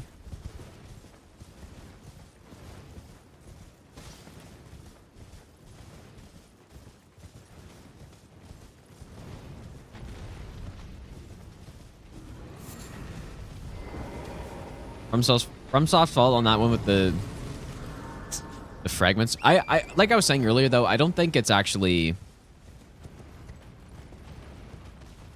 It's only specifically bad on a no-hit run. I think on most casual runs, the fragments, they're maybe a little bit...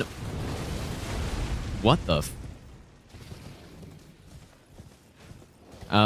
They're a bit annoying on normal playthroughs, or consecutive playthroughs, but it's not as bad as this, obviously, right?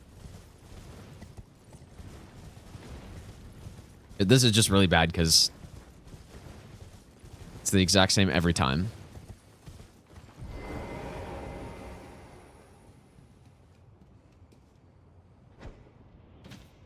Why is my god run not on teammate list? I never submit runs. I just don't see a point.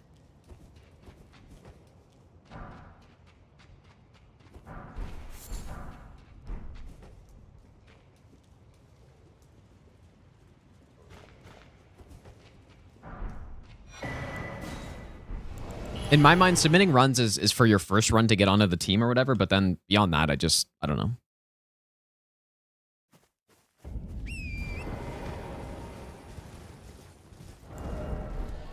Doing it for the love of the game? Well, it's... it's not...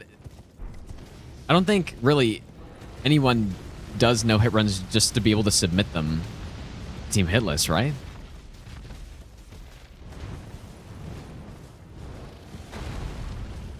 Probably not.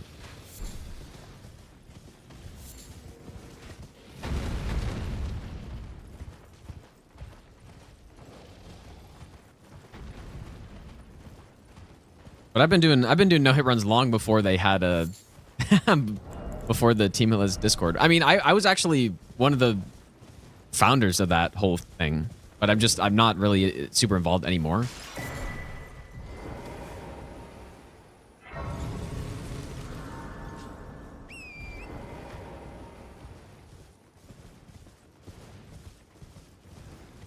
But it was sort of my idea in the first place to have to have a website and to have a Discord and stuff.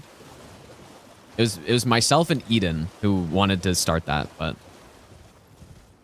and it's still good. Obviously, it's very useful for people and submitting the runs. It's all good. I just don't bother because I don't know why I would, right? Not because I'm against them or something.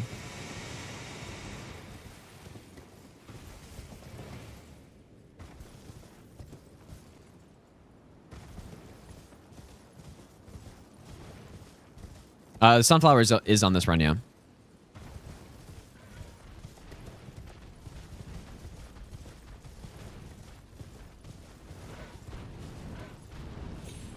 Yeah, Squilla. So the original Team Hitless was the Twitch team, which it still exists, right? That was made by Squilla, I believe. But yeah, I mean that's sort of.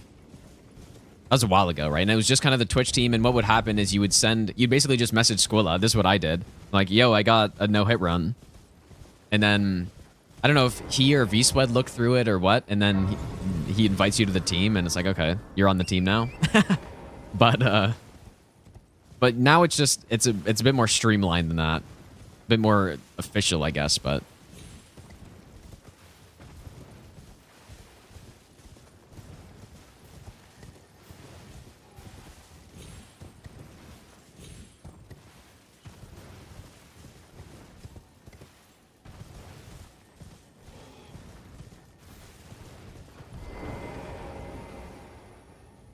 I need to stop playing this garbage game and go play some PoE, dude. That's what I need to do.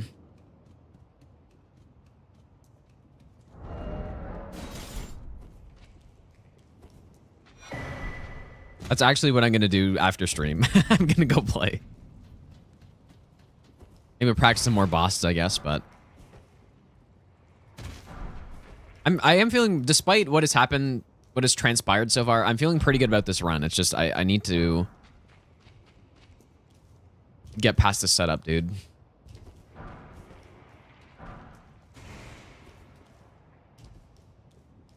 Despite what it may seem.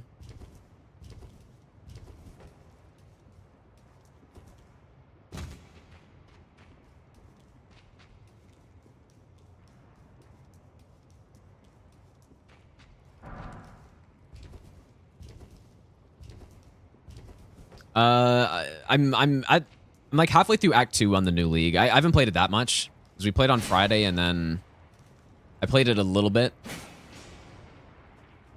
Man, I keep aggroing these guys somehow.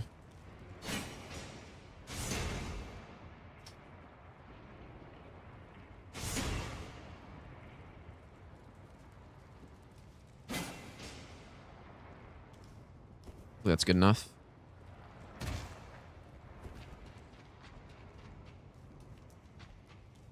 I haven't played Diablo 4 now.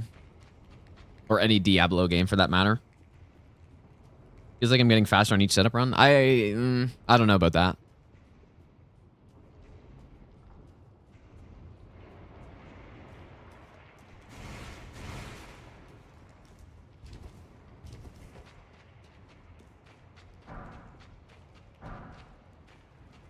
Yeah, I need to start thinking about, though, for future runs of Stranded, which I want to do.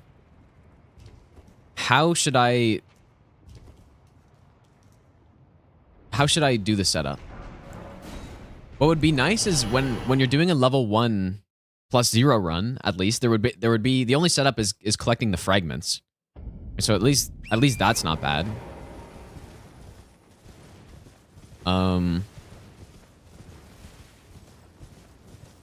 Even still, though, you'd have to run around. You'd have to go pick up all the talismans you need. All the fragments. So it'd still probably take at least half an hour, right? So what I'll probably do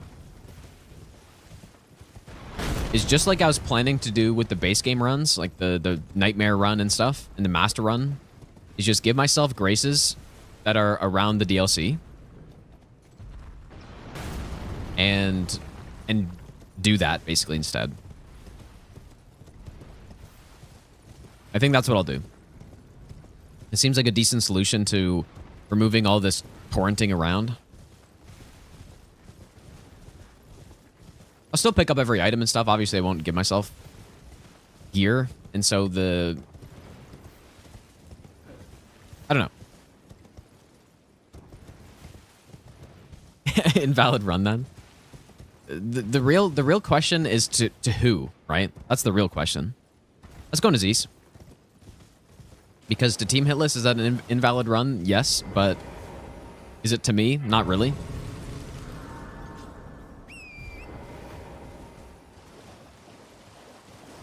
And that's kind of all I care about.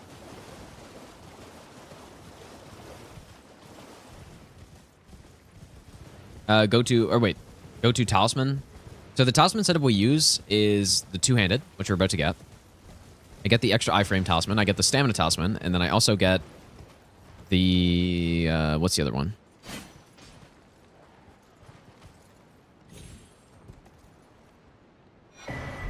Stamina, iframe... Oh, the critical one. But obviously, if I was doing more than just the DLC, then... If I was including base game items, my talisman setup would look totally different. You'd still want to go two-handed because it's really good. But you'd probably go with either Red Feather or Ritual Sword, plus Fire Scorpion would be almost a must with it, because so much fire damage. And then Axe Talisman is what you do. And then Physic would be Fire plus Axe, plus Charge, and then... Yeah. Yeah, Crucible Talisman is just good overall, but the backstep iframes are nice. When you're doing no hit, getting extra iframes is always a bonus, so...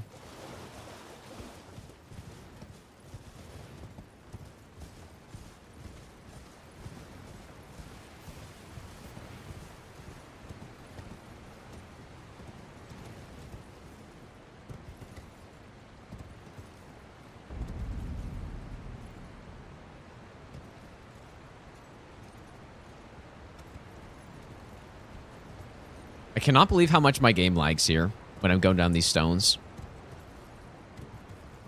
We're level 1 right now, but the run is not level 1.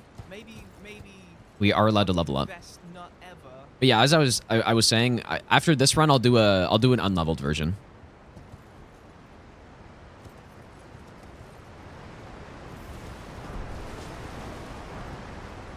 Although, I mean, is it? I think I will. It's just, it might not be that interesting because it'd be kind of the same. The main difference would be, I think I would go Mesmer Soldier Axe instead. I'd have to test different setups. There's no question it'll be more interesting than base game level 1 because it's not just the exact same run, essentially. We don't have a ton of stat boosting to go with and I'll give you the best not ever. all that stuff, but yeah.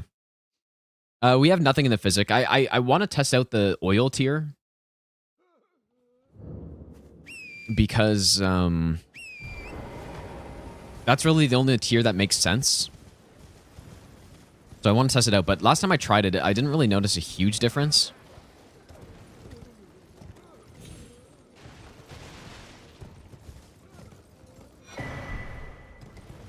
Adversarial Camel, thanks for the brand new prime sub, dude. Are there talismans that reduce iframes? Not that I'm aware of. No, there's not. I don't think so. Here's about God Run 3 Elden Ring run, went Ritual Sword. Yeah, there's just when you're using the optimal setup or basically balls on any percent in Elden Ring, you just don't need that extra 10% damage. So ritual sword is just simpler. You don't have to set it up before every boss. And yeah, don't have to kill the death bird.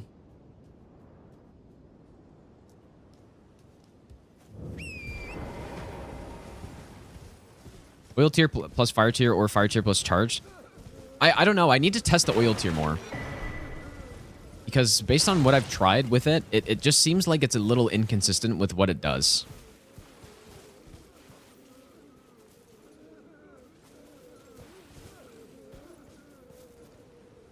So I would probably rather go fire plus spiked.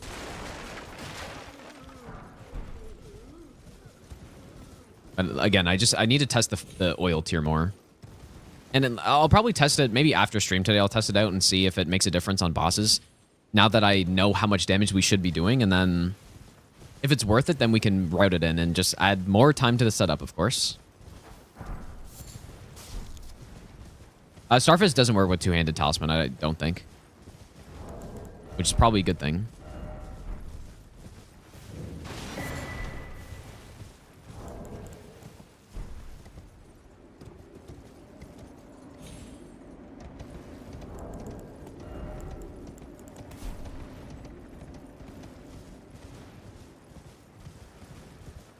Also, Marathon, thanks for the 3-on-3 sub, by the way, dude. So, yeah, if we were to do that, we're already picking up the pot, so that's not a problem.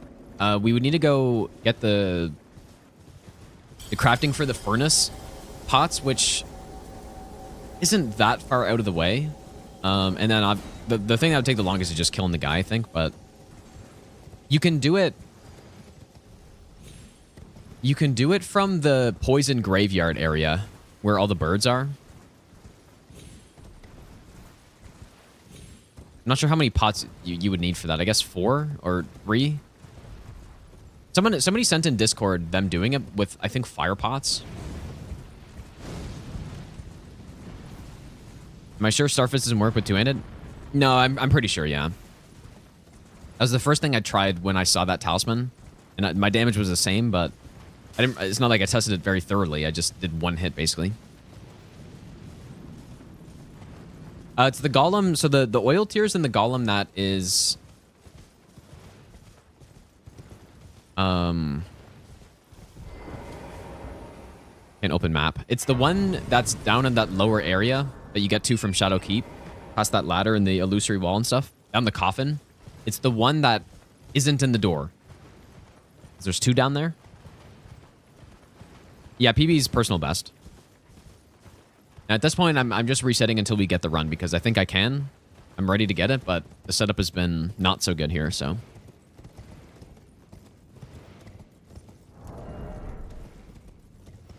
Yeah, we did a post setup run earlier today, and I got hit once on the avatar just because I made a positioning mistake, basically. But every other boss I didn't get hit on. It was clean. It was very clean. And so now I need to redo that, not mess up on the avatar, and then simply get past the setup, and then... But yeah, it's the one that's down here. It's the one right here, wherever he is. So yeah, I'll test it. I'll see if it's... Or maybe I'll do it. If I get hit on this run, maybe I'll do it then, because I don't know if I'll do another attempt today, but... I'll give you the best nut ever. Yeah, we can try it out on some bosses, see if it makes a difference. Maybe Consort.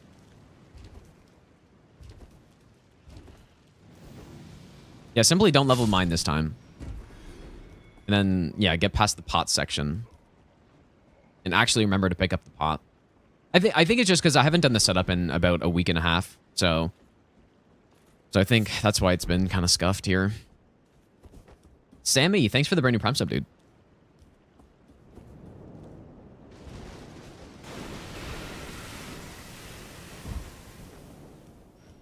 And to think, I used to be annoyed by the setup in Dark Souls 1. In Dark Souls 1, I remember when I was first running that game, I'm like, man, this is so painful. The setup is so long. And the setup is simply running, grabbing Red Tearstone Ring, and then going back to undead perish, and then you fight your first boss. It takes basically what, 8 minutes? I was like, man, this is brutal. And here I am running Elden Ring, where it takes me an hour to get to the first boss fight.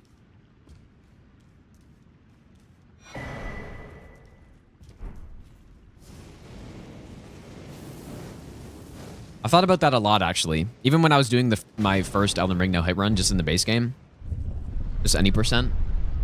I was thinking back, and I used to get annoyed by the DS1 setup, dude.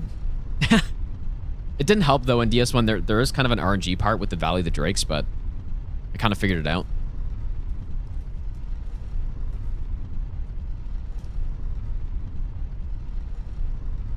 But yeah, this, totally different kind of deal. Guard countering invalidates. It actually doesn't. If you're using the... I don't allow blocking, but if you're going to use the parry tier, I would allow myself to use the parry tier, yeah. Is Elden Ring harder or Sekiro?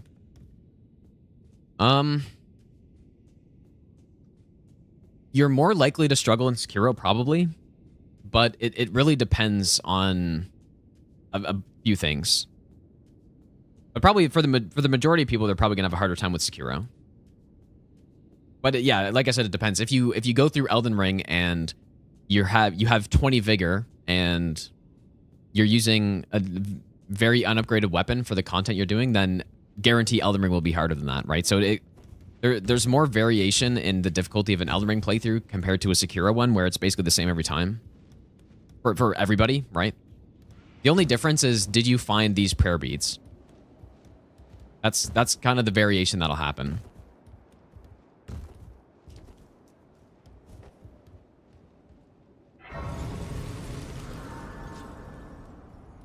So I think, yeah, I mean, I think for most people, Sekiro will be harder. Mainly because of Ishin, actually. The rest of the game is pretty simple. But yeah, like I said, it just depends. That's why it's so hard when people try to compare which Souls game is harder for them. Usually, most people have only played each Souls game once, right? If they have played them all. Most people don't do like 10 playthroughs through each game. So when people start talking about which one's harder for them, then it's not a good indicator of which one's actually harder, because there's too much variability with the builds they use, which is kind of the main thing that determines how hard the game is relative to other players.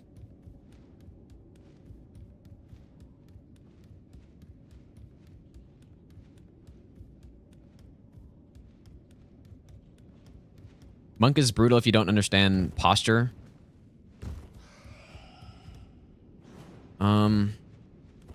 I mean, I guess, but how could you not understand posture by that point? Or which monk do you mean? I mean, both of them. Well, I guess you could get to corrupted the ghost monk pretty early, but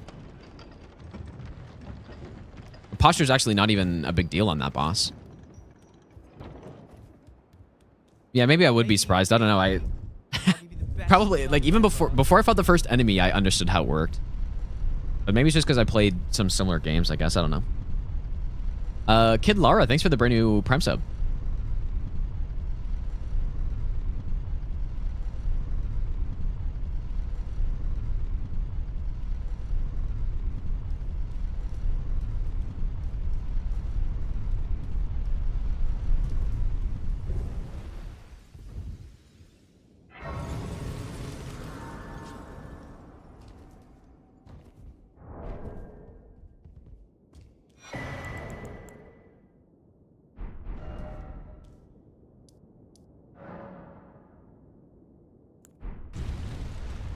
Where should I go now? I guess we'll go here.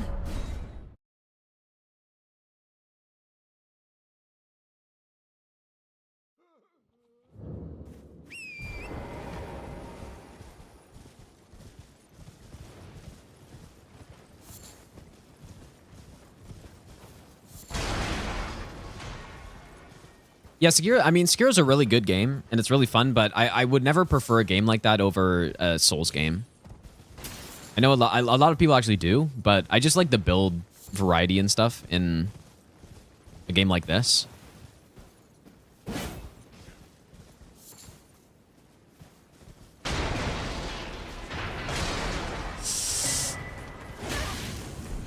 god, dude, that's fucking crazy.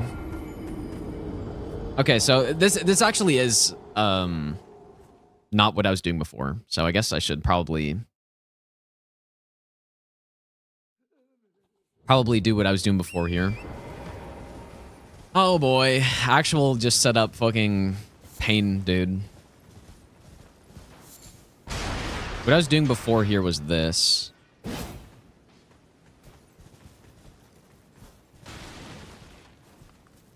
Let me pick it up. Ah, bro.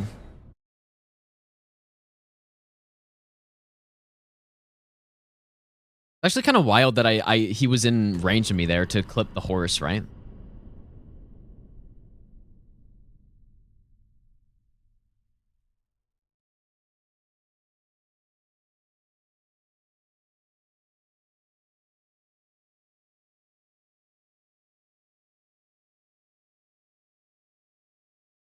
Like, how did that even get me? It's kind of insane.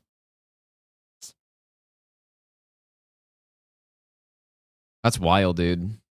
I probably would have gotten hit by the follow-up anyways, though. Okay, let's go again, I guess. Holy shit, dude.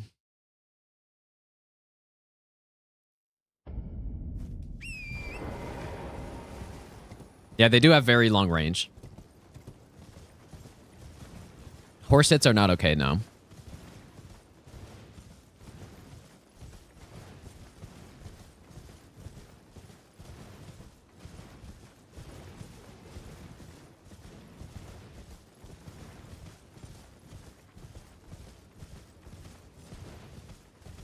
Watch any curling? You mean for the Olympics or just in general? But either way, no.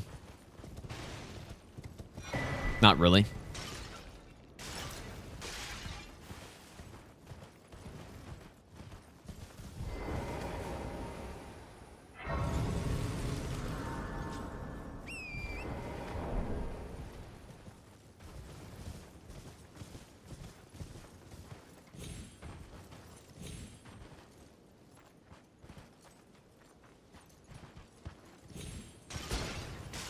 Yeah, that was better this time.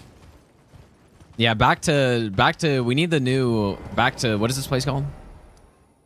Back to wherever the fuck we are. Grave Plains or something.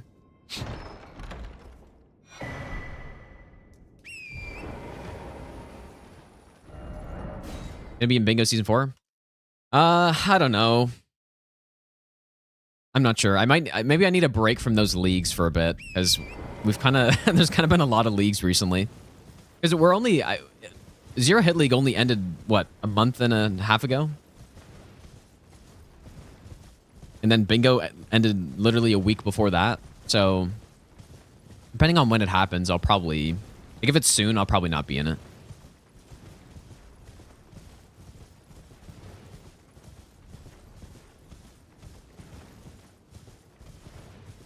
Yeah, High Wall of Mesmer. Yeah.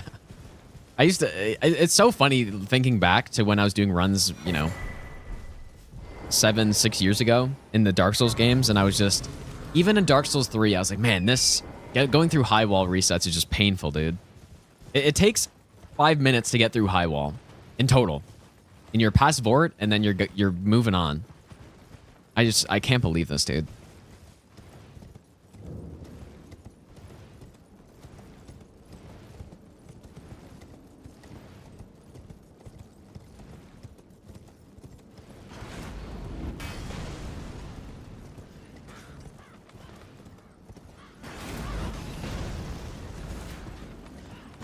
Or even to play DS2 and older Souls games, or older games nowadays. I don't blame you, dude. I'll probably go back to some DS2 runs eventually.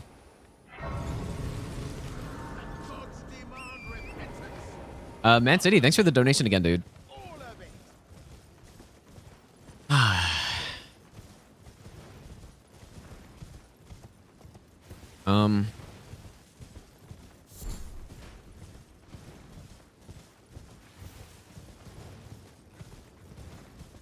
Ever play PvP? Not in this game, really. I've done a bit. I've probably done maybe 50 hours of PvP in this game, but I don't like PvP in this game, honestly. I don't think it's as fun as Dark Souls 3 was, which I have a lot more time in.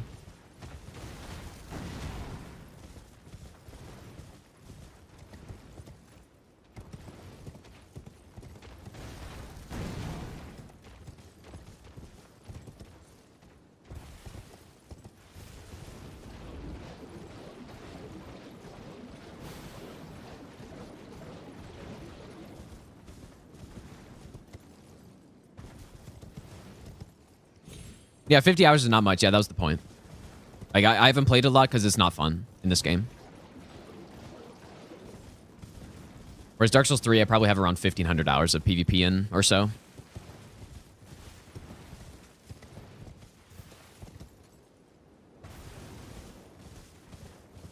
It's mostly, in my opinion, it's mostly just a balancing issue. There's too much stuff in this game for it to be reasonably balanced in PvP.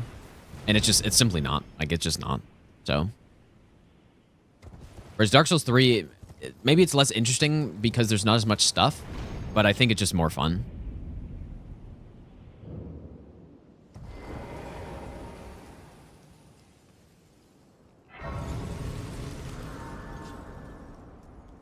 If it was balanced properly, then I probably would have more fun in this because I like huge amount of build variety, which this game has. But it doesn't lend itself well to being reasonably balanced in PvP, which is just not, so.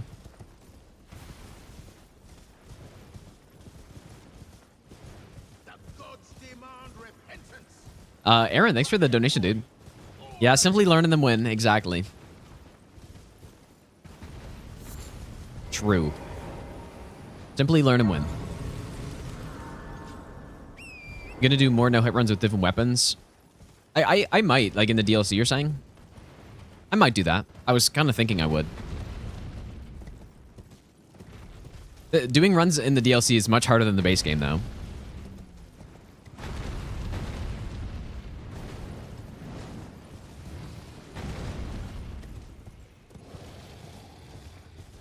Or, you know what? Another possibility is maybe just I haven't done as much PvP in this game because I haven't gotten bored of the PvE yet. Whereas in Dark Souls 3, by the time I started doing PvP a decent amount, I kind of had done... You know, I'd finished the Master Run all bosses already at that point. Well, actually, at least I finished the level 1+0 version, all bosses by that point, and I was just kind of, I don't know.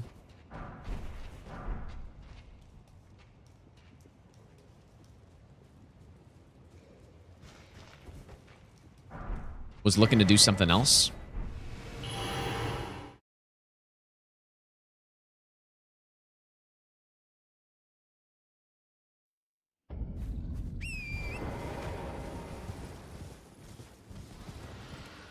DS3's easy, kill every boss in sub 2 tries except for Watchers and Nameless King.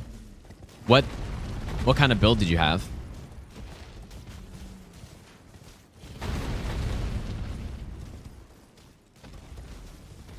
Yeah, we were talking about Barefist DLC. I think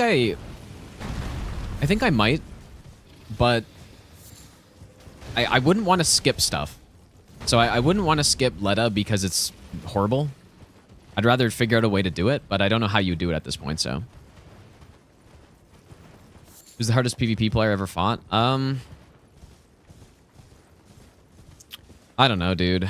I have no idea.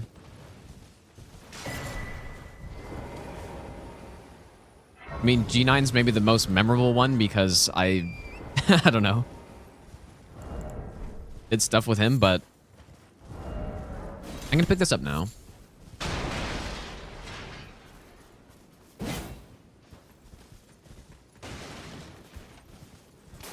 Yeah, I don't know. I can't really remember everyone who I fought against. I've definitely fought against good players, though.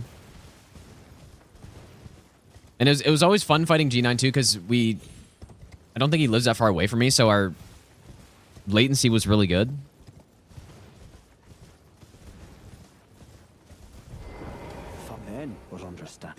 I believe. Yeah, the legendary Tam out of bounds invasion. Yeah, true, dude. It was a lot of fun doing. Oh, I guess. Oh shit! It's because I didn't.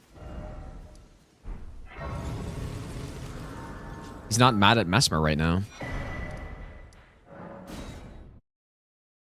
But yeah, I don't know who's the absolute best player. Agoraphobic, thanks for the 100 bits, dude.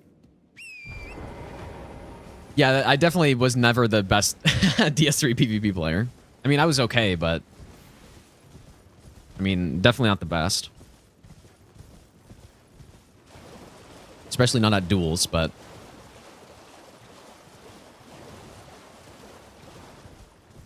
Best split leaf user? Well, that's probably not even true, but I was good at the combo. I was good at the combo. The classic split leaf infinite, dude. No, he wasn't lying. He probably just didn't know, right? Because, like, especially at the time, and probably still now, Souls PvP is not generally what most people are paying attention to, and so, like, people just don't know, right?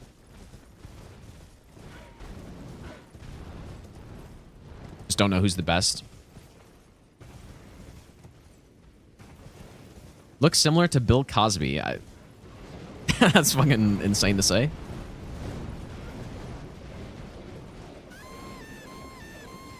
Seth, thanks for the raid, dude. How was your stream? I appreciate that. Did I like Covenants? I liked the idea of Covenants, although I don't like how achievements were tied behind them.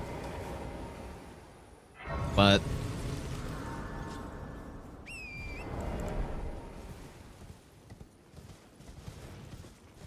I think I wish they had them in this game.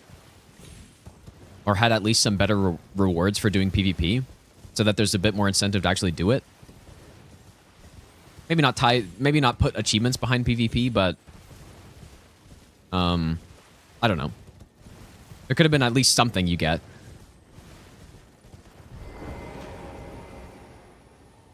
Yeah, DS2 was probably the best for all that stuff, for sure.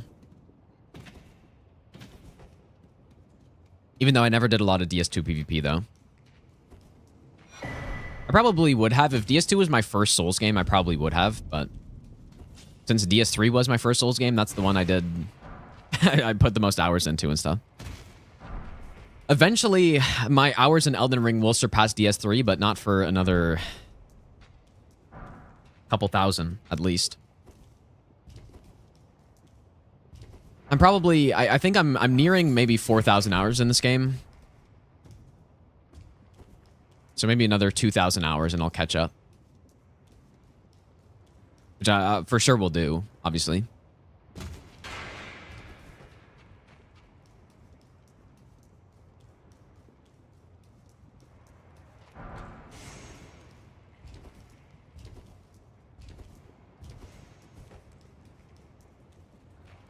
Okay, surely this time this will work properly.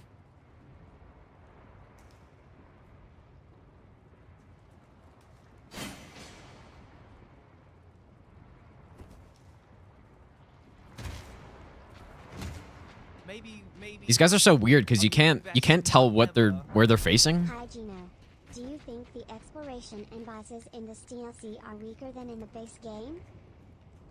Yellow, thanks for the 3-month Prime sub, dude. I think for sure the bosses are better overall. I think the bosses are better than the base game.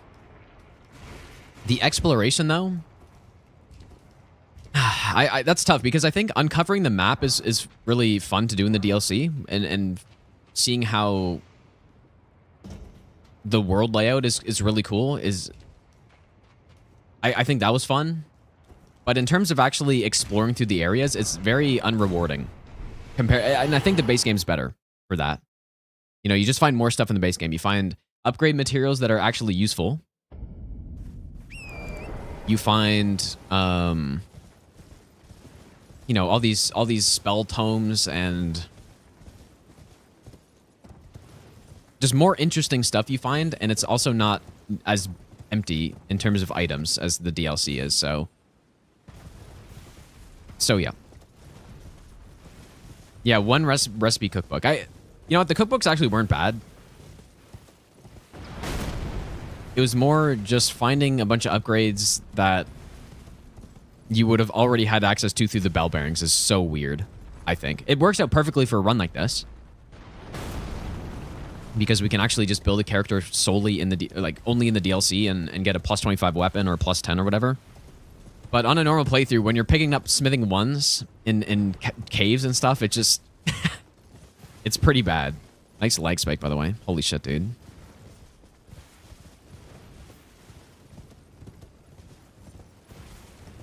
So the exploration through the areas could have been significantly better in the DLC, because a lot of the areas are very empty. And there's not a lot of stuff.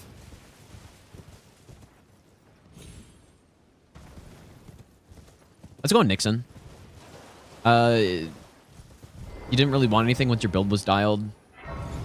Yeah, that is one of the tough things about having a DLC, though, I guess, right? That's like super late game content is that generally you've already got everything you want. But yeah, I think the new weapons are cool though, and some of the new armors are cool. And to be fair, there are a lot of new items in the DLC, a lot of new consumables. But the exploration could have been better by just having more and better stuff. But it's probably easier said than done, I guess, right?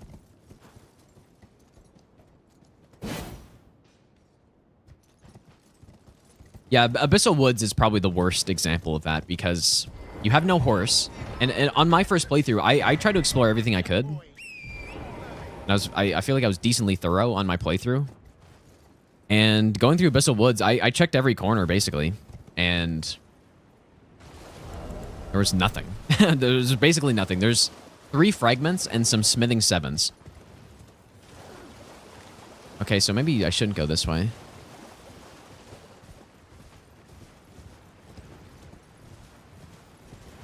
And the fact that you've got to do that all without torrent as well. I think it's a cool area, but it's not. It's a cool idea, at least. I would have done it differently, though, myself.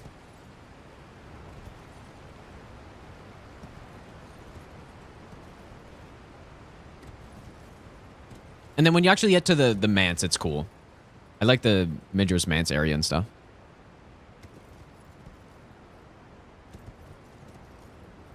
Yeah, there's a talisman. That's true, I guess. But probably most people missed that talisman. I know I did, for sure. I did not know you could parry those guys on my first playthrough.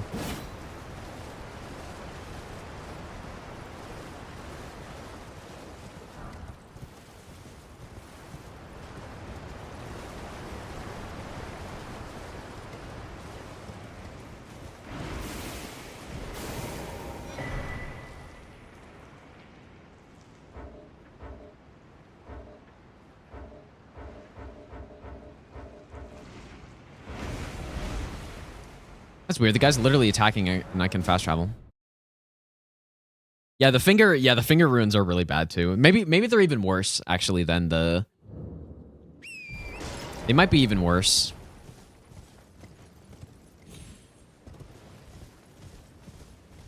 Than the Abyssal Woods. Because at least the Abyssal Woods is a cool idea.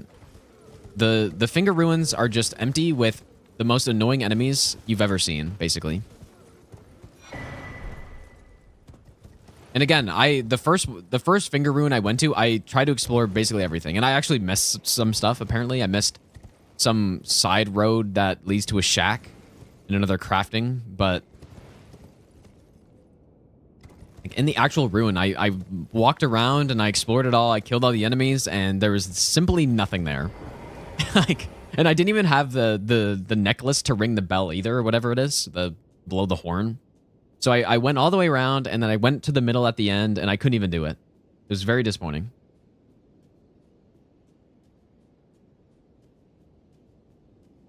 So.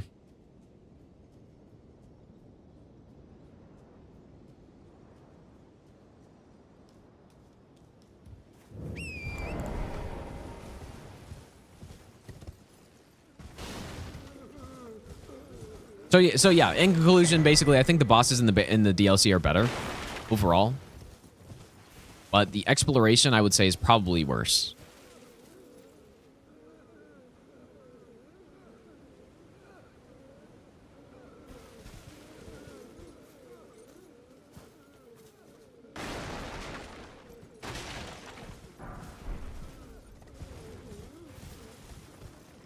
That being said, there's still some garbage bosses though, and also there's very good boss in the base game as well. I think there's just more. Well, depends if you're including the optional bosses too, though, because I was kind of just thinking main bosses.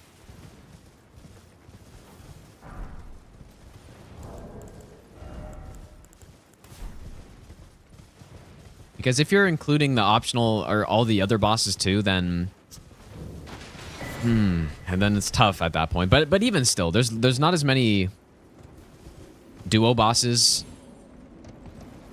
There's Jory, who's horrible, but are there even any other duo bosses in the DLC? I'm trying to think, dude. Can't really think of any. I guess Metter and Jory have ads in the fight. Other than that, I can't think of another one. Oh yeah, well Let is not a boss, but yeah, that's true. Still worth the price? Oh, I mean, it's easily worth the price. I mean, we're just kind of talking about the bad stuff right now, but 95% of the DLC is insanely good. Maybe 90.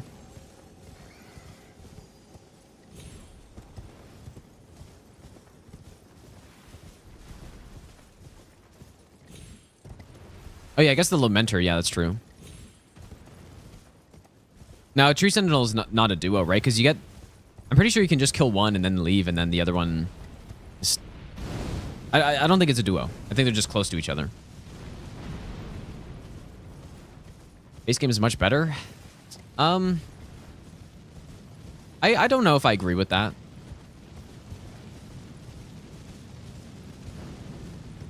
It's hard to compare because they're different, right?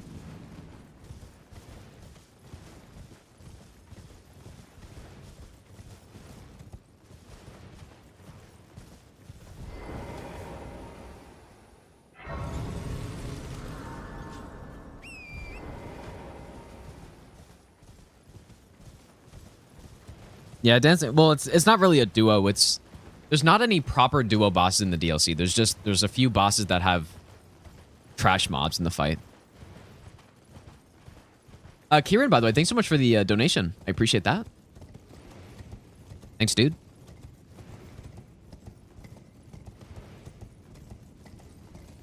Divine Beast ads are pretty bad. I disagree, actually. I think they're simple. You just simply Beast Torch, and then they just don't do anything. If they're gonna put trash mobs in a boss fight, that's how I would prefer it to be done. Same with Freya in Dark Souls 2. If there's trash mobs, but I have a way to deal with them that isn't just kiting around and trying to kill them or something, then that's actually fine. I don't mind that. I don't mind it too much.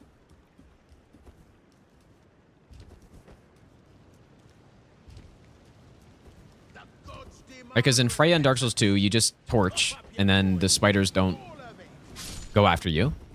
And then in the same kind of way, the basilisks in the other divine beast fight, they don't like beast torch, so you just use that. Honestly, I actually prefer the second divine beast to the first one, or the non-main boss version. Main reason is that you get the extra Deathblight phase on the other one, right? And so the Deathblight phase is basically the best for punishing because the Deathblight breath doesn't have a hitbox. All it does is just build up Deathblight. So if you have good enough Deathblight resist, you simply just sit in it and you just attack. And I think that extra phase makes the boss more punishable. And yeah, I think it's more fun to fight that one.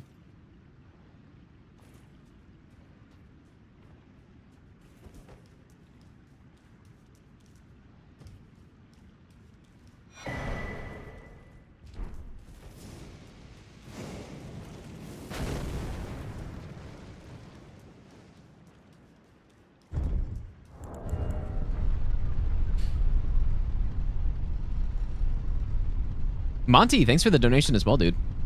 Do I feel like the DLC should have had a separate upgrading system for weapons? Well, it sort of does, right? You have the Shadow Tree blessing, but I'm really... I don't know how I feel about it. I think on your first playthrough of the DLC, the Shadow Tree blessing is I thought it was fun. I thought it was fine. but subsequent playthroughs are definitely made less fun because of it. And then obviously for no hit specifically, it's extremely bad. I'm trying to think where I should go. You know what? I'm going to go this way first, man. I'm going to go through the pot room. Well, it makes it less fun because you have to do more setup. And one thing I don't like about it either is the setup is...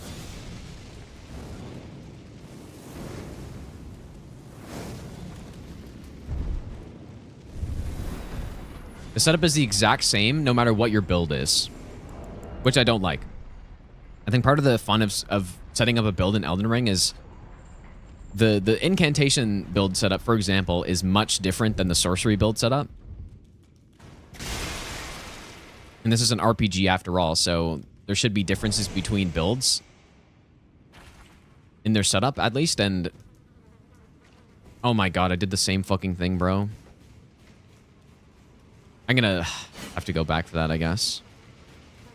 Oh my god, why do I forget the pot, dude?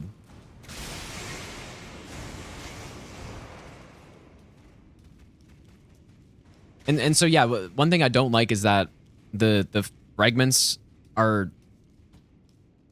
It's the exact same setup for every build you do.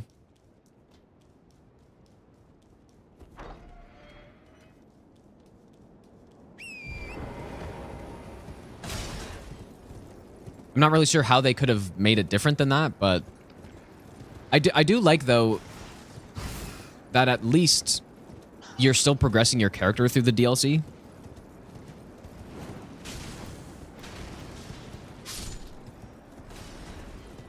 But they probably didn't need it, though, I think. Or, I don't know. Maybe the DLC is just too big to not keep progressing your character. Because at that point, most characters are going to be a pretty high level when they get into the DLC, so... Getting a few extra levels doesn't really do much.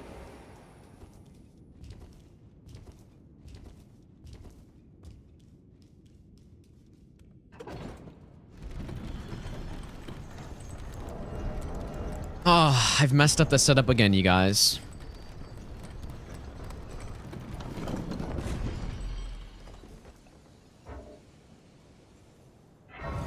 You know, this is actually really bad.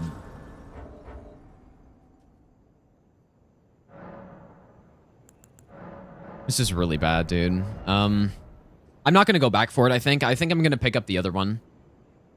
Because we need 7, so. Okay, let's go, I don't know. Let's go here. Yeah, I forgot to pick up the pot again. And we kind of need it, but... There's an alternate one I can pick up in the dungeon that's over there. Or sorry, no, it's the Lamenter Visage dungeon that I'll probably get.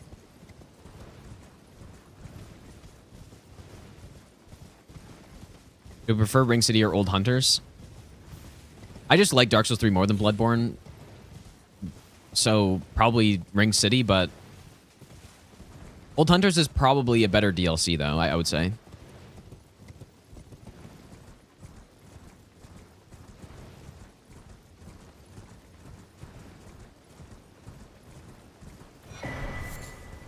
I just Bloodborne is not as fun to play, I think. With how garbage the game runs and stuff.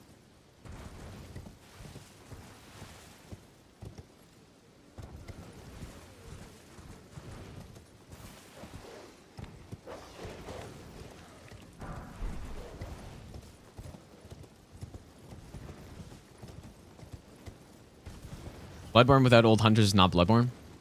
How long after Bloodborne release did the DLC come out? Because I wonder what people thought of the game. I'm not gonna lie, dude. The base game of Bloodborne is really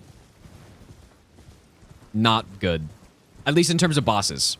There's still really good areas and there's, you know, there's some good stuff in it, but in terms of the bosses, though, I mean, I guess, like, people would have still liked it for sure, I guess. It's just looking back on it, if the game doesn't have DLC in it, think about how bad the bosses are overall in that game. Like, you still have, you know, you have Gehrman, who's really good, and you have Gascoigne, who's really good, but other than that, like, it's kind of... Who else do you got? That's it, man. Ligarius is okay, yeah, that's true. Ligarius is okay.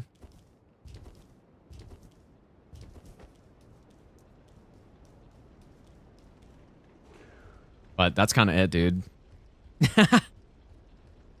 Amelia's okay. Cleric Beast is okay.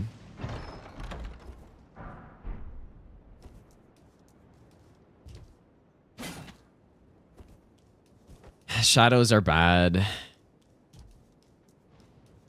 Rom is one of the worst bosses they've made, probably. Rom is, like, Metter is basically Elden Ring's version of Rom. But somehow Metter's better, which is insane.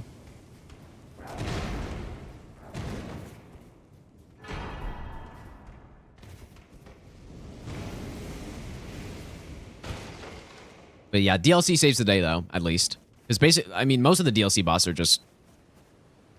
Most of them are at least top tier. I mean... At least A tier. I don't think Metter's worse. I'd rather fight Metter than Rom still, for sure. But yeah, it's just... When I was doing No Hit Runs in Bloodborne, it's just... The 80% is really not fun at all.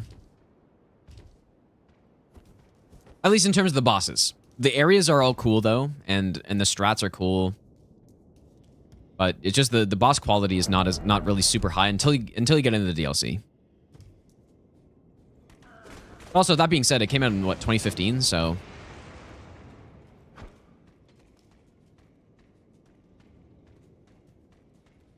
Yeah, Living Failure is not great. But that's why I said most of them. Maybe I'll give you the best nut ever. Most of them are good. She and coffee. I mean... Ludwig's good. Obviously, I have...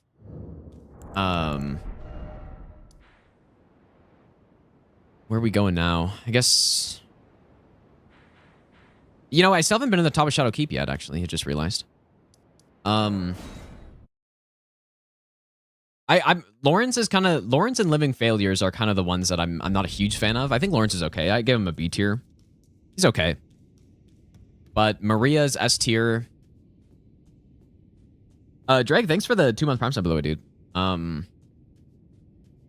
Ludwig, I have an A+, I think, is what I put him last time. Orphan, I have S tier in top 5, actually, of my, like, all Souls bosses. So there's good ones, at least. What do you think of Pontiff? I think Pontiff's okay. Yeah, Ludwig, like I said, like an A+. A to A+ tier, I would say.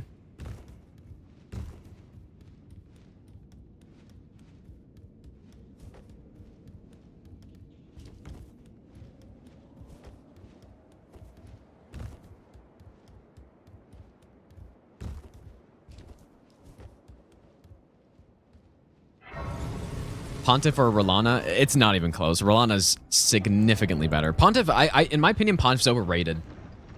Pontiff's not... I don't... Pontiff for me is a B tier at most. I used to give him much higher tier until I started learning the boss better, specifically because of Phase 2. If Phase 2 did not have a garbage clone, he's easily an A+ tier boss. But the fact that they added the clone in, it just makes the fight way worse. It's just horrible. Now, luckily... Like this, I guess my opinion is kind of changed because I did a bunch of low damage runs in DS3 and he was just horrible for that. But just like design wise, it's just horrible. The clone is really bad. The clone is not well done. There's no way that you could think that if you actually like 100% know how it works. The clone is terrible. If it worked as it was intended to, then it would be better. Like if it actually 100% of the time I guess foreshadowed Pontiff's attack, then it would be fine, but it doesn't. Like, that's not what it does every time, so... But yeah, that being said, he's still a good boss. I would still give him a B, or a B+, maybe. But he's not an A+ like he should be, because of that Phase 2. If he just didn't have the clone, simple A+ boss, I think. Yeah, that's why I don't like it. But my opinion might have been swayed a bit just because I've done a lot of low damage runs and stuff, and he's just not fun on low damage, really. Like, and I'm talking really low damage where the clone can't be just killed instantly, you know? So I recognize that, but I think it's a big design failure in Phase 2. I think the double apes in Sekiro are a better version of what Pontiff Phase 2 was trying to be. Even though I'm not a huge fan of the double apes fight. Overall, I think it's okay. It's not bad, but it's not amazing.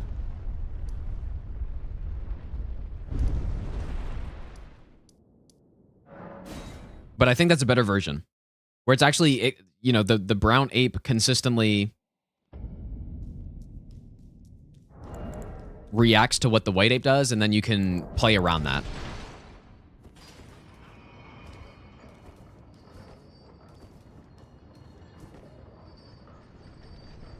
DS2 boss. My favorite is Ivory King for sure.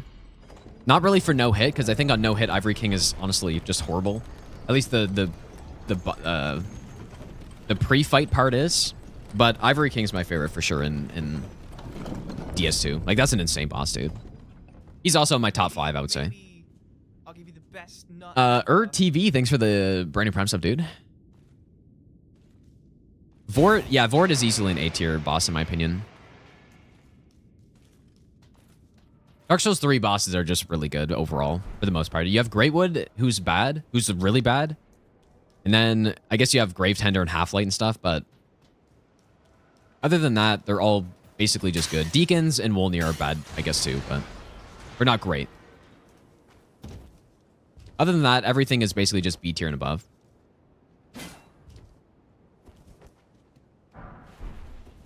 Crystal Sage is fine. Crystal Sage is perfectly fine. I think Crystal Sage is a solid early game boss.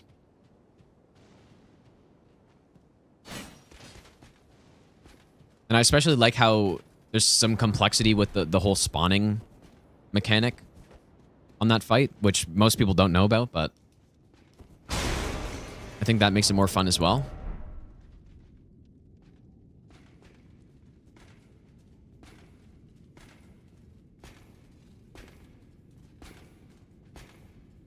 But yeah, that being said, it's still like a B tier fight at most, I guess.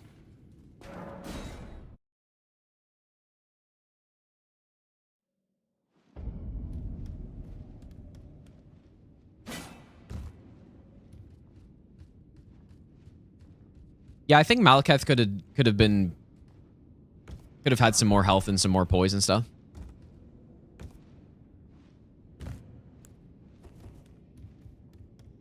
Same with Morgott. I think Morgott's actually even worse.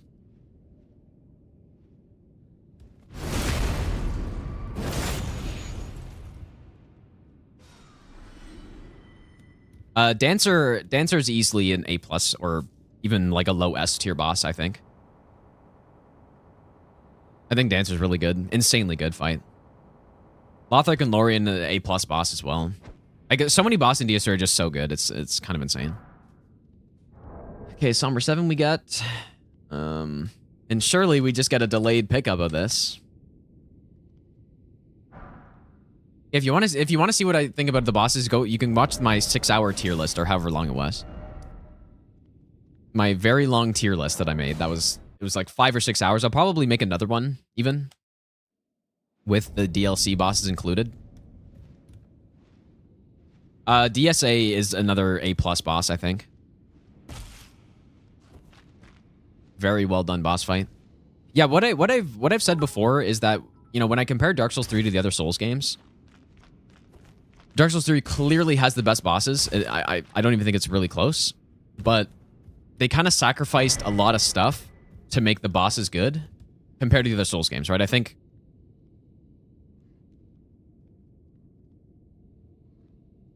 why can't I remember the angle I walk off here at? They sacrificed everything for good bosses, and then the rest of it is kind of just not as good as the other Souls games, for sure. Like compared to DS2, just the build variety and the, you know, mechanics are just, I think they're not as good, but mostly the build variety is just not even close. And then compared to DS1, just the world and level design is just not as good, and so on. Bosses are really good though. What do I think about Redan? Like Consort? I think he's disappointing. You I must uphold Venmar and sure. I'll give you the In fact, my first playthrough of the DLC Revenge. Think lest you was kind of spoiled a little bit because of him, I think. Which is a shame because I left him for last, and you know the whole DLC was going so well, it was so much fun, and then I got to him, and then it was like, yeah, this kind of sucks, man. It didn't ruin the DLC, but it made it worse than it should have been. Also, DLC does not save DS3. Whoever said that, I 100% I disagree.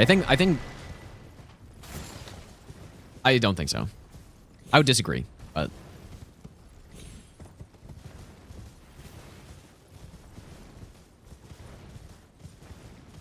yeah. And then the cutscene at the end was kind of it's just like, yep, okay, you're my consort. That's it. Grim, thanks for the Burning Prime stuff, dude. Yeah, Soul of Cinder is another S tier boss as well. Yeah, just think about the boss lineup in Dark Souls 3, right? You go Dancer, at least if you're doing the intended route, you go Dancer, Dragon Slayer armor, Twin Princes into Cinder. Like that's kind of hard to beat right there. That's very hard to beat as a string of bosses right there. And then even before that, you know, Aldrich is not a great boss, but definitely not a bad boss. And Wolnir, I think, is basically just a better version of Rykard. Sort of. It depends how you're looking at it. The way I look at it is, I think Rykard's a better boss when you're fighting him with the mechanic that you're intended to, but without it, I like Yorm better, which means I like Yorm better, basically. But I don't know, just the DS3 boss lineup. Like, you start with Gundyr, who's the only better tutorial boss than Gundyr is Gascoigne. I think Gascoigne's better. Or opening boss. I guess Cleric Beast could be opening boss, but Gundyr's basically a perfect opening boss, and then you have Vort, who's also an insanely good boss. Abyss Watchers, I'm not as high on Abyss Watchers as probably most people are, but it's still a solid boss. Especially Phase 2. It's just Phase 1 kind of sucks.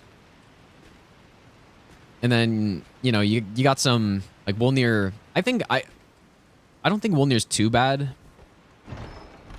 He's not great, but he's not terrible.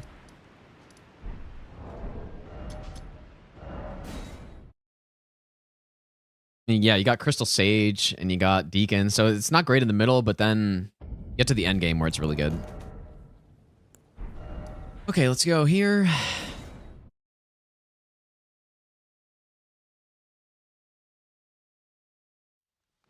And then if you compare it to this game, you got Margit, who's another insane opening boss. You've got Godric, who is not so good.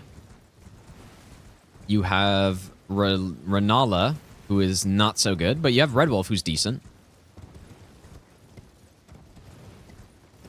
You've got Redan, who's pretty good, I would say. Mostly because of his looks, but his moveset is okay. Rykard, if you're fighting him with Serpent Hunter, is good. It's okay, except for that. I don't like the Branker Rain attack or whatever you call it. That one's kind of annoying, but he's good. Draconic Sentinel's good. Godfrey's good. Morgoth's good. Really good. Fire Giant's garbage. Gods can do a garbage. Malekith, very good. Lacedusax is okay. Gideon is just unbelievably bad. Godfrey good. Radagon decent. Elden Beast horrible. So in conclusion, I don't know. I guess there are some good ones though, for sure. There's some pretty damn good ones in this game too. Hardest Souls boss. I think it's probably Millennia.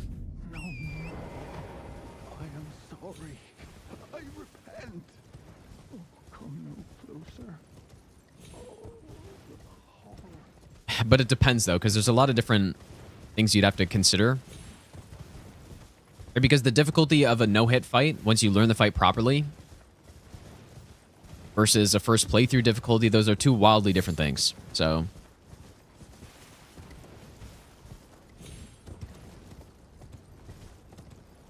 why is Godric bad? He's not bad. He's just not really great. He's okay. I would put Godric, I think, in a C tier at this point. He's got Fired Breath Deflection, which I really don't like, but... it's mostly, I think, a combination of his arena and his model is... it just doesn't really work well together, I think. And in a flatter arena, he would have been better. Same could be said about basically every other boss that is not in a flat arena.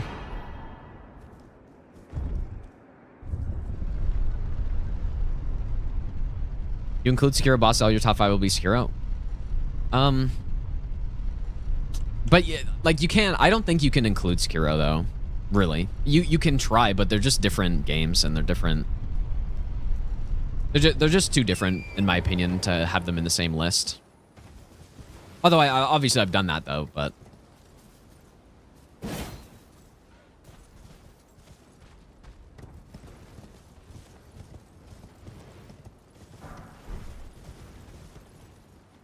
Yeah, Moog's good. Millennia, yeah, Millennia I have is very, very good.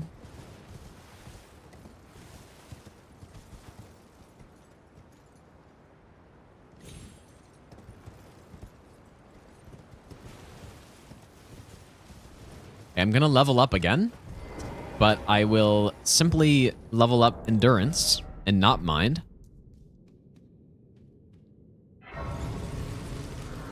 Today you learned there's more than 3 good bosses in Sekiro. There are definitely more than 3. I mean, almost every boss in Sekiro is good. That's what's so nice about that game. Is almost every single one's good.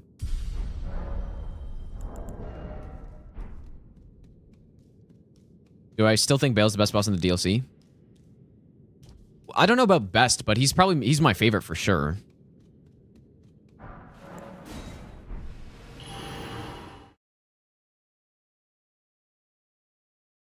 Yeah, even Monkeys is not a bad boss at all. At least I don't think. Because one thing that I think people overlook sometimes is that not every boss can be Slave Knight Gale. Right? Not every boss can be just... Why do I have a marker here? Like what FromSoft does a pretty good job of is having a nice variation in the bosses so that it doesn't get sort of repetitive. And you need to have those sort of offbeat bosses a little bit, like Monkeys or Wolnir or something like that, where it breaks it up a bit. And I think it keeps things more interesting. Not a lore boss, but just sort of a boss where it's not just, you know, learning the moveset, you know, dodging the attacks and then attacking when they're not attacking, and the same way that basically 90% of Souls bosses go. It's nice to have some variation in that. So I think it's better to have those sort of in-between bosses that are less memorable, but sort of break up the experience at least a little bit. Oh, did I already run through here? I guess I did.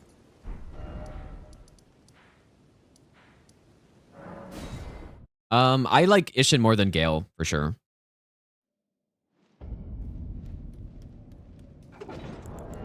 But, yeah, I mean, yeah, that's pretty simple.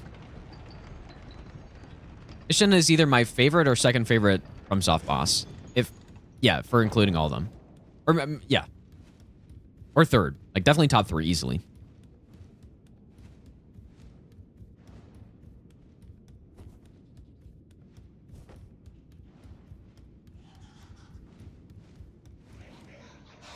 Oh my god, dude. Maybe I should do this differently.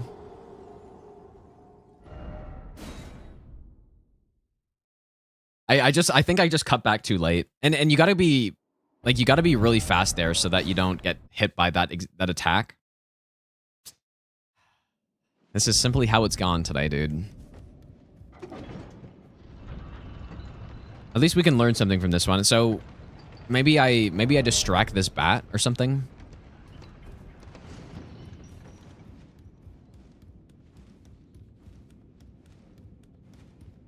Yeah, you can't fast travel out to save that either, because you got this scripted aggro here.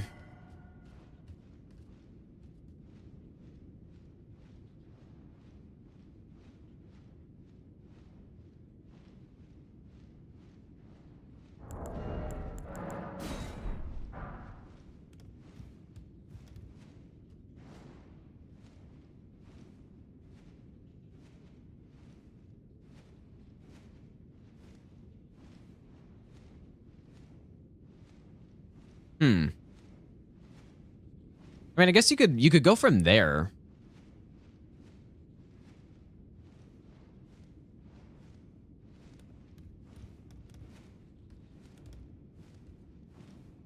I wonder if there's any other spot to drop down here that's not lethal height.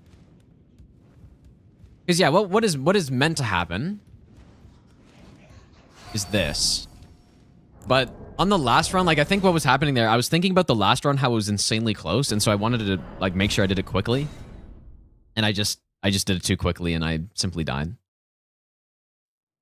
So what do I do though? I wonder if hitting this guy like knocks him down or something. Oh, it does. Ah, okay, well, there it is. I wish I'd known that 2 minutes ago.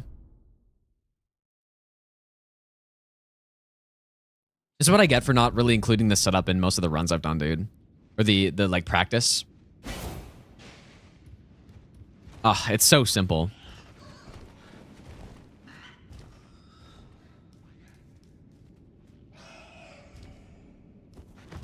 Too bad this didn't happen to me when I was routing through this stuff earlier. Anyways, I'm probably gonna end for today, guys. We should be able to get much further tomorrow, at least. Assuming I can stream tomorrow. It's a little disappointing that we didn't a single time make it past setup here.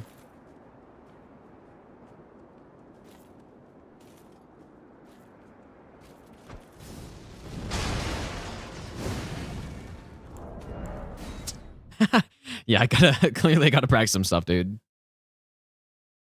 Oh man, this is, how painful was this, dude? One more run? No, I guess I could maybe.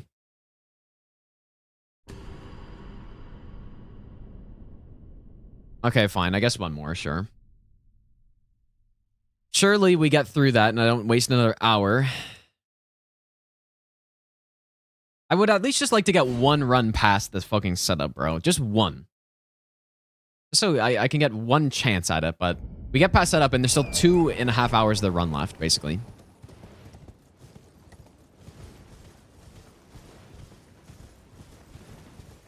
This is exactly what I was saying earlier, dude, before we started doing attempts at this. Like, the setup is horrible. It's just horrible, dude. And when you have to reset it and you're just not getting past it,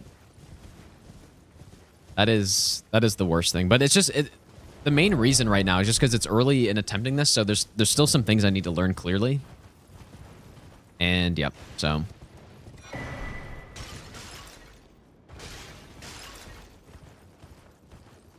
that's why on the next run I do, I'm gonna give myself great starting graces, I think, so that I don't have to go through this again.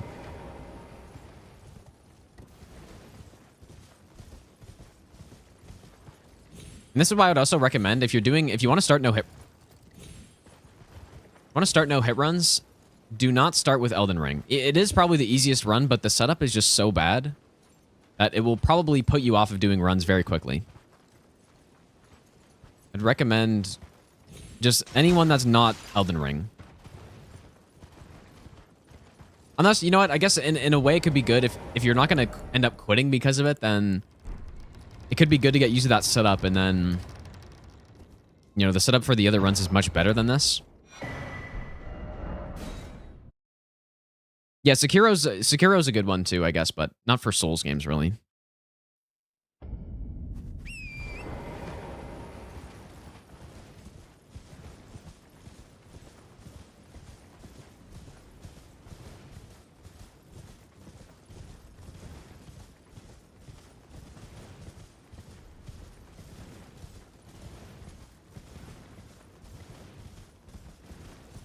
Oh my god, dude.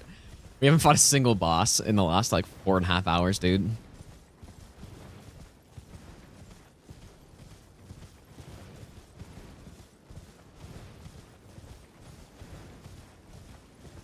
Maybe not 4.5. I guess it's been probably 3.5 hours.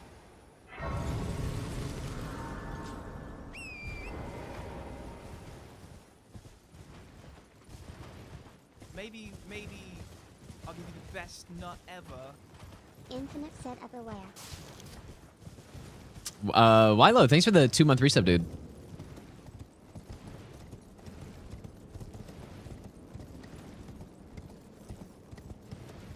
No, this isn't normally what happens when I start attempting a run. Usually what happens is I get really far on the first attempt, and then the attempts after that, this is what happens.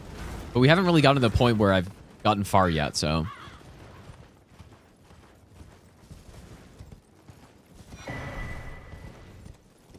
But maybe we simply skipped that part, actually.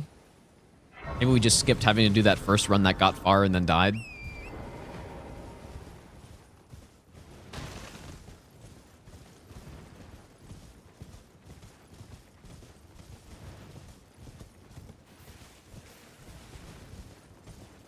Yeah, all this happened because Dragon Man fucking backstepped. Surely that would have been the run, dude.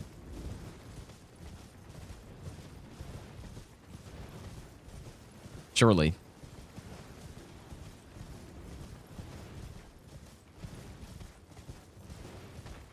Maybe. Teddy Bear, thanks for the 3-month Prime sub, dude. What do I think of the Shadow Tree fragments? I was saying it earlier. I think on a first playthrough they're good. Beyond that, they're not really fun, I think. And I kind of wish they were somehow more build specific so that once you knew what you were doing, you could kind of... It just adds to to this game being an RPG, right?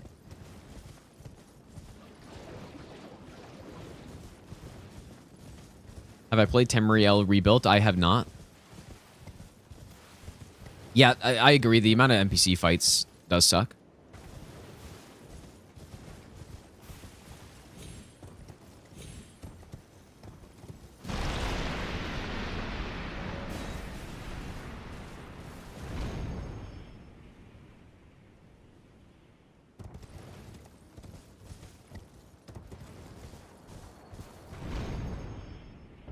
This has been trying to make a good setup for the flying glitch for the past 6 hours. Is it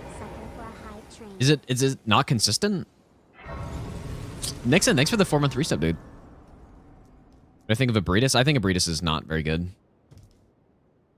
Not a big fan.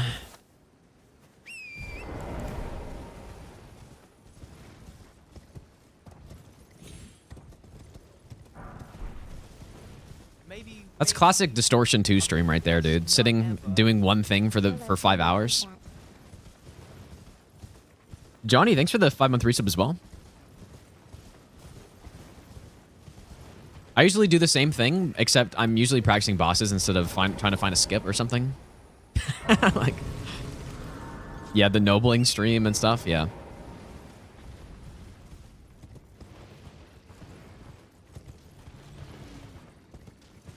Yeah, you kind of have to have that level of patience to do certain things, and speed running, and especially being a theory crafter behind them, is definitely one of those things.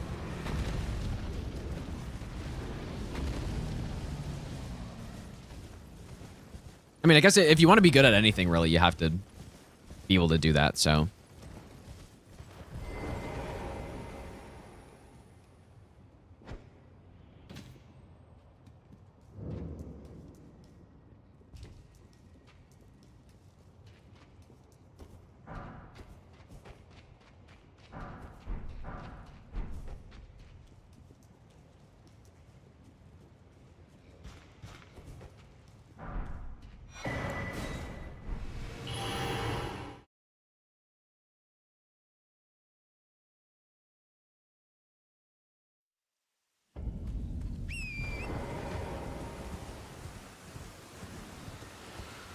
Yeah, that's a...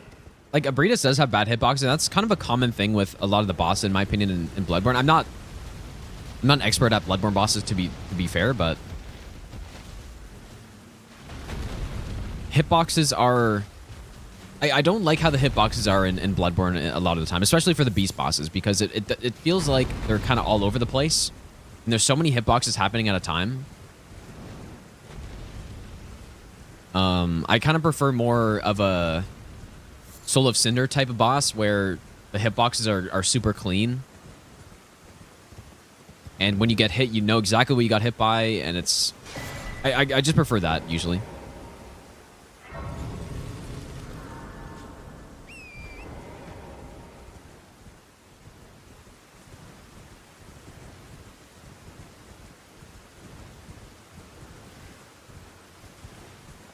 Does Eswap X2 feel bulkier than Xbox controller? It's bigger. Yeah. I actually like that it's bigger. But not by too much, I guess. It is bigger though, so if you don't like bigger controllers, then... In fact, when I was using an Xbox controller, I used... like, I have these grips that I put on it that make it bigger, basically. But I don't need them as much with this one. Or I don't need them for Xbox, it's just more comfortable.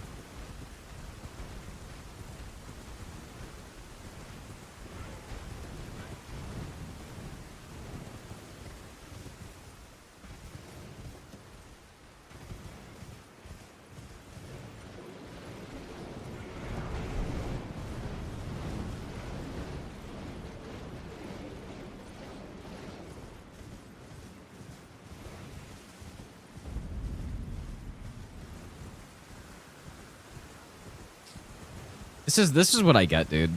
This is what I get. Reset setup hell right now. To be fair, when I was doing Elden Ring base game, the exact same thing happened, basically. When I was doing my first no-hit in the game, basically the same thing happened. Although the setup actually, I feel like it got worse and worse over time, because initially I did the Knight's Resolve with Sword of Night and Flame setup. And so I would actually skip a lot of upgrade levels like that. Whereas, you know, now you can't really do that. So I've been doing setup for more than 2 hours at this point. It's been probably at least probably been more like 3.5 actually. Not very efficient.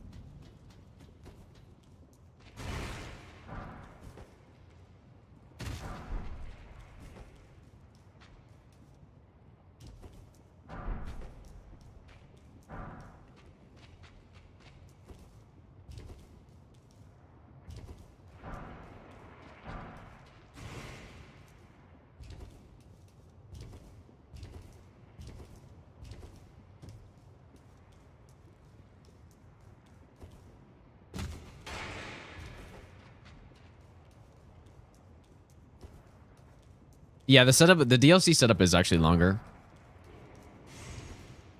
It's longer because we're doing Stranded, and so we need to upgrade our weapon. But we get it from 0 to plus 25 immediately, right? So that takes a while, but then it's that in combination with the fragments that takes so long. And that's one of the problems I have with the fragments, right? Is on subsequent playthroughs, you're encouraged, if you're going to use them, you're encouraged to collect as many as you possibly can before fighting anything. And it's a similar problem in the base game with upgrading, right? The fact that you can upgrade to a +9 without really fighting anything or fighting one boss, it kind of means that to do it in the best way possible, you're going to go do that first, right? And especially in the case with this DLC, because all of those upgrades, all those Shadow Tree Blessing or fragments are on the way to bosses that we have to eventually fight. Yeah, that's why, yeah, exactly. Region Lock is a good way to do it, for sure. Because then it removes some of that. I don't think most people play it in such an optimized way. Maybe not, but I think I don't know, for people who've done a second playthrough of the DLC, did you go out of your way to collect the fragments before fighting stuff? Probably. I would imagine most people would probably do that, especially because the DLC bosses are hard and they deal a lot of damage and stuff. Probably most people would have. Because that's like the natural thing you would do.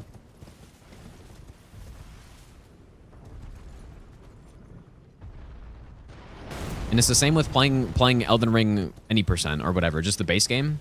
Most people, once they have the game knowledge to do so, are going to go and upgrade their weapon before fighting stuff. Because they know they can.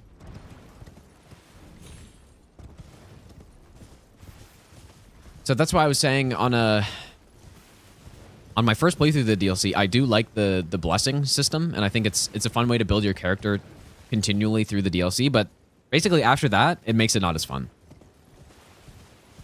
And I think it's especially made worse because the blessing setup is the same every time. There's no variation based on what build you're using. You go and pick them up, and then you start to fight after that.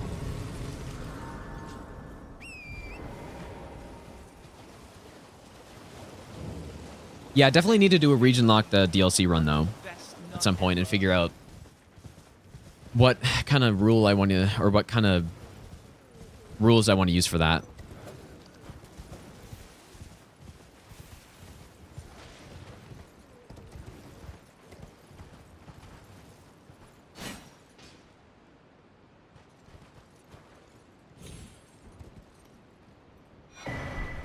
Or how I want to break it up. I'll give you the best nut ever.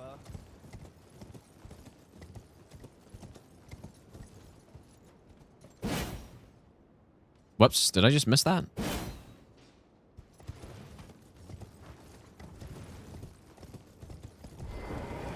Dan, thanks for the 28-month resub, dude. Also, Firebird, thanks for the 3-month Prime sub. I appreciate that.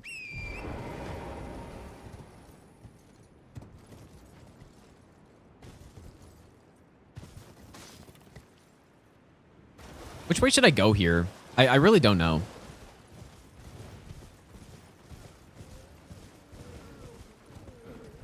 Oh boy, that was fucking close, dude. These fucking pebble guys are a menace.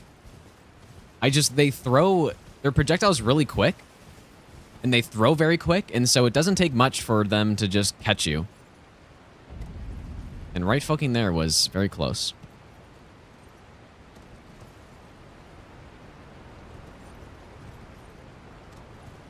I don't know which way to run there. I have no idea, because on both routes, on both sides of the building, there are just more throwing guys.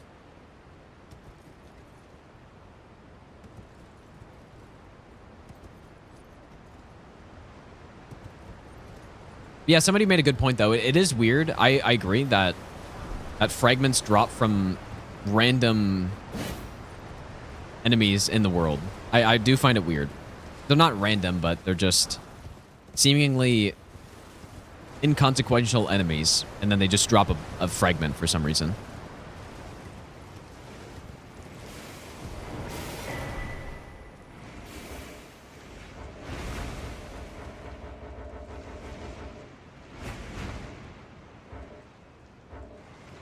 But yeah, they have the shiny jars, but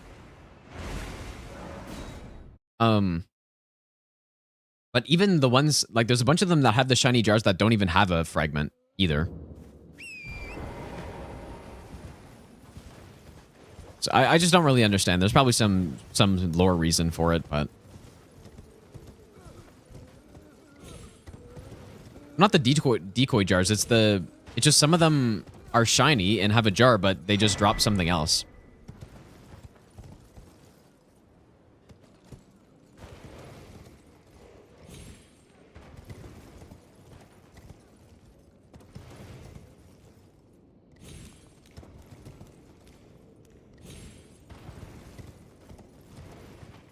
Yeah, who knows why the hippos have them as well.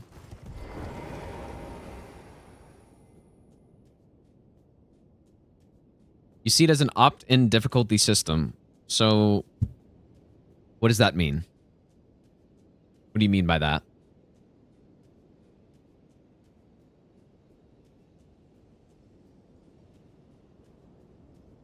Oh, all of them have blessings. Some of them have the spear things. I guess so.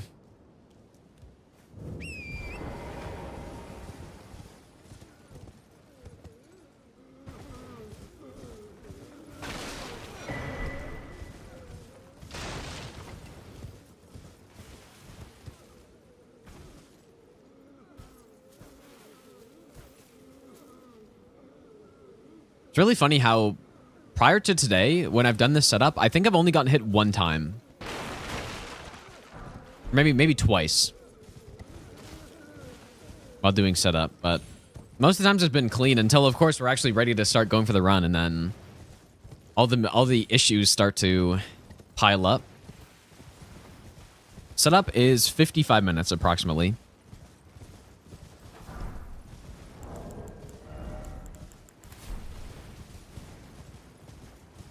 Yeah, yeah, not ideal. Yeah, that's the problem with doing this run, I guess, right? Is the long setup.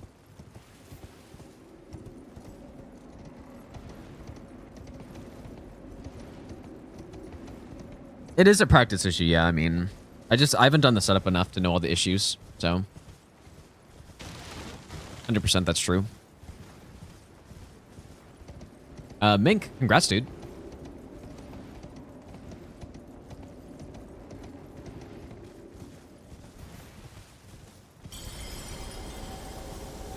It means it'll make... Wait, it's a hard as you want type system? I mean, I guess, but... So is basically everything else in a Souls game, or any game for that matter, right? It's... Usually you make it as hard as you want it to be.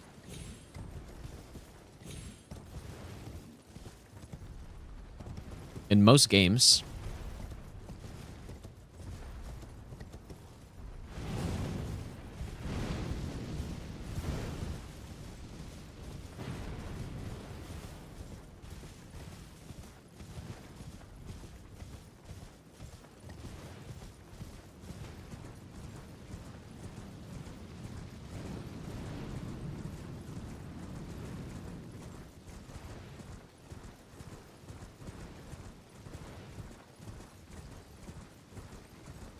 Yeah, I mean, you could simply just not level up your character if you wanted to, but I guess, yeah, for upgrading early, yeah, I mean, that's true. That's 100% true. But the flaw of it is that it hurts replayability. That's what the flaw is, basically. The other Souls games don't really have that issue where you know, when you start a new character, you gotta do a bunch of stuff before going into stuff, and that's kind of the way you're encouraged to do it. Obviously, you can just not do it. But I think the problem is that you're encouraged to do it because it's the path of least resistance, basically. So that's the problem.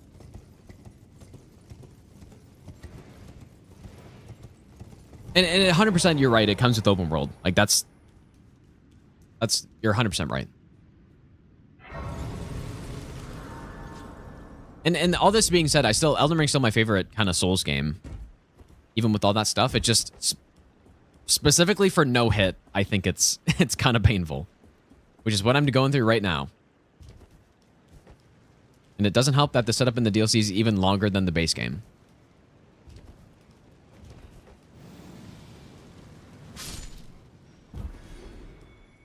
And so it would have been, you know, it would have been nice if the fragments were done differently so that, again, the path of least resistance wasn't getting all of them before you can get back into the actual fun content, right? Maybe I'll give you the best nut ever. And again, on normal playthroughs, that doesn't matter because like, most people won't have the game knowledge unless they're looking things up to do it that way. Like my first playthrough of the DLC, I wasn't going to collect fragments because I had no idea where they are. I didn't know how many there were, and I didn't know where they would be. So you're not going to go collect on your first playthrough, but after that, once you learn where they are, then you can figure out the path of least resistance is to go collect them all first and then start fighting stuff. Hyzen, thanks for the 6-month resub, dude.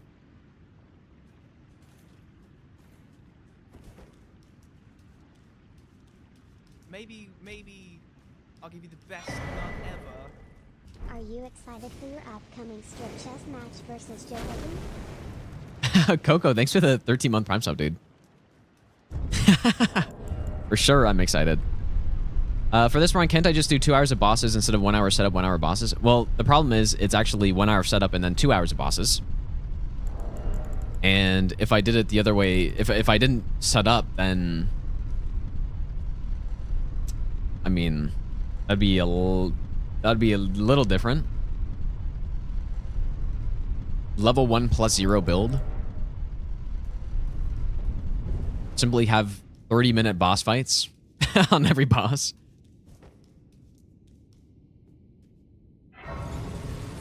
No, and you know what? You know what's the problem too is that, again,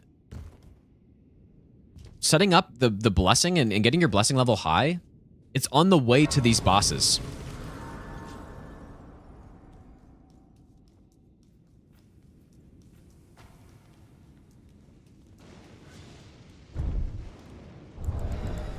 It's not like I'm going out of my way to get these blessing levels. We have to run through these sections eventually. It just, because of how it's set up, I'm encouraged to just do it right away because it gets me stronger for the bosses, and I have to do all these sections anyways, right?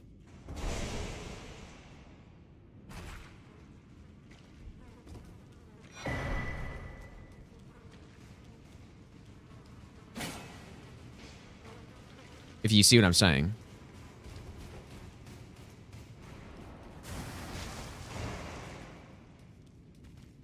And so yeah, I mean, I do cut out some of it to try to be more efficient. We only get to blessing level 10 before we fight Gaius. But then after Gaius, we get to 12, and then from that point, you know, we don't really get much higher than that, so. You're new to no-hit and practicing right now. What is my advice? It kind of depends what you're trying to do, but, or what game you're trying to run or whatever, but I would say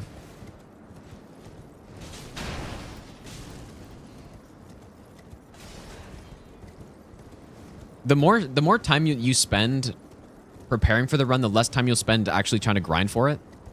So what I like to do usually is practice to a point where I'm very confident that I'll get the run in a reasonable number of attempts or a, you know, certain amount of time. And then that's when I start doing the runs. Other people, you know, some other people like to do a different way where they think it's more, they find it more fun to actually do the attempts, and then they, you know, work down their PB from a high number to a low number. Usually it takes longer overall that when you do it that way, but it might just be more enjoyable. So, you know, I guess keep that in mind. It's something that's good to keep in mind. Also, efficiency, I would say, matters quite a bit. So I would keep that in mind as well.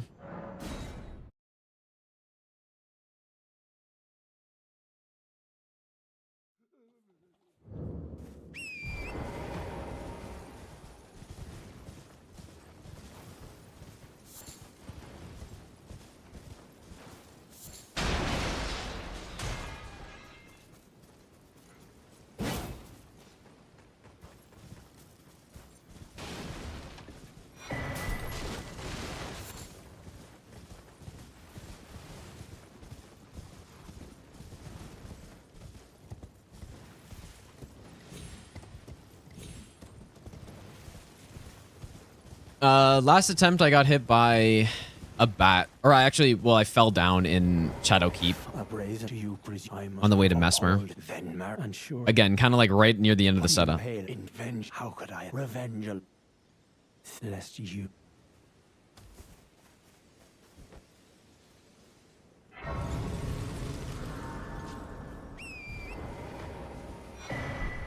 Again, it's an issue with people not controlling themselves. What is that a response to? Like, are you saying like, again, if it's a response to what I'm saying, how I am not a fan of the blessing, it's just, it comes down to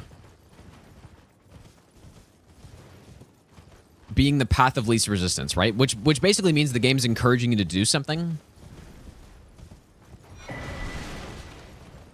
So, in my opinion, a better design would be to not have that, basically, right? To not have the path of least resistance be something that hurts replayability. especially because that's something I care about. So that's just my opinion, but but yeah, you can play the game however you want to, but that's just my take on it, I guess. Of gold shall all meet death in the embrace of Messmer's flame.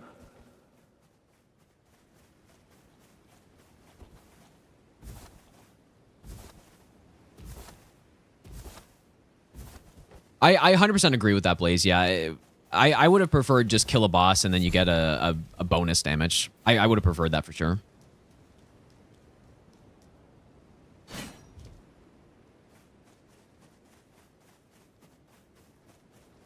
And what I was worried about when Miyazaki was talking about the DLC and how you upgrade your power, I was kind of worried about it being exactly like Sekiro, because that's what he said. He's like, think about Sekiro and it's kind of similar to that, because the problem I have with it is that it's not really... Sure, you're building your character and you're increasing its power, but that's not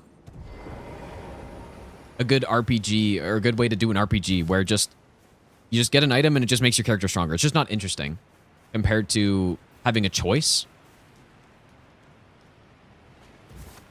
And honestly, what it is in the DLC is actually worse than if it was just what Sekiro did, I think. Because it's effectively the same thing, but this way just, again, makes you have to go collect a bunch of stuff.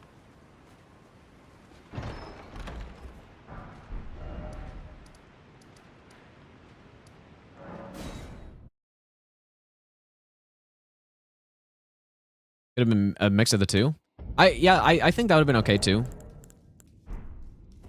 If just if you really explored, you could get your max level, but then if you just killed bosses, you get to level 12 through boss killing, and that's it.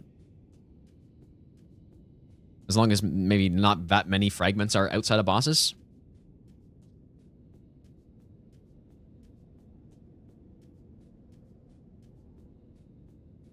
I don't know. At this point, I'm just fine. I'm just talking about stuff because we're just doing the like the gameplay is just the same every time.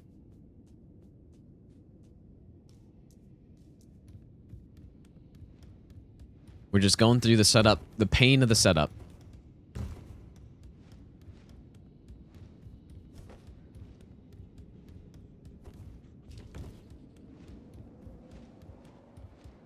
Which is why I'm hyper analyzing things.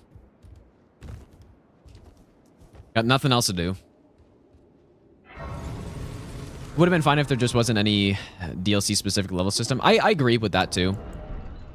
What I think is the reason they wanted it is because the DLC's big, really, really big. And they probably just wanted people to, I don't know, just continue building out their character, right? It is fun to make your character stronger. Really?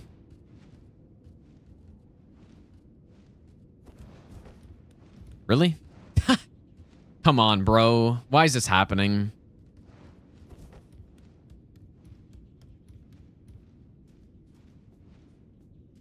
Have I messed around with Bloody Helix at all for hit lists? I have not. I've never even used the weapon, actually. I don't think.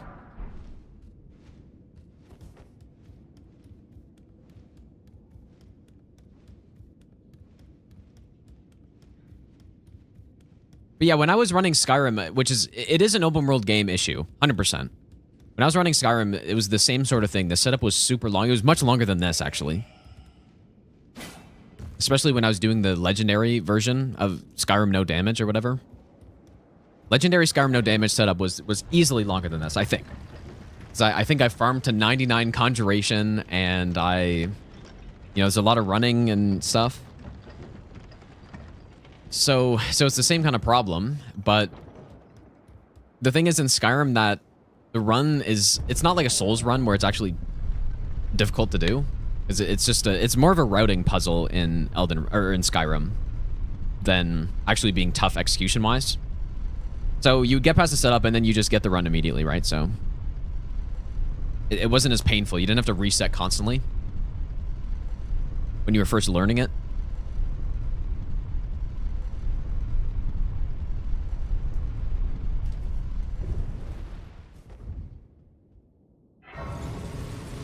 Did I do fast travel leveling? Fast travel leveling? No, I didn't do that. No, like with alteration or something. You're saying? No, I casted Soul Trap on a dead troll in Whiterun for for 20 minutes. Where are we going?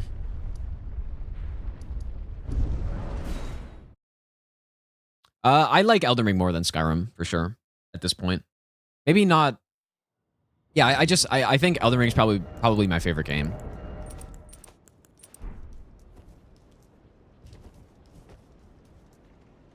I think.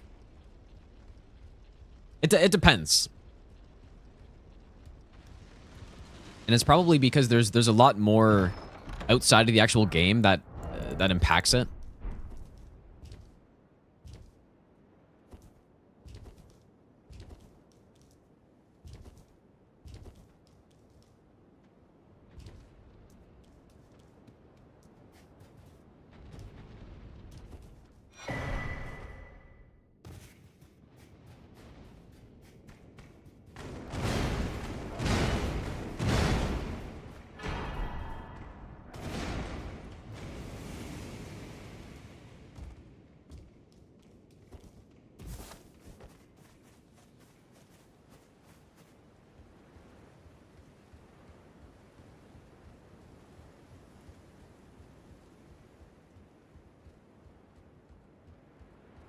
Skyrim is so much more chill than Elden Ring, such a different experience. Yeah, it's totally different. Yeah. I think Elder Scrolls games are games that you can try to get immersed into a bit more. You can try. And I think it's more fun in Morrowind, for example, to try to follow the lore and the story. Whereas when I'm playing a Souls game, it's totally the opposite. It's all about the gameplay, and I don't really care about anything else.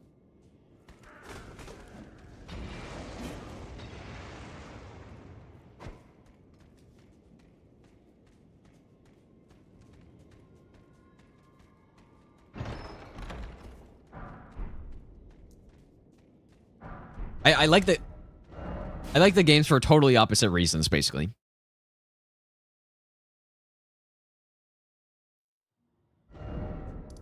Have we gone there yet? We haven't got a lot of places yet. Want to start Skyrim? What are the most fun builds to do? Usually people kind of default to going with a stealth archer. That's sort of the main thing that people do, but there's some fun builds in Skyrim to do. You could do like a summoning build or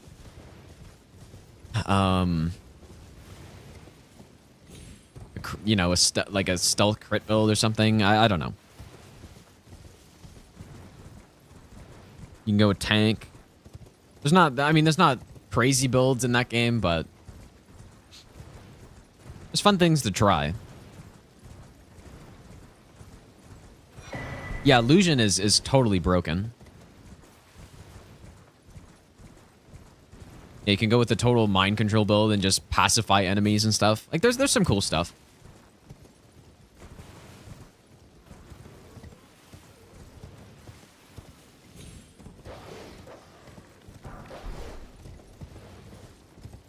Well, Stealth Archer Stealth Archer is not stronger than a lot of other builds in Skyrim, but it's so simple to go with, right?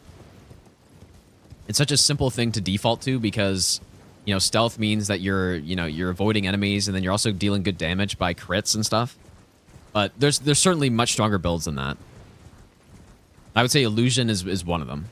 Where it's just like, it's stupid that it's even possible, right? You know, you like calm every enemy and then nobody's attacking you and then you just go blast everybody. It's much simpler. Or it's not simpler, but it's much stronger. And it's insane that it's even possible. What?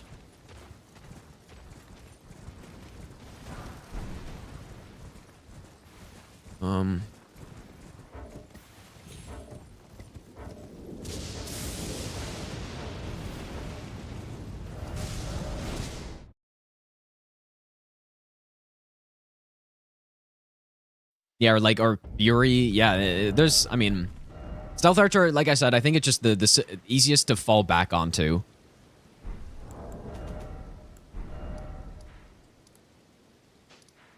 Have I run through the lower part of...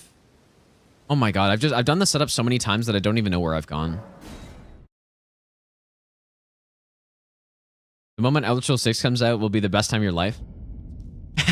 I'm pretty excited too. I'm not really super hopeful that it's going to be a super high quality game.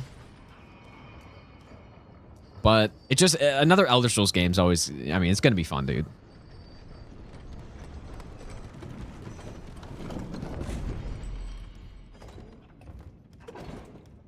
I played a bit of Starfield, but I haven't finished it, and I don't know if I ever will. I think the game's okay, but I just... A game has to be really something that I'm really liking for me to spend time not playing basically Elden Ring at this point. So... Or, you know, a lot of games will have my attention for a little bit. And we'll see what happens with Path of Exile. I've been playing it for a bit. We'll see if I keep playing that consistently, but... It's fun as hell, though. And it's sort of the same with Baldur's Gate. I like Baldur's Gate a lot, but I haven't put as much time into it as I probably would like to, just because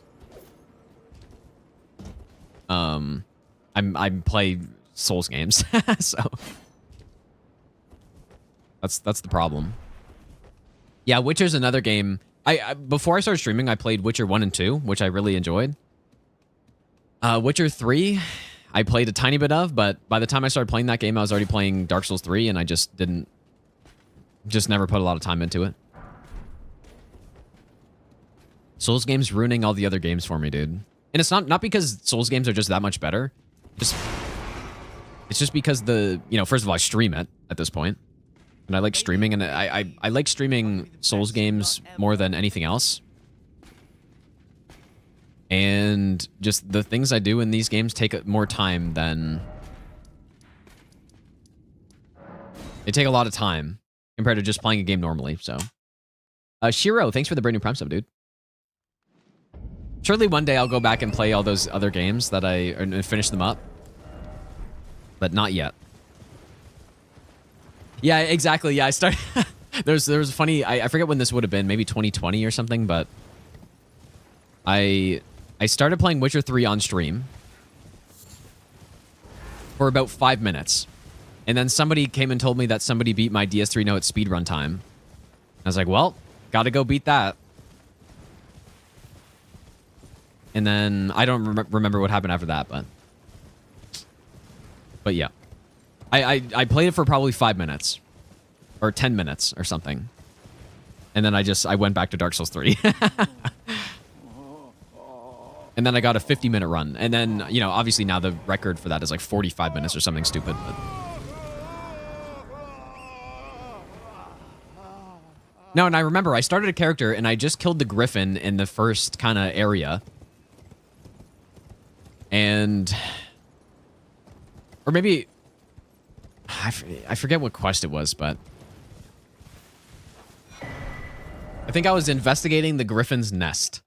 And then I loaded into the game, and someone told me they beat my time. I'm like, well, got time to go back. I am sorry. I repent. Come no closer. Oh, the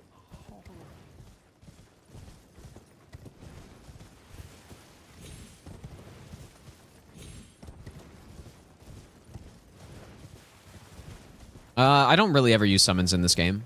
I just don't think it's as fun. I'd be 45.29. I haven't even seen the run. I wonder how... I mean, that's got to be a really good run, unless there's some new strats on it that I don't know about. It's got to be just an insanely good run. I forgot who got it, but they grinded for like 2 years or something to get that, right? Like, just an insane grind. Because Leo got a 47, I think, or 47.30 maybe. So that's a pretty significant improvement on the time.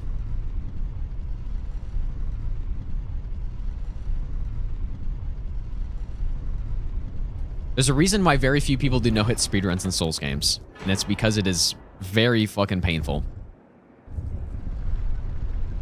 It is very, very painful. Especially Dark Souls 3. I think no-hit speedrunning Elden Ring would be better because it's more consistent, even though there's still a huge setup on it and stuff. It would at least be consistent. But Dark Souls 3 no-hit speedruns are not consistent at all. It's just RNG, and you're just praying that you don't get hit kind of the whole time. Yeah, there's obviously a lot of skill to it, though. But sometimes you just get hit, and there's not really much you can do. And that wasn't the original point of... So I started doing no-hit speedruns a long time ago.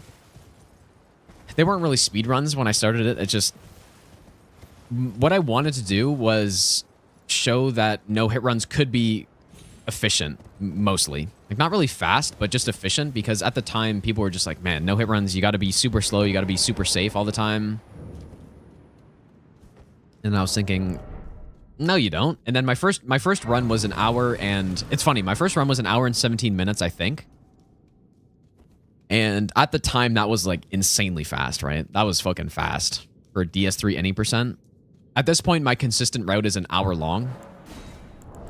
Even the route I did on the God Run 3, I think, was probably around that time, which is trying to be as, like, ultra consistent.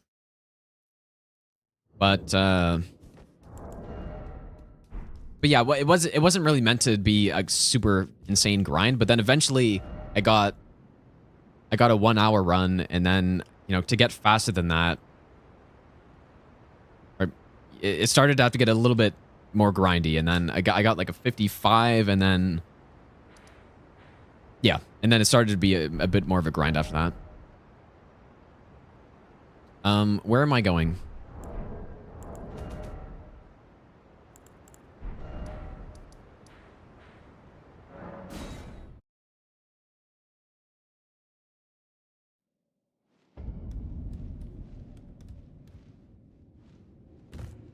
I'm really getting things mixed up because I've had to do the setup so many times here that I'm forgetting what I've done. I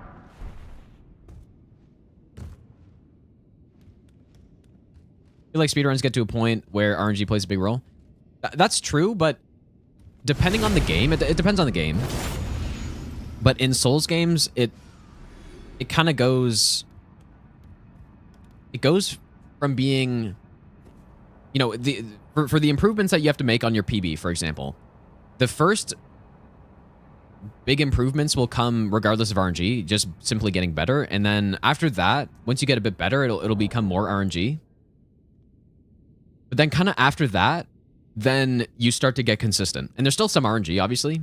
Much more than a no-hit run, for example. But the better you are, the less RNG plays a role.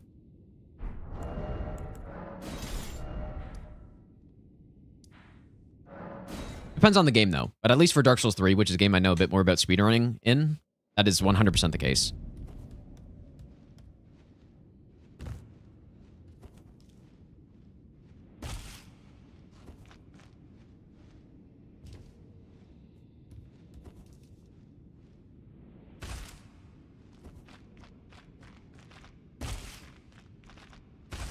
And I first learned that, because I haven't done a ton of speedruns or anything, but I first learned that when I was watching Fool get all the records in DS3. And what I hadn't seen before is somebody who so consistently got late game and runs with an insanely good time. Like, that's what I hadn't seen before. And it's like, oh shit, I guess it is consistent. It's not just pure RNG here. Well, obviously it's not pure RNG, but you guys know what I'm saying. Like, just so consistently getting late in runs with good times. Like, better times at the time than anyone else could really get.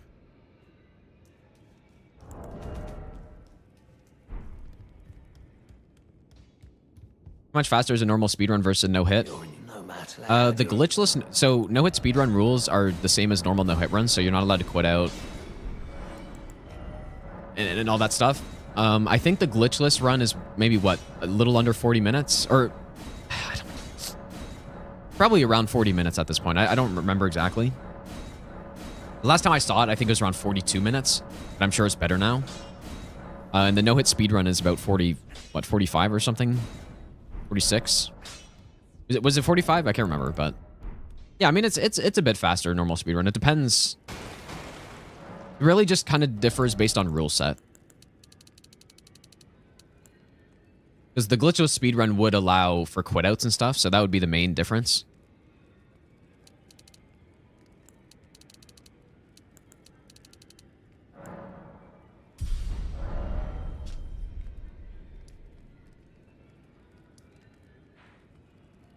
Yeah, this is where I died last time.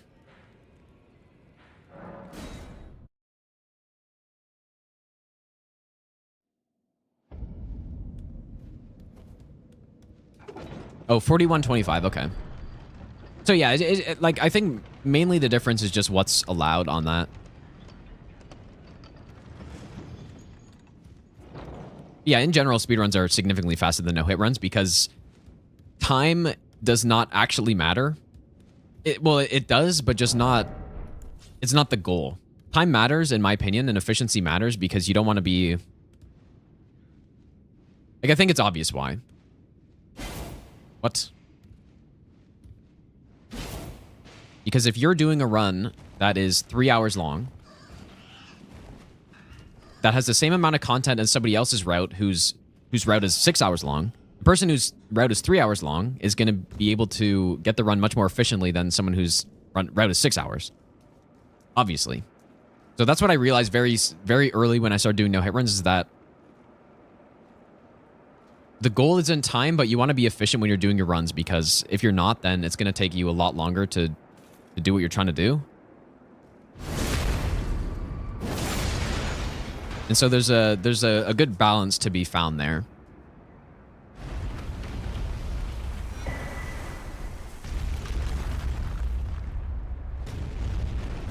Well, it's actually, I mean, it's not necessarily about less time in the game, meaning less time to get hit. It's more about resetting. When you, I mean, if you're 100% consistent, it doesn't really matter if your route is 3 hours or 6 hours. It's gonna be a similar amount of time to get the run. But when you have a big difference like that, in terms of attempting the run, then if your run's 3 hours, you can attempt it 2 times as much as the 6 hour route in the same amount of time, basically. Assuming you're getting far in the runs, right? So that's sort of the main difference.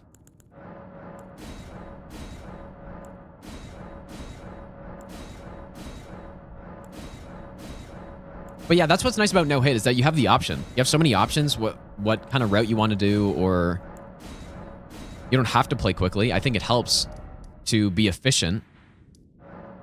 You don't have to.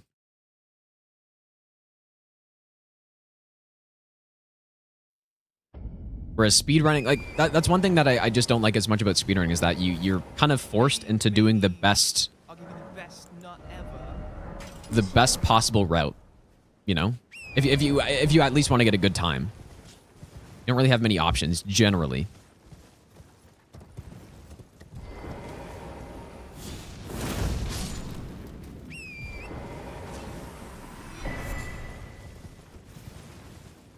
Ramranch, thanks for the 79-month resub, dude. Welcome back. Insane 79 months, dude. Are there any runs I didn't do in DS2 that I want to do? I want to do the level 1+0 all bosses run, which Shilky just got. And I also... That's probably it, I guess. I don't know. If I really wanted to get back into DS2, maybe I would start writing the master run, but I don't know if that's really doable. Level 1+0 is a cool run, though.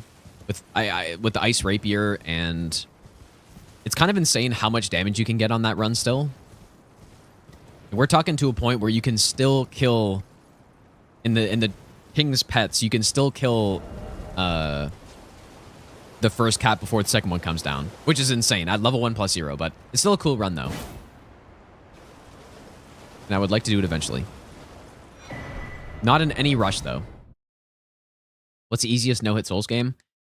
If you're not including Sekiro, I think Elden Ring probably is. I mean, even with Sekiro, Elden Ring probably is still, but... That's in terms of... what fragments do I not have?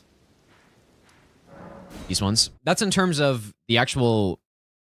difficulty level of the run, not including the amount of time it takes to get it, because one thing that makes Sekiro much easier to get than other Souls games, and same with Bloodborne as well, is that the runs are very short, so you can do a lot of attempts, and there's, you know, maybe just not as much to learn. There's not as much to route through. I would actually say Bloodborne no hit is harder than most of the other ones, but it's very short, so it makes it simpler to get it. So I think the easiest is Elden Ring. And the hardest, I think, is Dark Souls 3 for sure.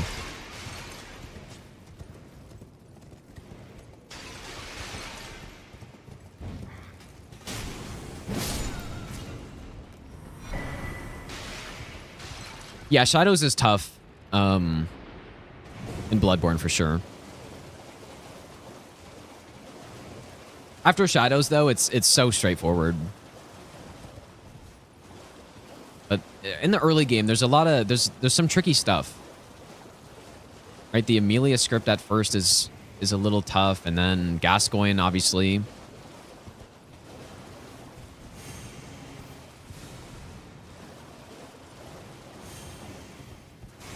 DS1's tough. DS1's only tough because of Orange Scene and Smough. That's the only reason. But if you can get consistent at them at that fight, then the rest of the run is basically free.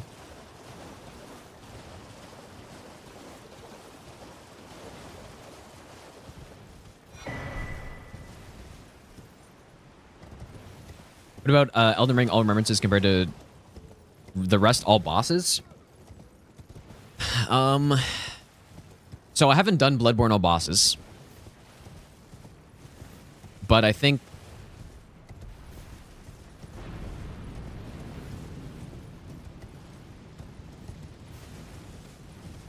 I don't know, it depends how much length is a factor, because Dark Souls 2 all bosses, there's a lot you need to know on that run, right? It's a really long run. There's 41 bosses on it. But mostly what's tough is how many running sections you got to go through, and you need to know a lot about the sections to do that. And there's so many strats and stuff. So I think DS2 is pretty easily the hardest of the ones that I've done, at least. I think Dark Souls 3 is again, it's sort of the same thing where the bosses are probably harder. The individual sections you got to do on Dark Souls 3 are harder, such as fighting, fighting the bosses and stuff, but since the run's shorter, it makes it a bit easier to get it. I think Elden Ring All Remembrances is easier than those two for sure. DS1 All Bosses is probably easier than Elden Ring All Remembrances. Although it's close, but DS1 All Bosses is very straightforward.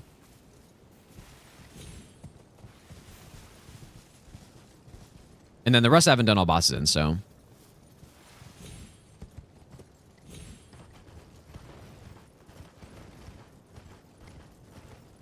Yeah, all the Souls games have practice tools for them, for sure.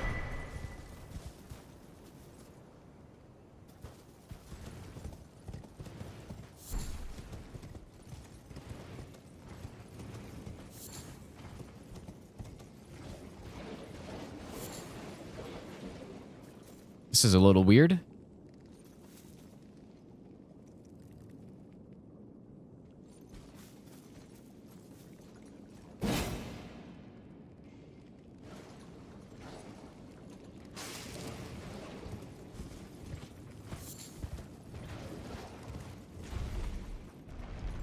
Yeah, imagine not killing these pests, dude.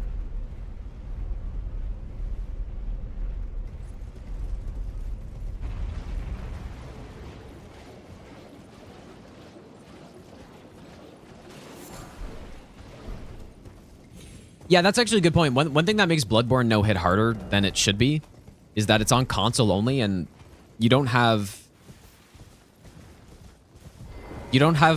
good practice tools, right? And I guess Demon Souls is similar, but the Demon Souls any percent is not really about learning the bosses. It's more about just learning the strategies than anything. Yeah, so it's more annoying to practice for Bloodborne, but kind of similarly to Demon Souls, though, a lot of the bosses you don't actually need to know the movesets of. You just script them. You just need to know the combinations of attacks you need to do to just kill them.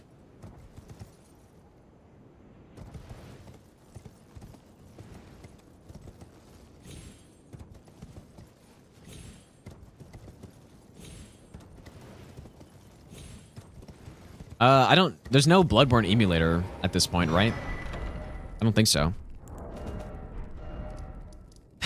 Oh boy, are we actually done the setup here?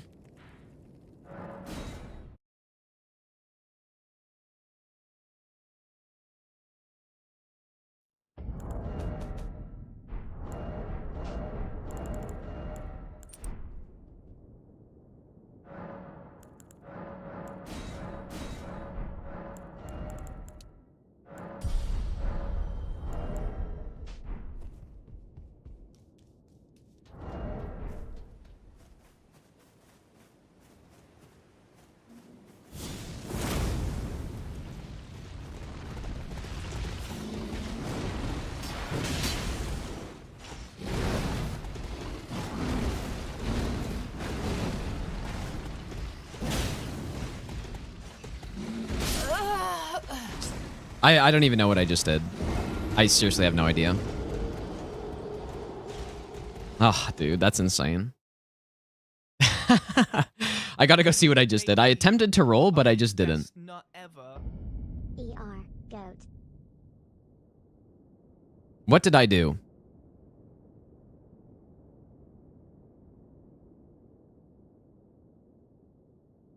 Did I crouch somehow? Oh my god, dude. I think I just crouched by accident. Well, that's insane, actually.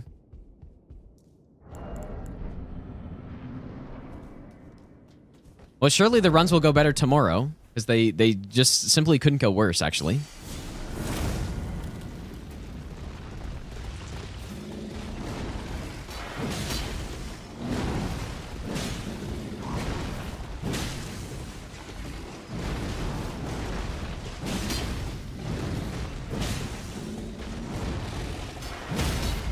They simply could not go worse.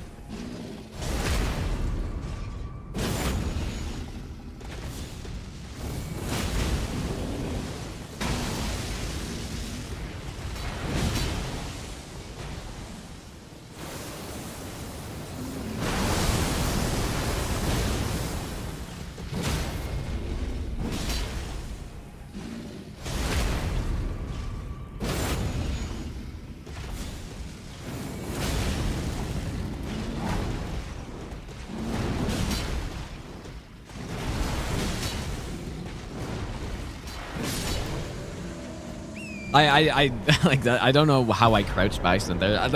I wish I could see the gamepad viewer, dude. I need to get that up again, so I can see it. Oh boy. Yeah, that's how it goes, I guess, sometimes, dude. But I think, yeah, like I said, the runs will be better tomorrow because they cannot be worse.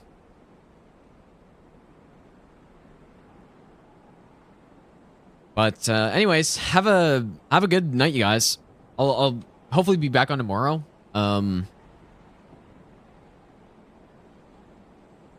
We will get somewhere,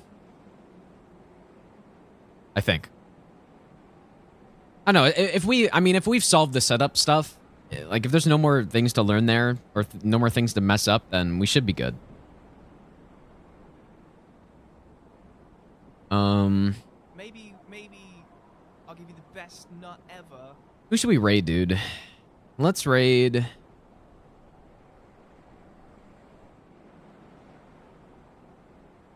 Let's raid the fucking Hob. Speaking of reset town, it looks like he's actually somewhere.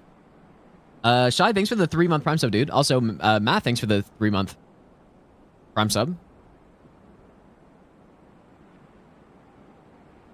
Hob is doing what? Level 1, no fragments, no blessing. So go say to Hob, you guys. I need to simply get better. Ugh, I can't believe we actually just spent 5 hours resetting to the setup. But at least on the last one, we made it through it, though. But like I said, yeah, I should be back on tomorrow, and we'll do attempts and simply not die to the setup every time. So, so take care, guys. I will see you all tomorrow.